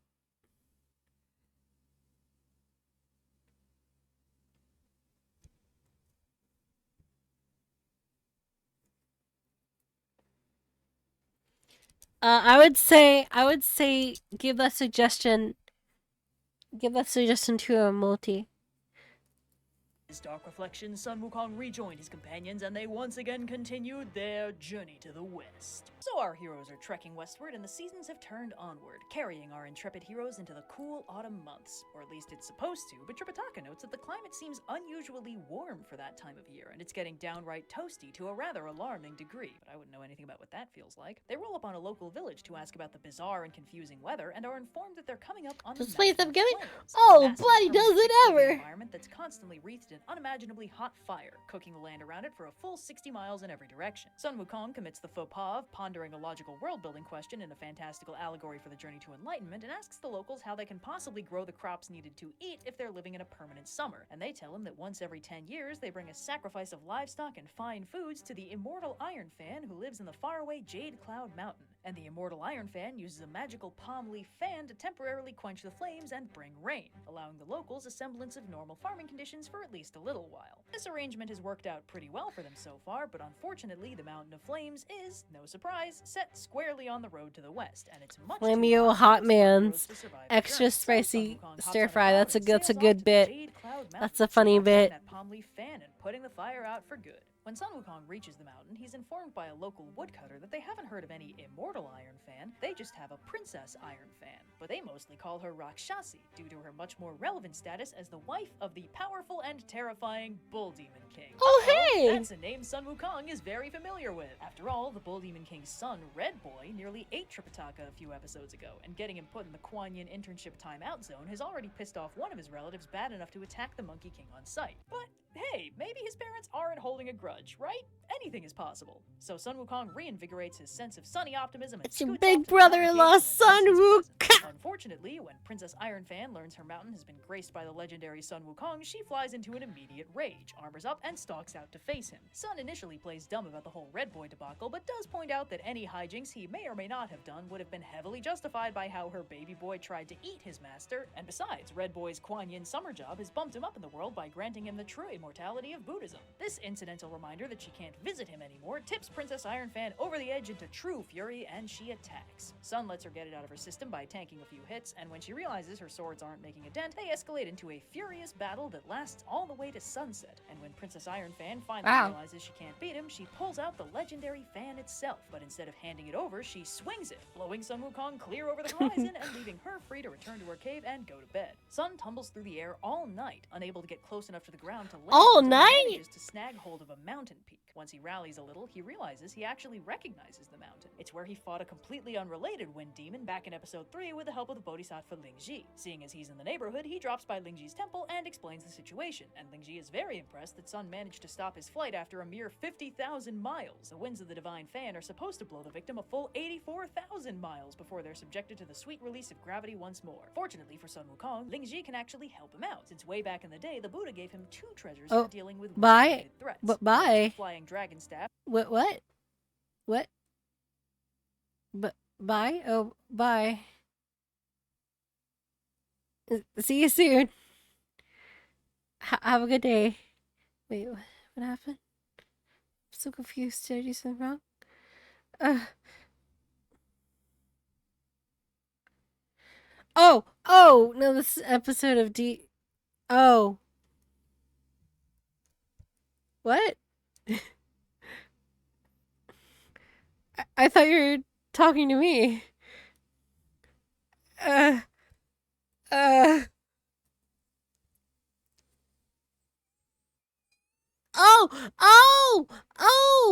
Oh, because she has the fan. Oh, right. Yeah, okay, right. I'm maybe stupid.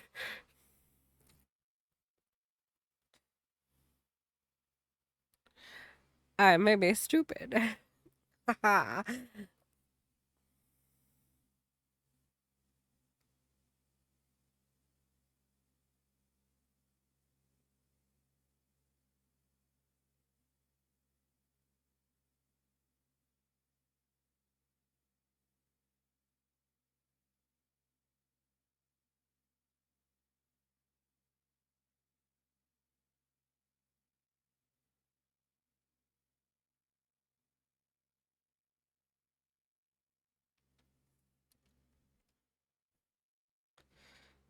Yeah, alright. Okay. They already used to defeat the Yellow Wind Demon, but the other is a small pill of wind-arresting elixir that hasn't been used yet. They sew it into Sun's collar for future use and send him on his way. Wish Sun I zips did. back to the You cave and shouldn't. hammers on the But I door, which wanna. severely unnerves Princess Ironfan, who gears up to fight him again. This time, however, the wind-arresting elixir makes Sun completely immune to the fan's wind, startling Princess Ironfan so much that she bolts back into the cave and seals the doors. Having tried and failed the direct combat approach twice now, Sun decides All to these try the fights have sneaky so route much and turns not into a mole fighting. cricket, slides under the door, sees Princess Ironfan's servants preparing her tea, and gets a very clever idea. Oh no, there's vor in this one. So Sun dives into the Oh tea, no. is promptly swallowed, and proceeds to use his highly tactically advantageous position to wail on Princess Ironfan from the inside. She begs for mercy and offers him the fan, and he kindly accepts her terms, zipping back out of her mouth, snagging the palm leaf fan, and heading back to the gang. Mission accomplished. Or so it seems. But as they proceed to the mountain of Got the flames fake. and Sun readies Give him the the fake fan, he ones. finds that every swing only seems to make the fires burn hotter. When 3 swings of the fan make the heat 1,000 times more unbearable, the gang have no choice but to retreat and rethink their approach. As they're stewing in their various grievances, the gang is approached by an old man who explains that he's the local deity of the Mountain of Flames. He saw them having difficulties and he'd like to help them out. But as soon as he spots the fan, he realizes the problem. The fan is actually a fake. If Sun wants the real one that'll let him put out the fire for good, he'll probably have to seek out the Bull Demon King himself to figure out how he and Princess Ironfan have hidden it. Sun asks if the Bull Demon King is responsible for the fire on the Mountain of Flames, and the spirit says that Sun has to promise not to get mad, but the Bull Demon King didn't set the fire, Sun Wukong did. He quickly explains that way back when Sun Wukong wreaked havoc in heaven and got stuck in Lao Tzu's brazier for his troubles, when Sun broke out and overturned the brazier, he dislodged a few flaming heavy bricks from the earth and lodged in this mountain. The mountain spirit says he was actually the brazier's attendant, but after Sun's breakout, he was punished and demoted for his negligence and has been stuck taking care of this burning mountain ever since. But old news aside, the mountain spirit has plenty of fresh and piping hot goss to dish on the Bull Demon King. Apparently, he and Princess Ironfan are actually separated because the Bull Demon King is hooked up with Princess Jade Countenance, the daughter of a 10,000-year-old fox spirit who died and left behind a massive hoard of treasure, which Princess Jade Countenance offered in full to the Bull Demon King as her dowry if he'd come protect her with his big strong arms. So the Bull Demon King totally ditched Princess Ironfan and shacked up with Princess Jade Countenance in the cloud-touching cave of the Horde Thunder Mountain. But the Bull Demon King's disastrous love life aside, if Sun Wukong can get the Bull Demon King to tell him how to get the fan, Sun can do 3 good deeds for the price of 1. Let Tripitaka continue his journey to the west, extinguish the flaming mountain that Can we get a counter for how many times Wukong has caused stuff like this? Well, I mean, we are still skipping around. Technically, this is the shortened summary version, and these are summaries of the summaries.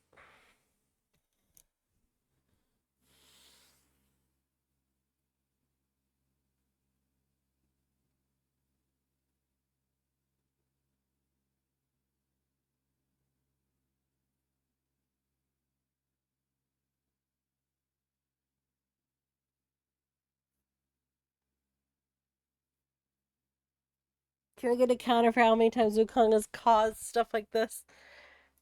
Wukong problem counter?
is 100% his fault, and get the spirit of the mountain unbanished from heaven. Sun wastes no time and jets off to Horde Thunder Mountain, where where he finds a beautiful young woman who he asks if she can direct him to the Bull Demon King. When he decides he needs a cover story and claims that Princess Ironfan sent him, the young woman flies into a rage, and Sun realizes immediately that he miscalculated, and this young woman must be the other woman, aka Oh, what does his wife have to Sun do with gets anything? pissed at her home-wrecking hijinks, which scares her so much that she bolts, vanishing into the cave and flinging herself at the Bull Demon King so she can beg him to protect her from the terrifying monk his ex-wife sent to their door. This convoluted string of apparently No, she knew any monk. Oh, no, it's King, Sun who heads out tentatively expecting a fight and is not expecting to find his former blood brother Sun Wukong, who is a picture of politeness as he explains his recent exploits and asks him for his help in acquiring the fan. The Bull Demon King is already pretty pissed right from the jump, but the audacity to ask him for a favor against his own wife is the last straw, and he attacks. He and the Monkey King clash in a truly spectacular battle that is cut short when the Bull Demon King gets a dinner invitation he really can't turn down, so he calls a timeout and zips back to the cave to get ready. Sun is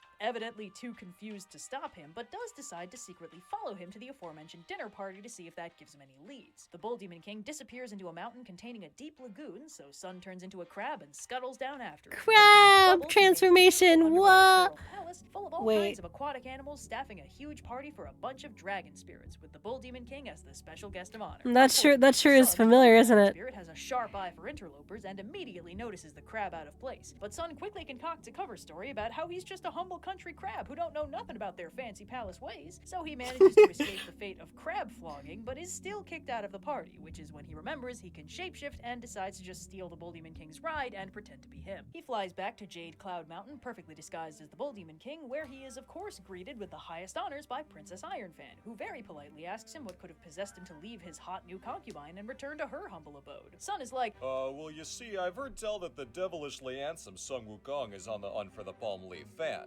I just want to make sure you're keeping the treasure safe. You never know when he might strike. Princess Ironfan tells him that Sun Wukong has already struck, but not to worry, she fooled him with a fake and he'll never find the real one. Sun asks where she's keeping the real one, you know, for security reasons, but Princess Ironfan has held off long enough and declares it's time to celebrate his long-awaited return by partying hard and flirting even harder, leaving Sun deeply uncomfortable as he quickly processes the ramifications of doing his espionage in the form of this woman's husband. He finally gets her back on track on the where exactly is the fan question, and she responds by spitting out a really tiny one. Sun stares at it in abject confusion for a minute before Princess Ironfan explains that as he knows, obviously the fan is hidden in its travel-sized mode, until he touches the specific thread on the handle and recites the spell that'll change it into its full-sized form just like so. Sun thanks her for her help, drops the illusion, suggests she dial back on the drinking a little bit, and then bolts. I don't care how moral you are, you gotta be more careful with the liver.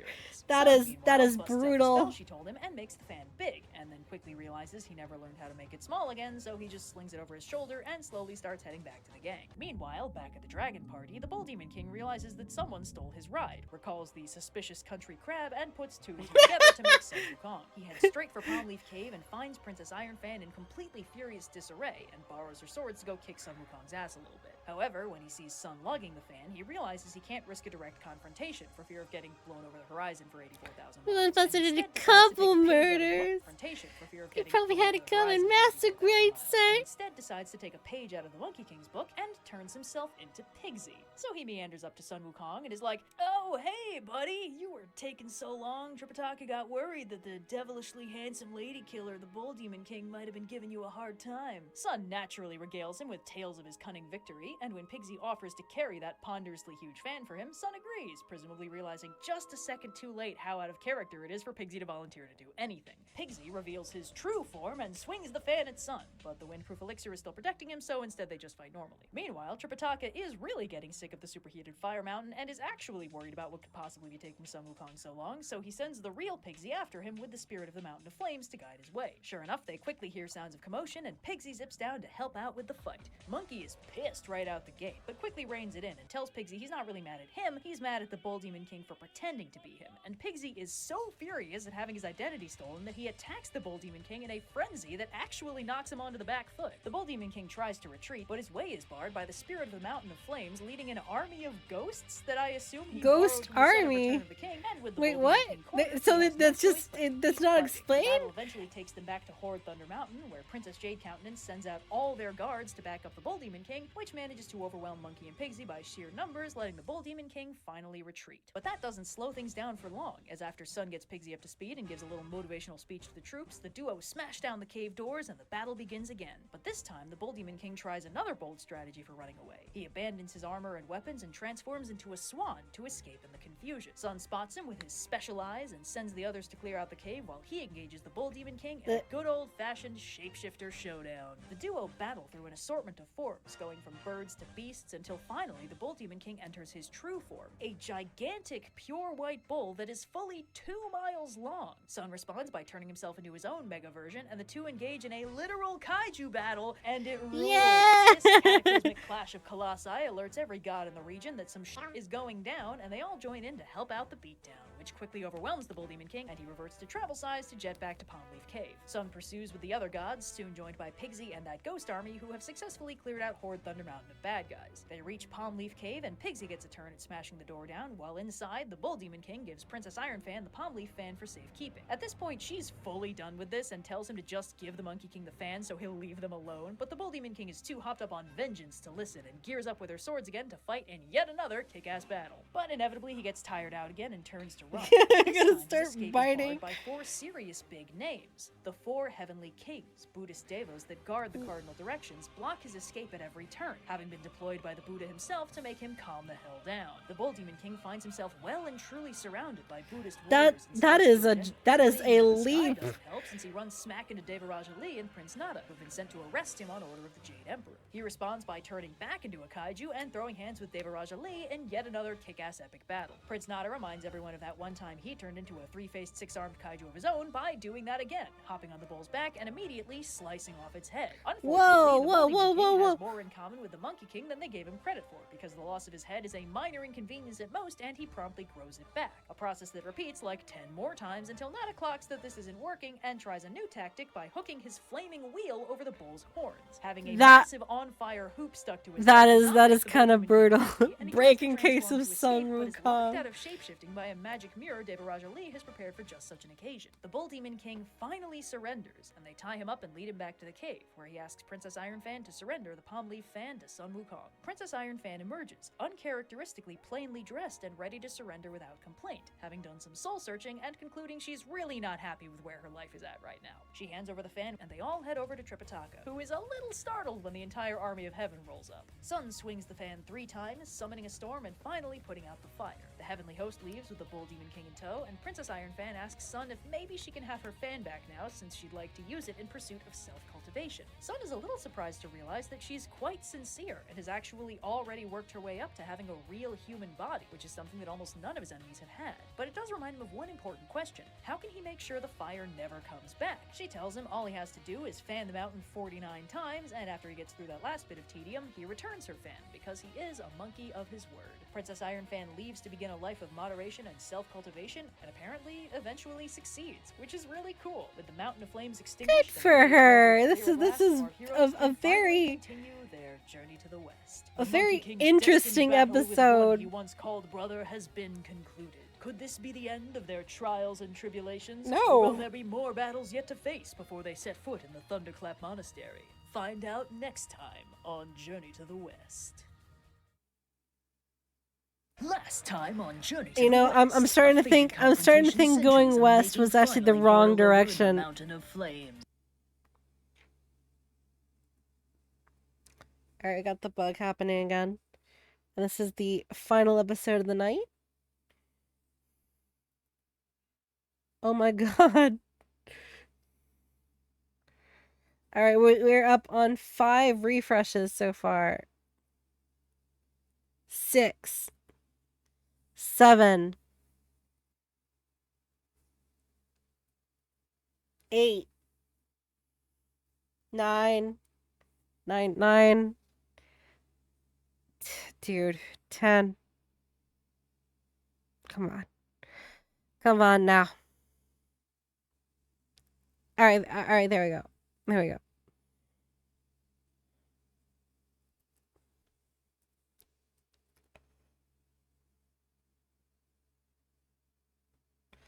Here we go.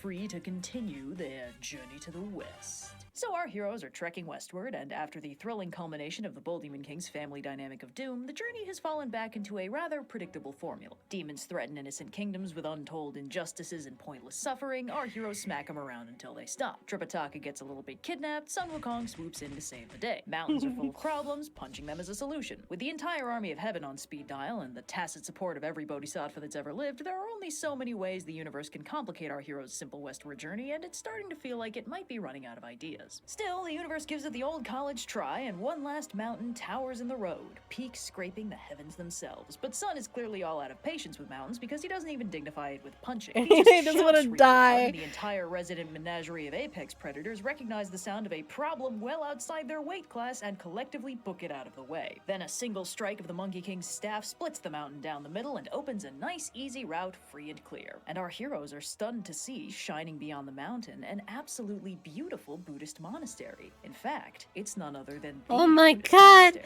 Wow, the this is Thunderclap so Monastery. clearly That's the right, real one. It's finally not. happening. After It's all these obviously years, not. all these tribulations, all that effort, Tripitaka is beyond overjoyed to finally lay eyes on his ultimate destination. It's gorgeous, radiant with holy light, bustling with arhats and monks and nuns. It even says Thunderclap Monastery right on the sign. And there, beyond the ranks of assembled devotees, seated on his lotus throne and shining with holy light, is none other than the Buddha himself. Tripitaka's long, arduous journey has finally come to an end. There's just one problem. Sun doesn't buy it for a minute. See, he's been to the Thunderclap Monastery several times. This is only He chapter knows where it is, and it's not 65. It's only chapter 65, bro. We're not even 7% the way there. Oh my not here. god. Plus, the sign's got some fine print. It's actually the small Thunderclap Monastery, and he's never heard of that and very much doubts that it's an accredited institution of any kind. The Buddha loudly scolds Sun for not bowing before him like his companions, but Sun's not about to bend the knee to peer pressure of all things, and he knows a trap when he smells one. And unfortunately, this is very much a trap. The illusion begins to dissolve, but one thing is very real. Whoever's impersonating the Buddha has their hands on a real sacred artifact, a pair of golden symbols, and when Sun goes on the attack, the symbols snap around him and seal him in, leaving the others to be quickly captured by the revealed army of demons that have crafted this careful facade. The golden symbols prove to be a serious problem. Sun can't break them, and he can't shapeshift out of them. Worse, they're actively trying to slowly melt him, and while he's historically proven himself to be extremely melting-proof, he doesn't really want to stress test that. Desperate to escape and save his comrades from being cooked and eaten, Sun starts summoning his numerous heavenly allies to try and figure out a fix. Unfortunately, none of them have any luck breaking the symbols from the outside either. The most one of them I'll see you all next year once I've finished reading this for myself. Watch Bet. Metal with their horn, but it doesn't give Sun any leeway to squeeze out and escape. Still, it's not fruitless because this actually gives Sun an idea. He drills a very small hole into the dragon's horn, Ouch. shrinks down as tiny as he can go, and wedges himself inside. When the dragon pries himself free and the symbols seal shut again, Sun is safely out of them. He immediately smashes the symbols to pieces, which is an understandable response, but does unfortunately wake up the Demon Lord and put the whole mountain on high alert. Sun and his heavenly buddies start absolutely booking it, but the Demon Lord manages to goad Sun into Chapter fighting him head-on 65 instead. and they He hits him with a already- wager that if Sun can defeat him in single This is combat, only he'll release all his 65 to friends. But if he 67. can't, the Demon Lord will devour them all, then complete their pilgrimage for them and take all the enlightenment for himself. Which is definitely how enlightenment works. Sun, of course, cannot resist the invitation to have a big awesome fight scene, so he duels the demon, who doesn't have a particularly snappy name, so we'll just approximate and call him Eyebrow Guy. But after a lengthy and Yellow- extremely radical Wait, exchange what of was his blows, name? approximate and call him Eyebrow Guy. Yellow Eyebrow King, But after a bro. lengthy Change and your extremely name. radical exchange of blows, Eyebrow Guy decides he's done fighting fair and whips off his sash, which turns out to be some sort of magical cloth bag that proceeds to suck in Sun Wukong and the entire army of heavenly backup dancers. Eyebrow Guy has his minions decant the imprisoned crew one at a time to get them all safely tied up with the others, while he goes and throws himself a great big party to celebrate his extremely cool victory. Now, Sun has done this song and dance before. It's pretty clear that Eyebrow Guy has managed to steal some sacred artifacts with weird powers, and until Sun finds the true owner of that weird sash with the ability to control it, he won't be able to beat it. But he's still got options, like using his prodigious shapeshifting ability to effortlessly break himself out, followed by literally everybody else. The escape plan only goes awry when he tries to retrieve everyone's weapons and gear and accidentally raises the alarm again, escalating everything into a knockdown, drag-out brawl that ends when Eyebrow Guy busts out the sash again. Sun tries to warn the others, but in the end can only save himself before Eyebrow Guy recaptures everybody and puts them straight back on square one. Sun indulges in a minor break breakdown about this before trying Plan B, going out and getting more help. He runs down a short list of various big-name demon quellers and their associates, but none of them can stand up to the Sash any better than he could, and all this accomplishes is adding more captured gods to the growing pile in Eyebrow Guy's secret lair. Sun is about to break down completely when an unexpected vibe interrupts his dark and brooding present. Joy. Laughter. Mirth, even. Rocking up on a colorful cloud of mist and merriment is none other than Budai, the laughing Buddha himself. And wouldn't you know it, this whole situation Sun is struggling through is Budai's problem too. See, Eyebrow Guy is actually one of his disciples gone rogue. That sash he's been using to capture everybody is Budai's iconic cloth sack. Just the ring again, how have they not learned their lesson? It happens! It happens so many times! Learning how these work out, we're gonna find out during this actually some logic fanfiction, some short story they offer such with. Well, I'm sure. Well, the thing is that how do I talk about this? How do I even discuss this?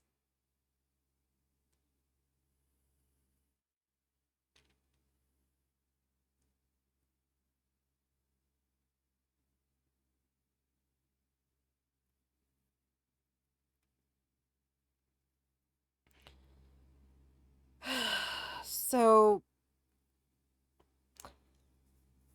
Wukong is he symbolizes rebellion.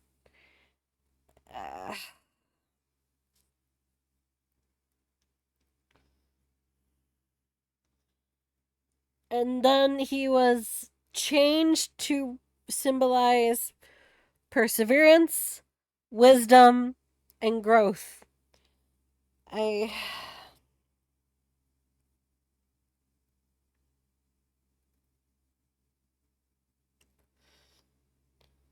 Now, I have read somewhere that Wukong was also meant to represent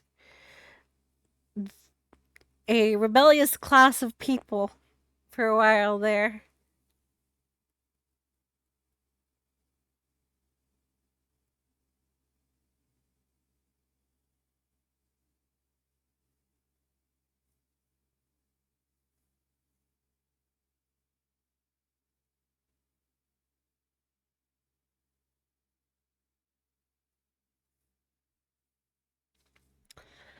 And so his, in a sense, his like, how do I say this?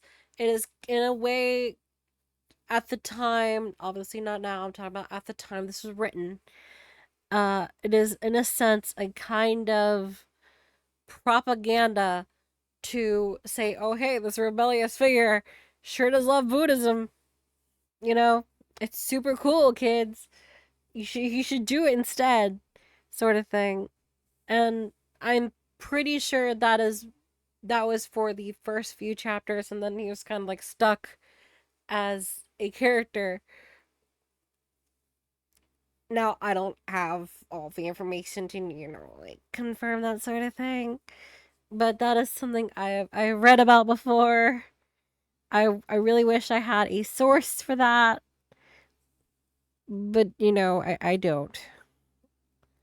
Is that why a lot of enemies are Taoists? Yes. Yes. Concoct a scheme full of comedy hijinks to save the day. For step 1 of the master plan, Sun zips back to the lair of Eyebrow Guy and goads him into a chase. Eyebrow Guy pursues him relentlessly, but loses sight of him right when he arrives at a melon farm, curating a field full of perfectly ripe melons. Since it's been a long set of fight scenes, Eyebrow Guy's worked up a bit of a thirst, and he asks the farmer for the biggest, juiciest melon he's got. The happy farmer happily obliges, but unfortunately, that juicy melon is none other than the expertly disguised Sun Wukong himself, who once again defaults to his pro strat of it's easier to punch the guy's organs from inside the guy's organs. The fight is over before it's begun, as Eyebrow Guy surrenders and pleads for mercy from Budai, who retrieves the bag, but wonders where his precious golden symbols went. He and Sun head back to the cave to retrieve the fragments of the irreplaceable sacred artifact Sun busted up, and while Sun gets in a little rampaging and cleans the place out, Budai magically restores his symbols and returns to the heavens from whence he came. Sun frees the imprisoned gods as well as his traveling companions, and our heroes continue their journey westward. Oh, there really can't be much further. It's not long before they run into to a pleasant mountain village where Tripitaka hopes to spend the night, but they quickly learn from a local old man that the village really isn't as pleasant as it seems. For one thing, they live downwind of a giant valley full of persimmon trees, which is nice and picturesque one week of the year and unimaginably disgusting the other 51, when all the persimmons fall into the valley and rot into a giant mass of stinking slime. And on top of that, they're also being haunted by a murder demon that keeps eating people. Sun initially diagnoses them with a community issue, since if they really cared about getting rid of a demon, they would just pull their Big funds City and Monk hire thinks an he exorcist. But the knows! old man fires back that they did, and the guy they hired died, and What? the villagers had to cover the cost of his funeral, and What? Thank Melon thank Monkey. you. Yes. And hey, look, I am also the Melon Monkey. Thank you, Eternal, for the 15,000 bits. You are very appreciated. By the way, oh shit! He just earned he's gonna have 1 million bits soon. Oh my god. He is closer than he should be to 1 million bits. Dude. Wait. Hold on, I need to math. I need to math some stuff real quick.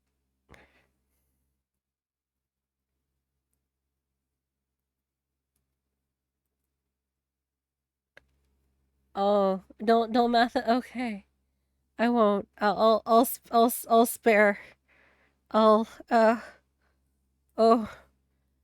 Okay. All right. I'll just try not to think about it. Thank you so much for your endless generosity. Thank you so much.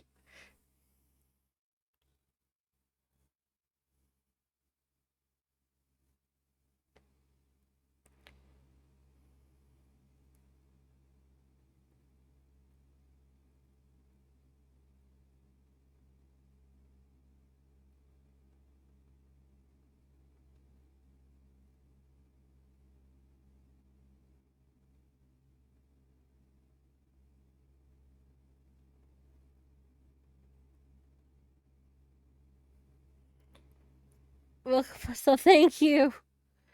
Well, I just want to say that this episode, I have seen this episode before when it came out a while back, and it has one of my favorite bits. It has one of my favorite bits they've ever drawn, so I'm looking forward to you guys seeing it.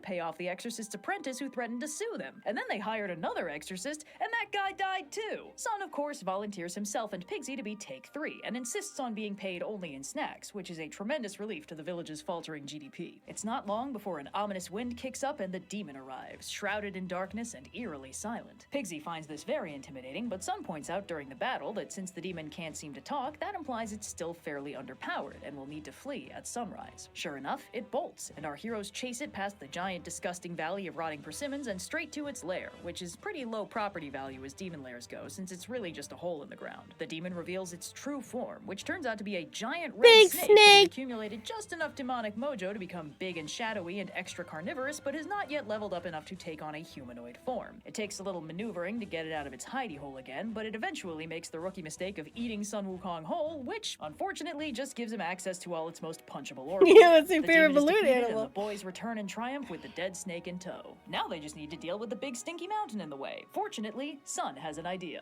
Let Pigsy do it. But before he has a chance to get too butthurt, Sun explains to the villagers that they need to feed Pigsy as much food as they can possibly make, and that immediately brings Pigsy around on this plan, because for a task this daunting, he's gonna need to transform into his ultimate form, a truly enormous, kaiju-scale giant pig. The villagers start cooking up an enormous pile of food for him while he gets to work brute-forcing his way through 800 miles of stinky persimmon slime, successfully clearing the way for our heroes to once again continue their journey to the west. And so our heroes trek westward some more until they encounter a giant moated city known as the Scarlet Purple Kingdom. As usual, the boys immediately attract a crowd, but Let's check it. Let's check it. Let's check it. Scarlet Purple Kingdom. Scarlet Purple Kingdom.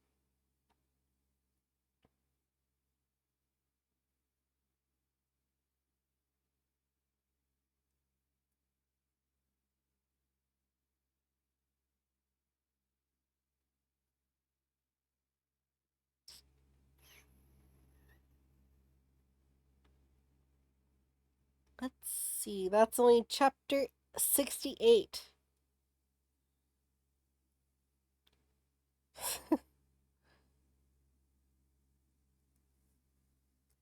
Ah, man. Oh, man. Well, I mean, we're burning through chapters way faster in this one. But, like...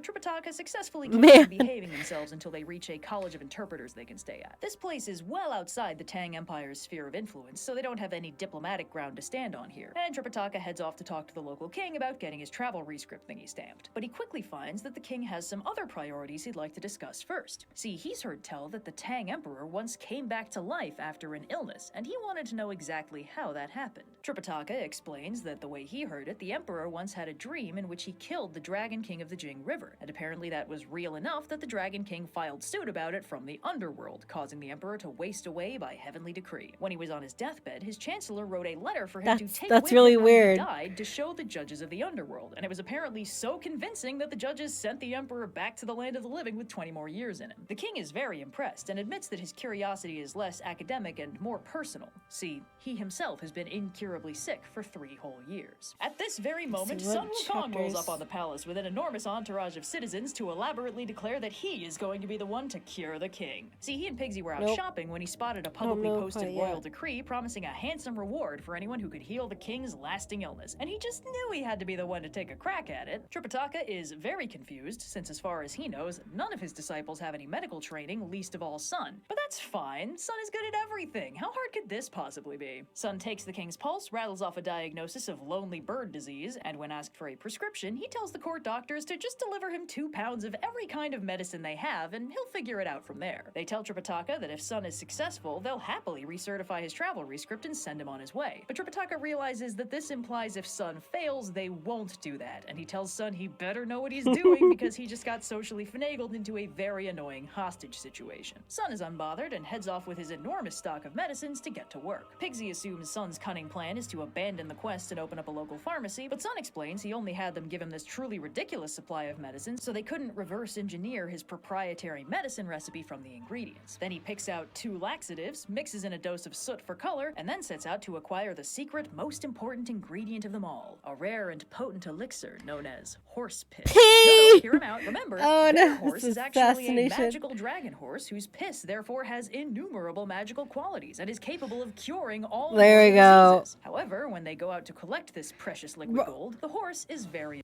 You are effectively a person. Use your words. As Pibawen and a doctor, I order you to piss. uncooperative. He transforms into a humanoid form to explain himself. Oh, here we go. You can't just ask me to unleash this on the world. Tells them that he can't just piss like it's Oh, no big no. deal. They don't understand what they're asking for here. His heavenly piss is so magical that it can transform fish into dragons and ordinary grasses into divine agaric. This is God. powerful stuff. Far too powerful to unleash on an unsuspecting world. He's been holding it in for The literally humanoid thousands of form miles. to Some piss. respects his concerns, but explains that it's a matter of life and death. They need the dragon horse's magical True piss hero, to cure but the you king, trust or they us. might not be able to I do, leave. brother. The dragon horse recognizes the nobility of their quest and finally acquiesces to share. With the last and most precious ingredient acquired, Sun forms the prescription into pills he calls the elixir of black gold. The king downs all 3 of them, is promptly incapacitated with an absolutely monstrous case of the shits, and then wakes up feeling better than he has in years. In celebration of Sun Wukong's great accomplishment, the king Very piss.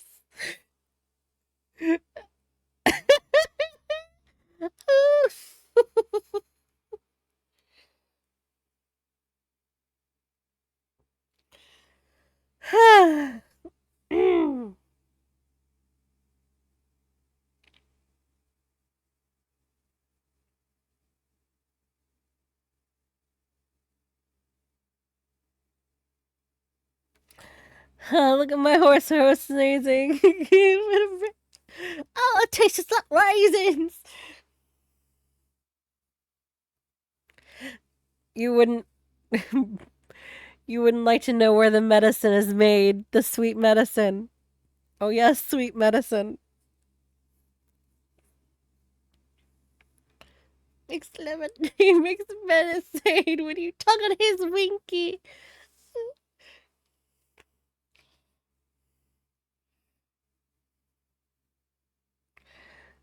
Yeah.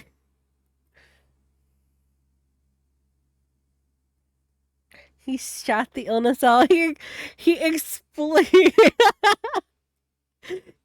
He got the Taco Bell shits. He's like sobbing on the toilet, and then he's like, "Yes, I feel so much better."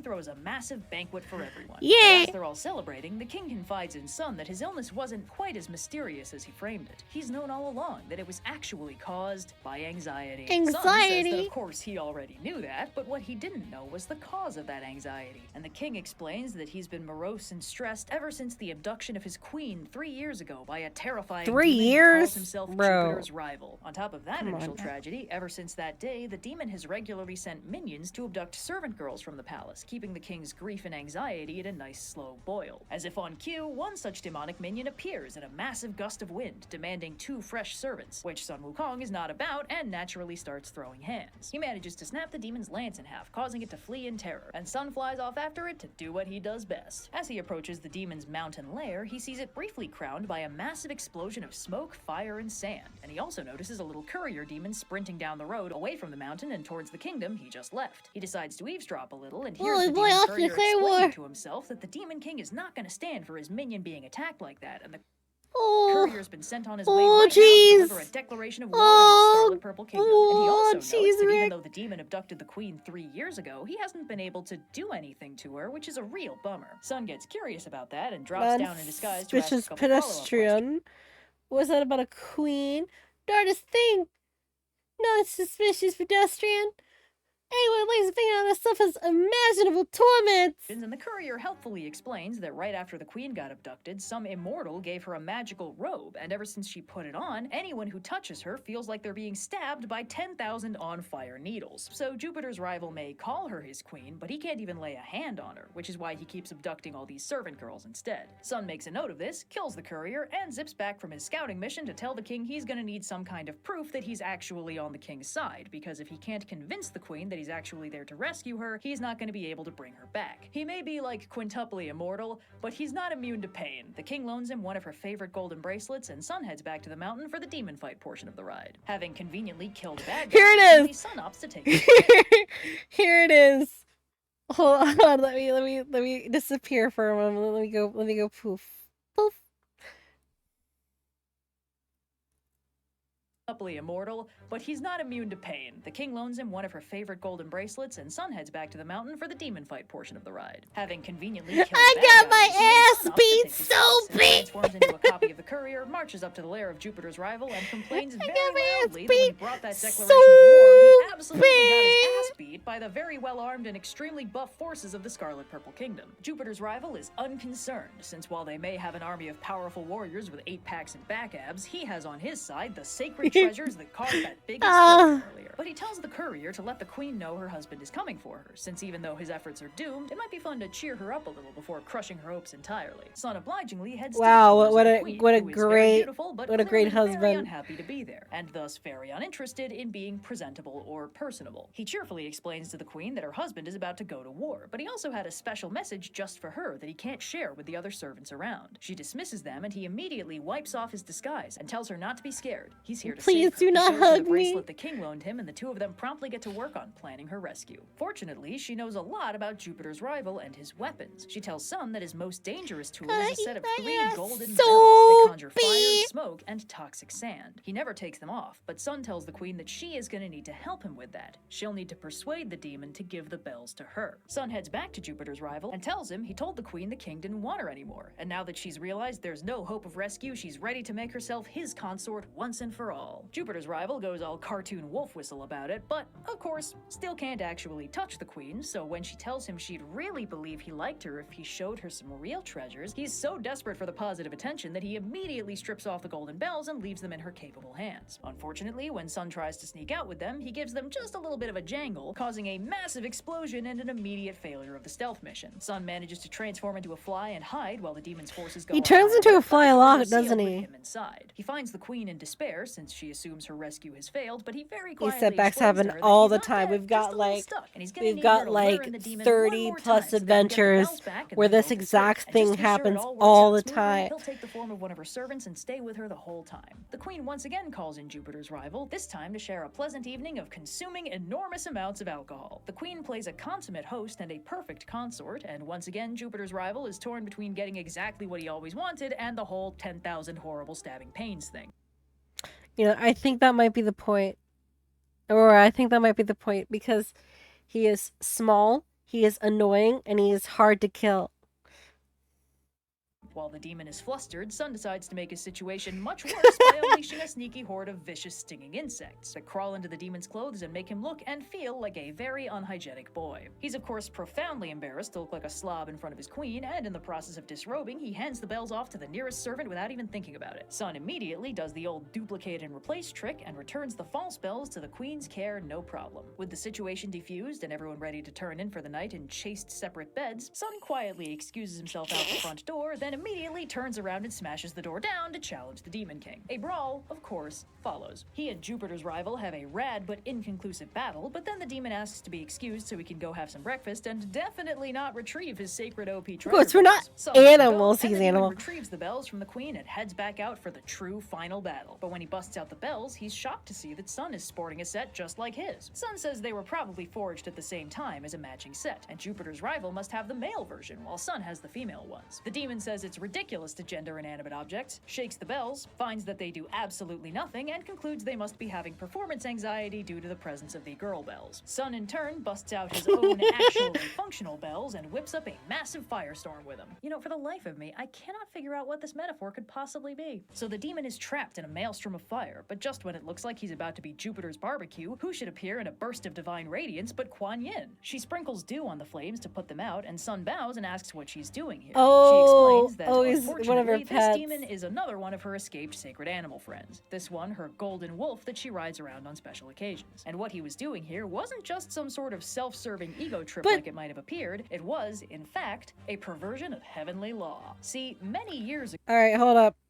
Let's bring up something. She doesn't notice. How does she not notice that her animals have been lost for like 3 to 5 years? When the goldfish was gone, she got horribly depressed.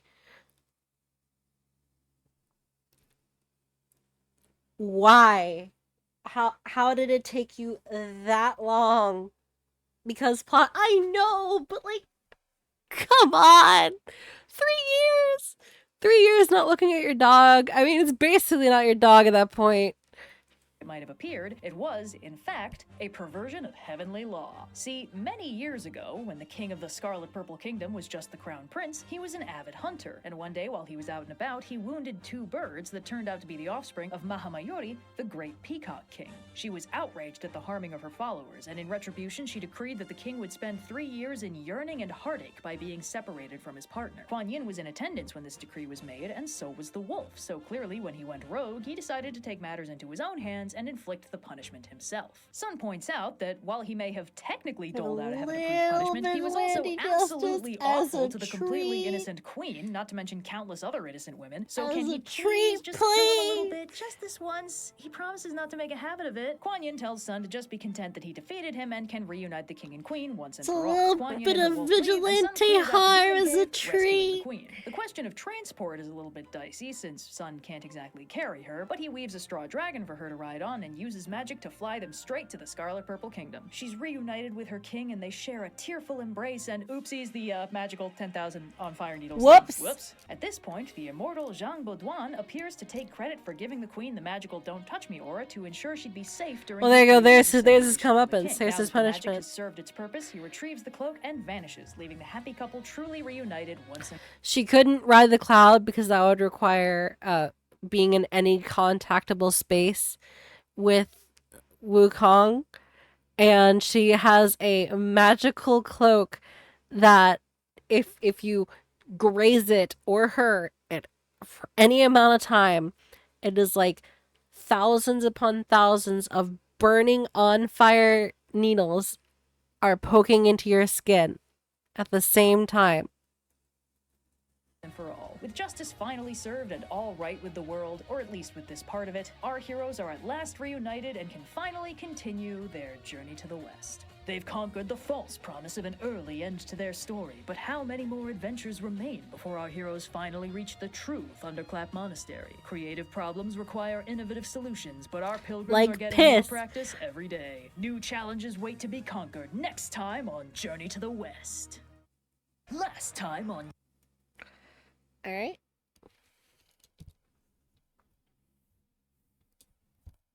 Ah! There we go.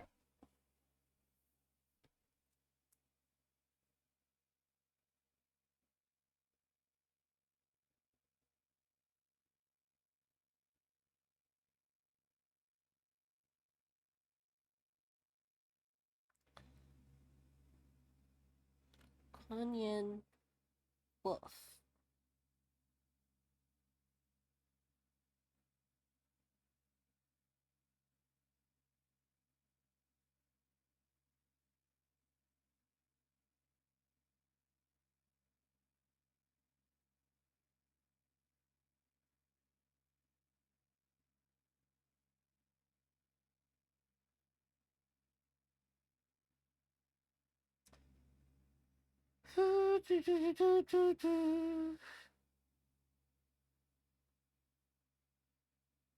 Let's see.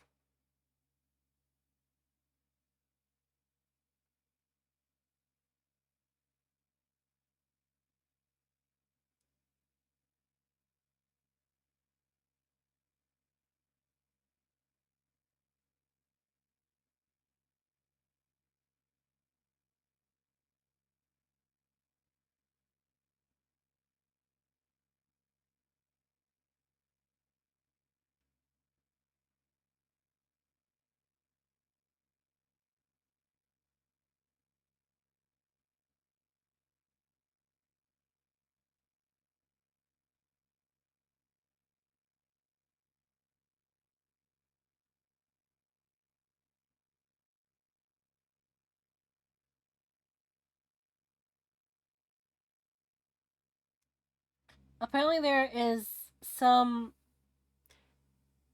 manga about being reincarnated as a fish demon, but you're reincarnated in the Journey to the West. What?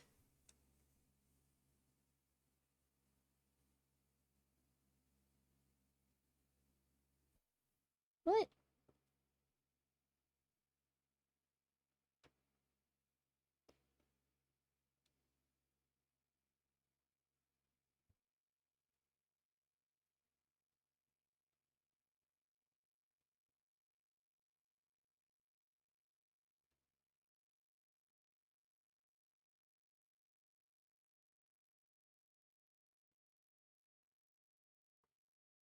Weird. Anyway, so what were blah, blah, blah, blah, blah, blah, blah. What were the thoughts of this episode?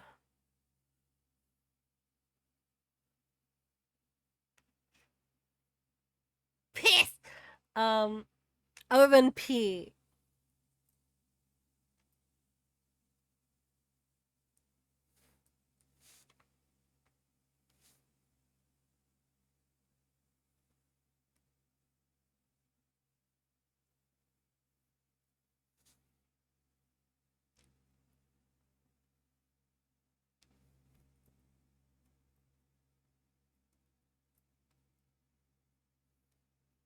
I can see why people like Wukong. Not enough murder. You weren't here for the legions of super mega murder that Wukong just like goes around and kills a bunch of people's kids. They were like adult men, bandits. Like he just like power murders them. Oh, he does so much killing, and then Tripitaka kicks him out. And then instead of reconciling what was going on, Kuan Yin is like, take this. She's like, take this fucking monkey back. I swear to God, you need to take this fucking monkey back. I'll kick your ass. You don't. You're gonna question the Buddha's choice to have you have this monkey. Fucking, really? You gonna fucking do that? Bali? Get the fucking monkey back. And then and that's it. That's how they're forced to reconcile. It's not, oh, I'll stop my killing and grilling.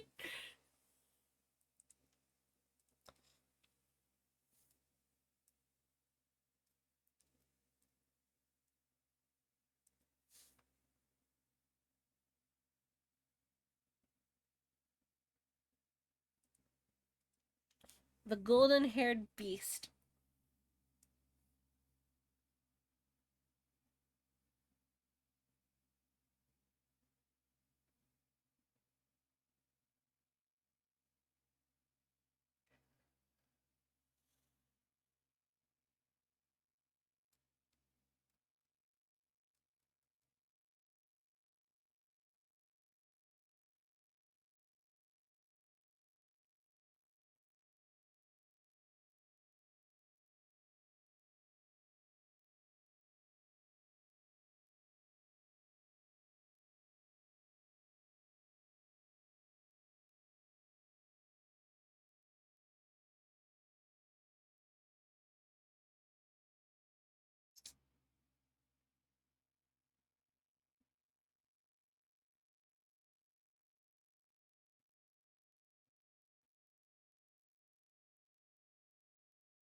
Actually, he comes back in another novel, apparently. So, I was going to end it off on just this. However, I have found something that may or may not be so. I have found a abandoned,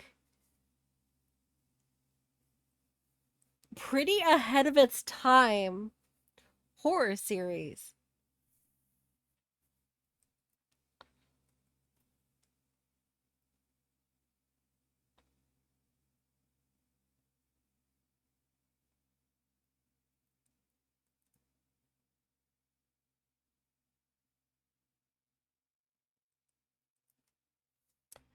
So, now, again, this was abandoned, so you gotta remember that. It also has some lost content to it, which sucks because, you know, if we just found this sooner, we would have been able to see it. But, like, you know, hindsight, 7 years ago, blah blah blah blah blah. So when did the Smile tapes come out? The Smile tapes. When did this come out?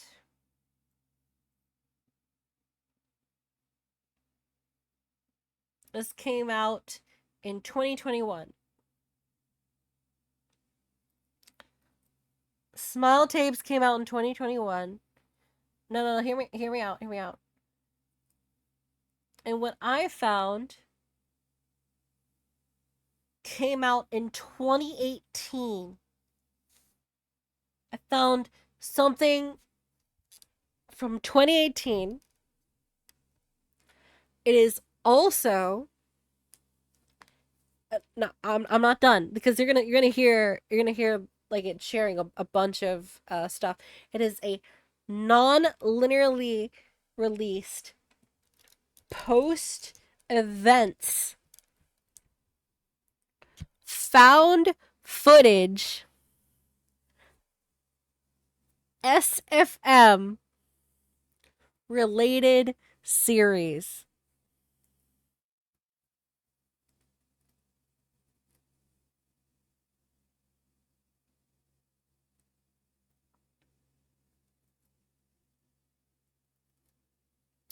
Now, I don't know about the quality of this. I know it's extremely short. just due to its runtime of like every episode. The episodes are all about the length of a short. So in a sense, it's kind of almost, and I know I'm gonna sound so horrid saying this. It sort of has the short form apocalypse vibe that Skibidi Toilet has, but it just didn't come out at the right time, I think.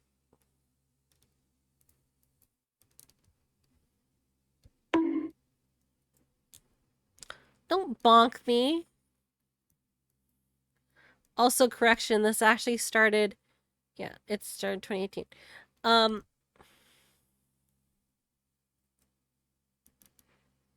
And it's not Popular Horror Series Angel and Jen. Because it's not made with AI. AI wasn't strong enough.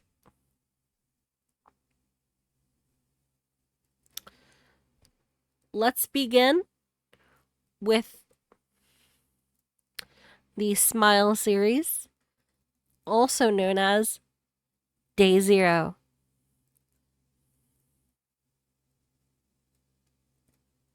All passengers and cabin crew should now be seated with their seatbelts securely fastened. The cabin lights will remain dim for landing. Oh god! Sorry.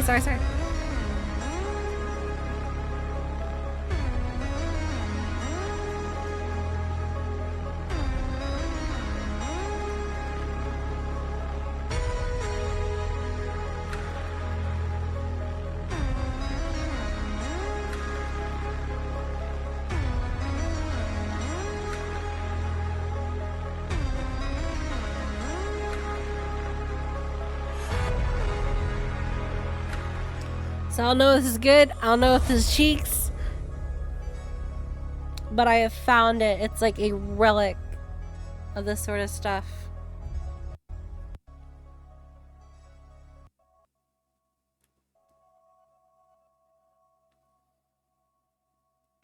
Wow, that's a really good shot. Wow, that is actually a really good shot. We're starting off with day 4.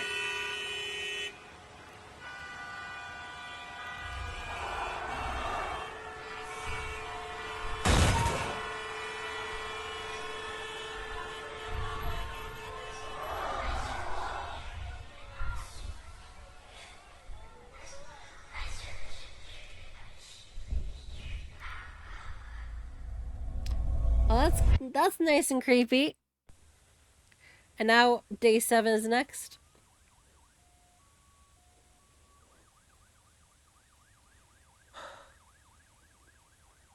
Kind of a little tiny bit. Goodman section has located the male. South Goodman. They have him.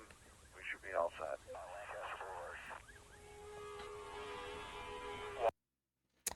Wow, that's cool. That's a direct order. Do it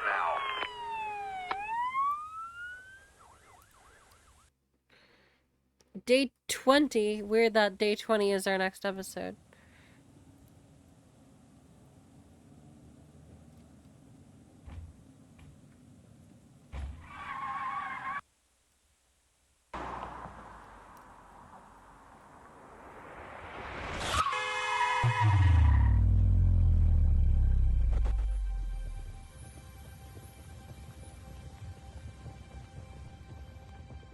Oh, wow. I like the visual effect. I was like, hey, buddy is alive. I mean, I guess he's been dead for like 16 days.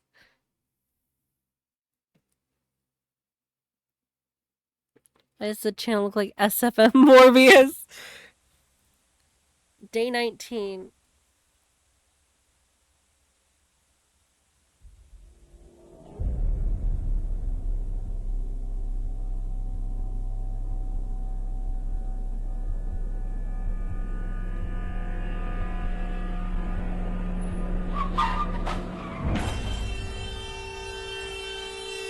Well, what? That was text. Not understanding that's hard to read. Uh, not unsubstantial. If our investment is to be worthwhile, should strongly recommend progress beyond what your research has yielded thus far. You are, of course, a first-hand expert, which is why we intervened in the legal proceedings at all. We feel that your experience, coupled with the significant resources now at their disposal, should be displaying a far more significant outcome. We are forced to reconsider your current legal status. You have all the equipment you can ask for, Doctor, but not all the time in the world. Your days on end of sulking in your quarters are at an end, one way or another. I don't know what the rest of that says.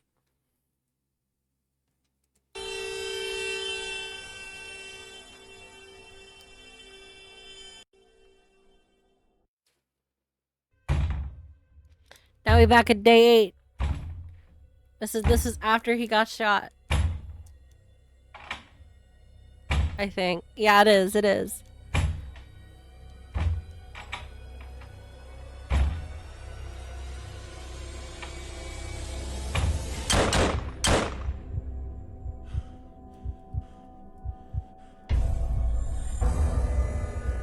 Ooh, a spooky scout.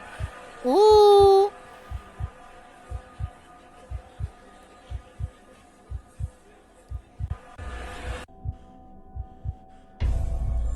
That was decently framed, though.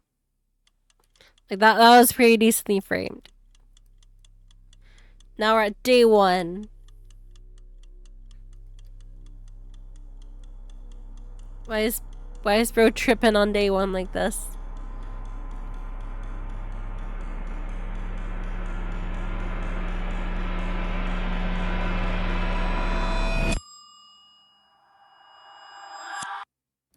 Oh, okay.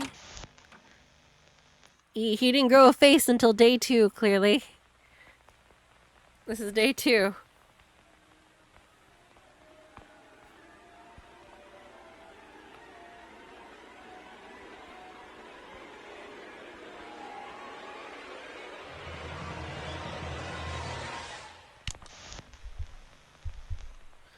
Oh, that's really good. That's actually really good. There's nothing on the camera that could be that, because the camera is directly facing them. There's nothing on the camera that could be shooting this shot.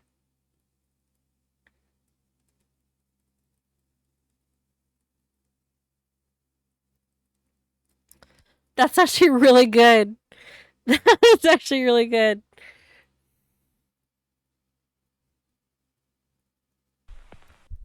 It's a little hard to take, like, be scary because, you know, it's seizure warning, day 18. Seizure warning, flashing images. Be advised. Thank you, creator. That's actually very, very welcome. Can we get a flashing warning, flashing lights warning in chat?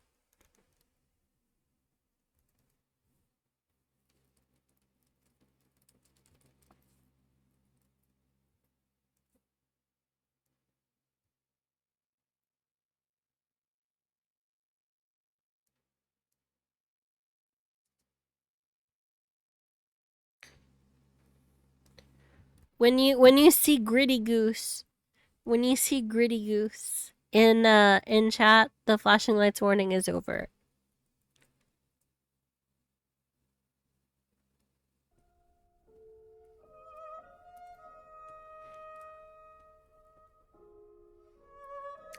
Kitty?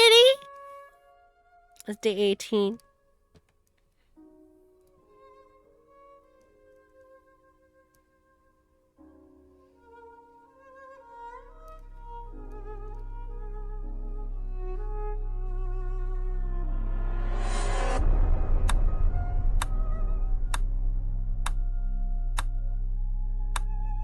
Ooh, I don't like that. Yeah, that's actually pretty aggressive.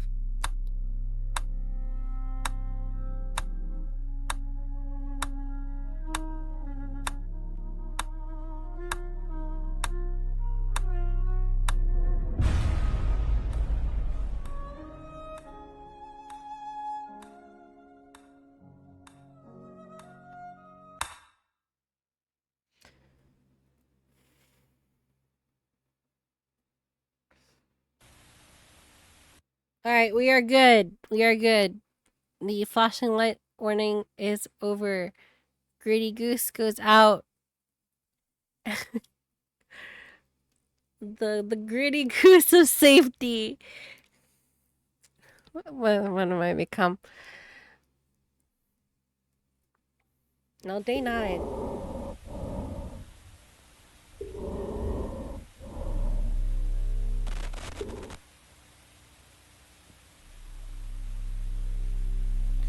The uranium rod.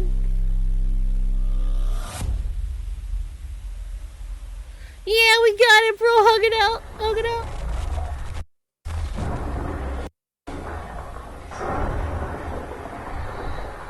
Oh, it's another giant skeleton. A giant skeleton.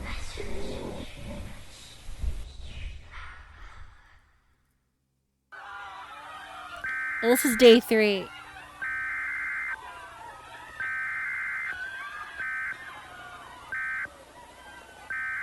We interrupt our broadcasting to bring you this emergency action notification. This is a global emergency. Advised to take cover immediately and get to a basement, cellar, or bomb shelter now.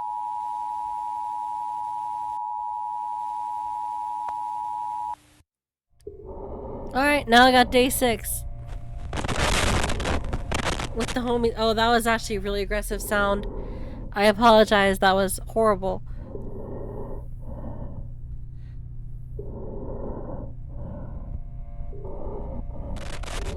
Whoa, whoa, whoa, whoa, doubled up, doubled up.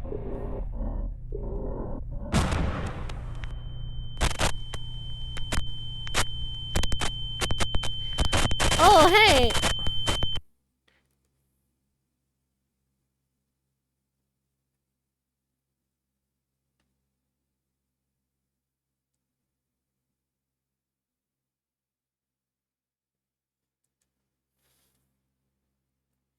That's kind of crazy. That is kind of decent. Spooky twist there. Day 5. That is a moving skeleton.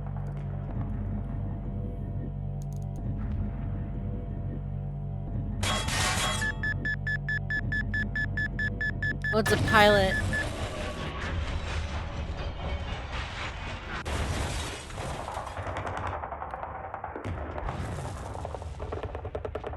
Yeah, I don't really know how I feel about the escalation. Day 13. Breaking news story this hour. The head of a The A, C, and E line are being evacuated at this time. Yeah, I have no idea what's going on. densest fog event we've had in some time here, half a mile.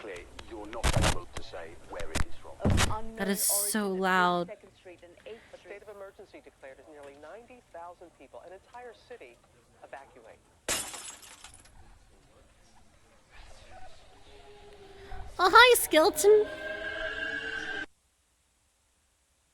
See you soon. I have a feeling this is the last episode, wasn't it? No, we got day 11.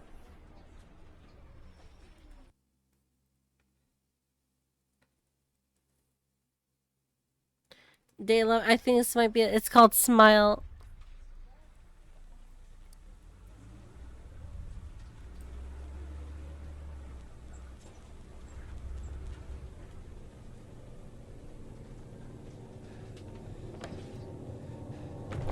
Oh, bro's about to get jumped.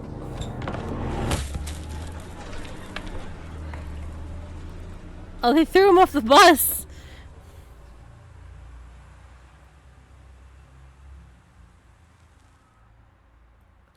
Oh, and there's that guy that shot him later. See, do these people even turn evil?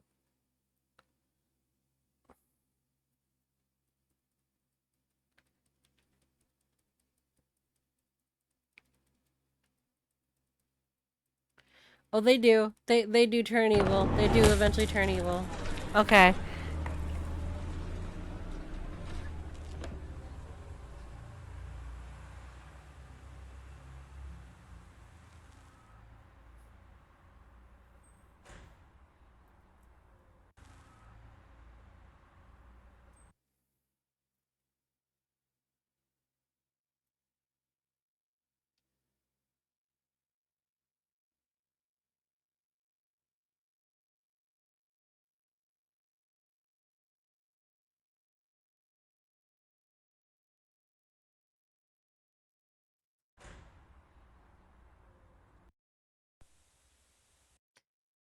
This might actually be a story of like losing his shit. But anyway, this is day 12.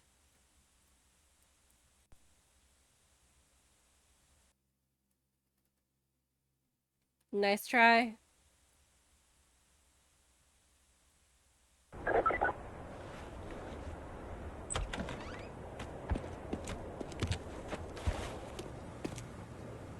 Turning things down for the sake of my ears.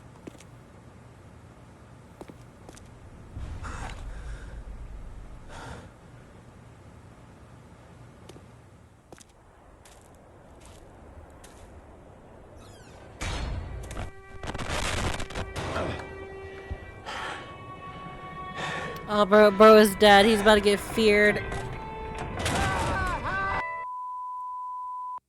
What got him?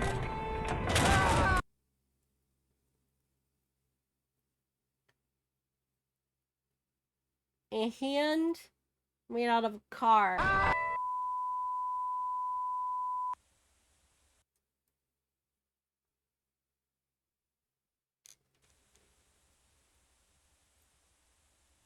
Yeah, bye, Nick.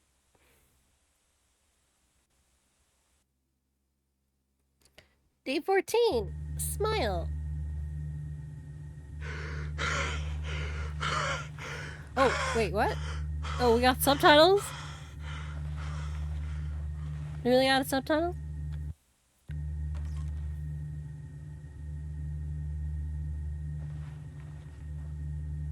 Oh, he's himself. It's... oh, buddy.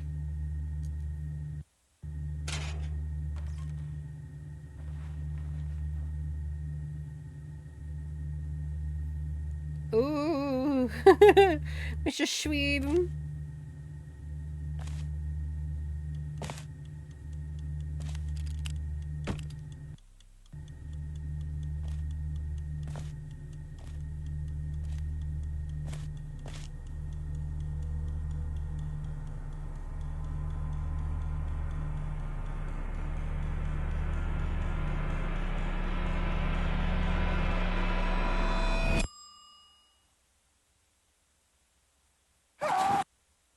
Oh, that's why he's in the body bag, I guess. But anyway, let's see.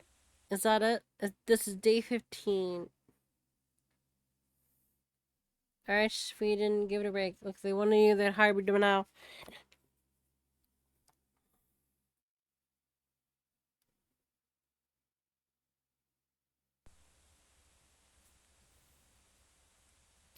Give it for day 15.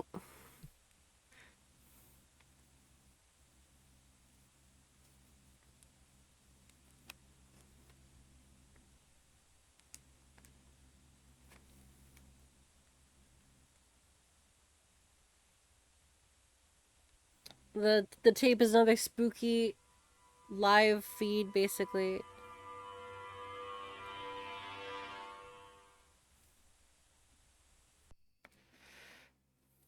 And there's not much left. This is day 6. This is day 17. Alright, so he got brained. Or his arm was completely trashed. I don't get anything of what's going on. Oh yeah, his arm was trashed.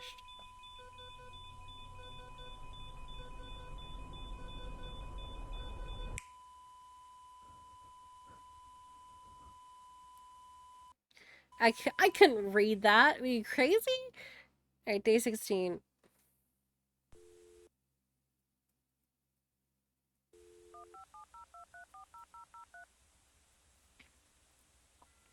I'm very confused. Extremely confused.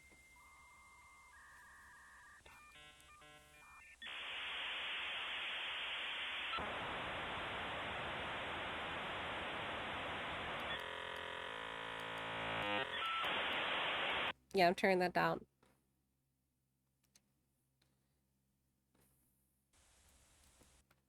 And that's it.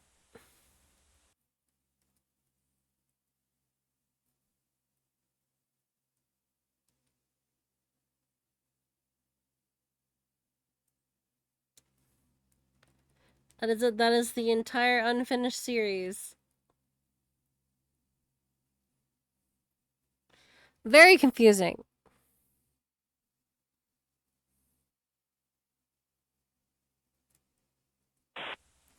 Oh yeah, it's fake recorded videos of someone walking across the city.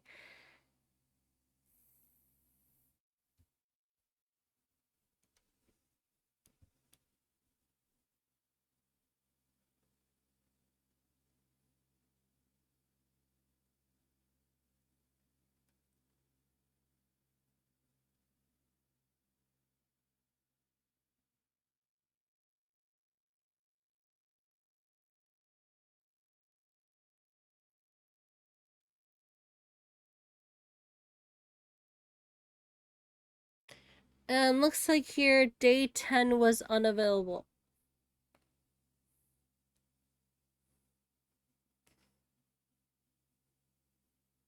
And we never got day 10.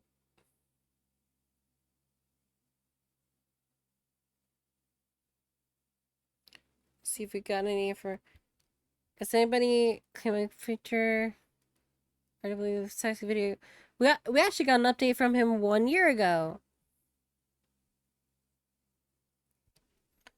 Clearing out my old computer, running into my old SM files. Hard to believe. Entering the 2020 14.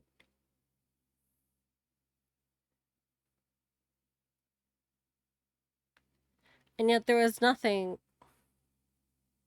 anywhere. That's crazy. That is insane. He disappears for 6 years, and then he just says a post.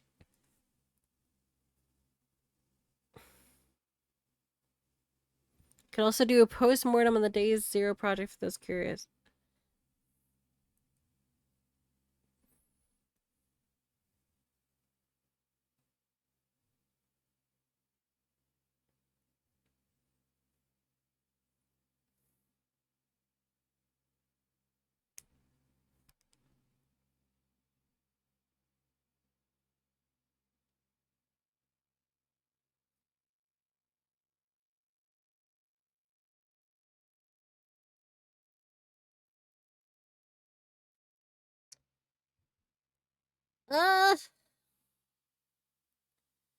Yeah, looks like this series actually may have killed everything.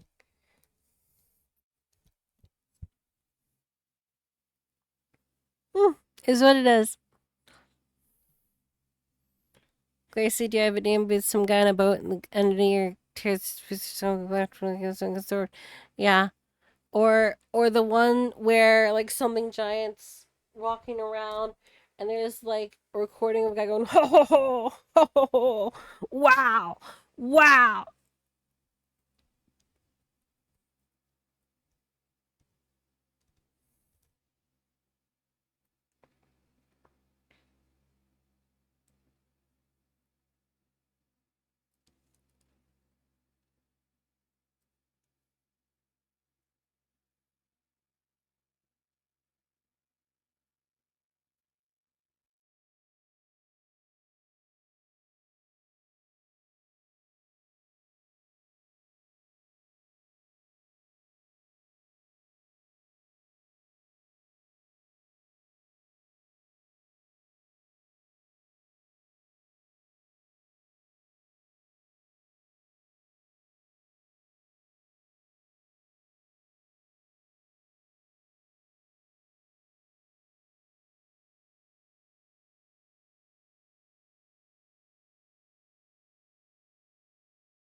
Yeah, well, we're gonna close it off here.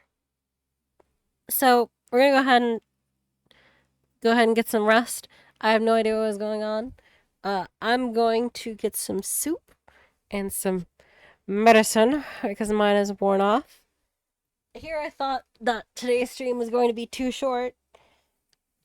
It was longer than the final stream for Enslaved. Anyway, have a good night, everybody. Bye.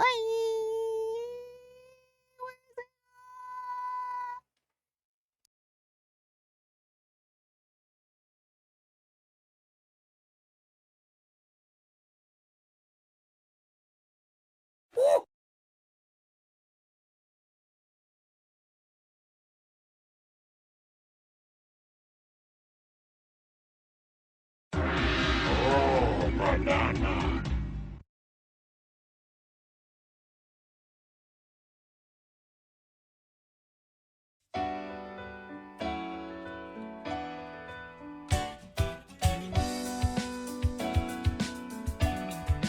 Every night I looked to the skies and wondered what we did always. A naive point of view that breaks us in the end. If I could find the meaning of it all, I'd take the chance. Maybe in time we'll walk the mile and change it if we can. It's now and always. If we got this far, if we get this far now. Always. We're gonna brand new start, just pretend we'll start now. Always.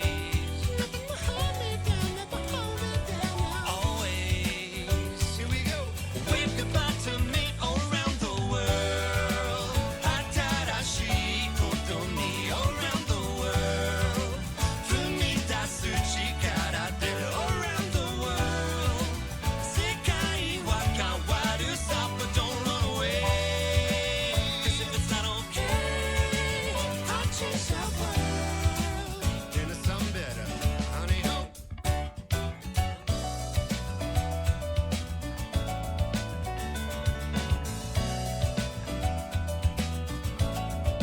果てしなく広がるこの道を僕らはまた歩き続けるさ」「すべての意味がわかるのならばこの目で何を見つめるのだろう」Oh! It's now and always. If we get this far, if we get this far now. Always. We're making a brand new start, just a brand new start now. Always. Nothing will hold me down, never hold me down now. Always. Here we go. Wave goodbye to me around the world. 君だけのために around the world. 探し続けるよ around the world. 奇跡のかけらを but don't run away. 'Cause if it's not okay, And you know it's gonna be real, and you know it's gonna be hard.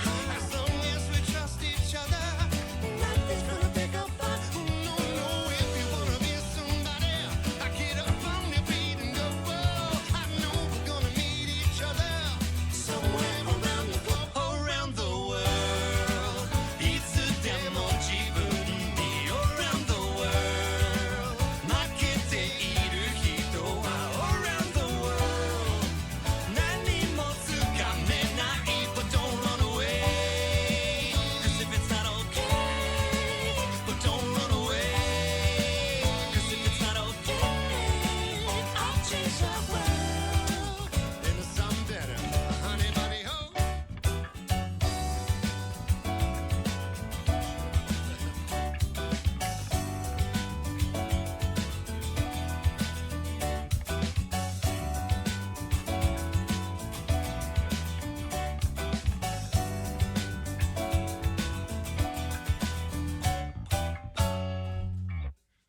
Good. 楽しかったね。 Nah.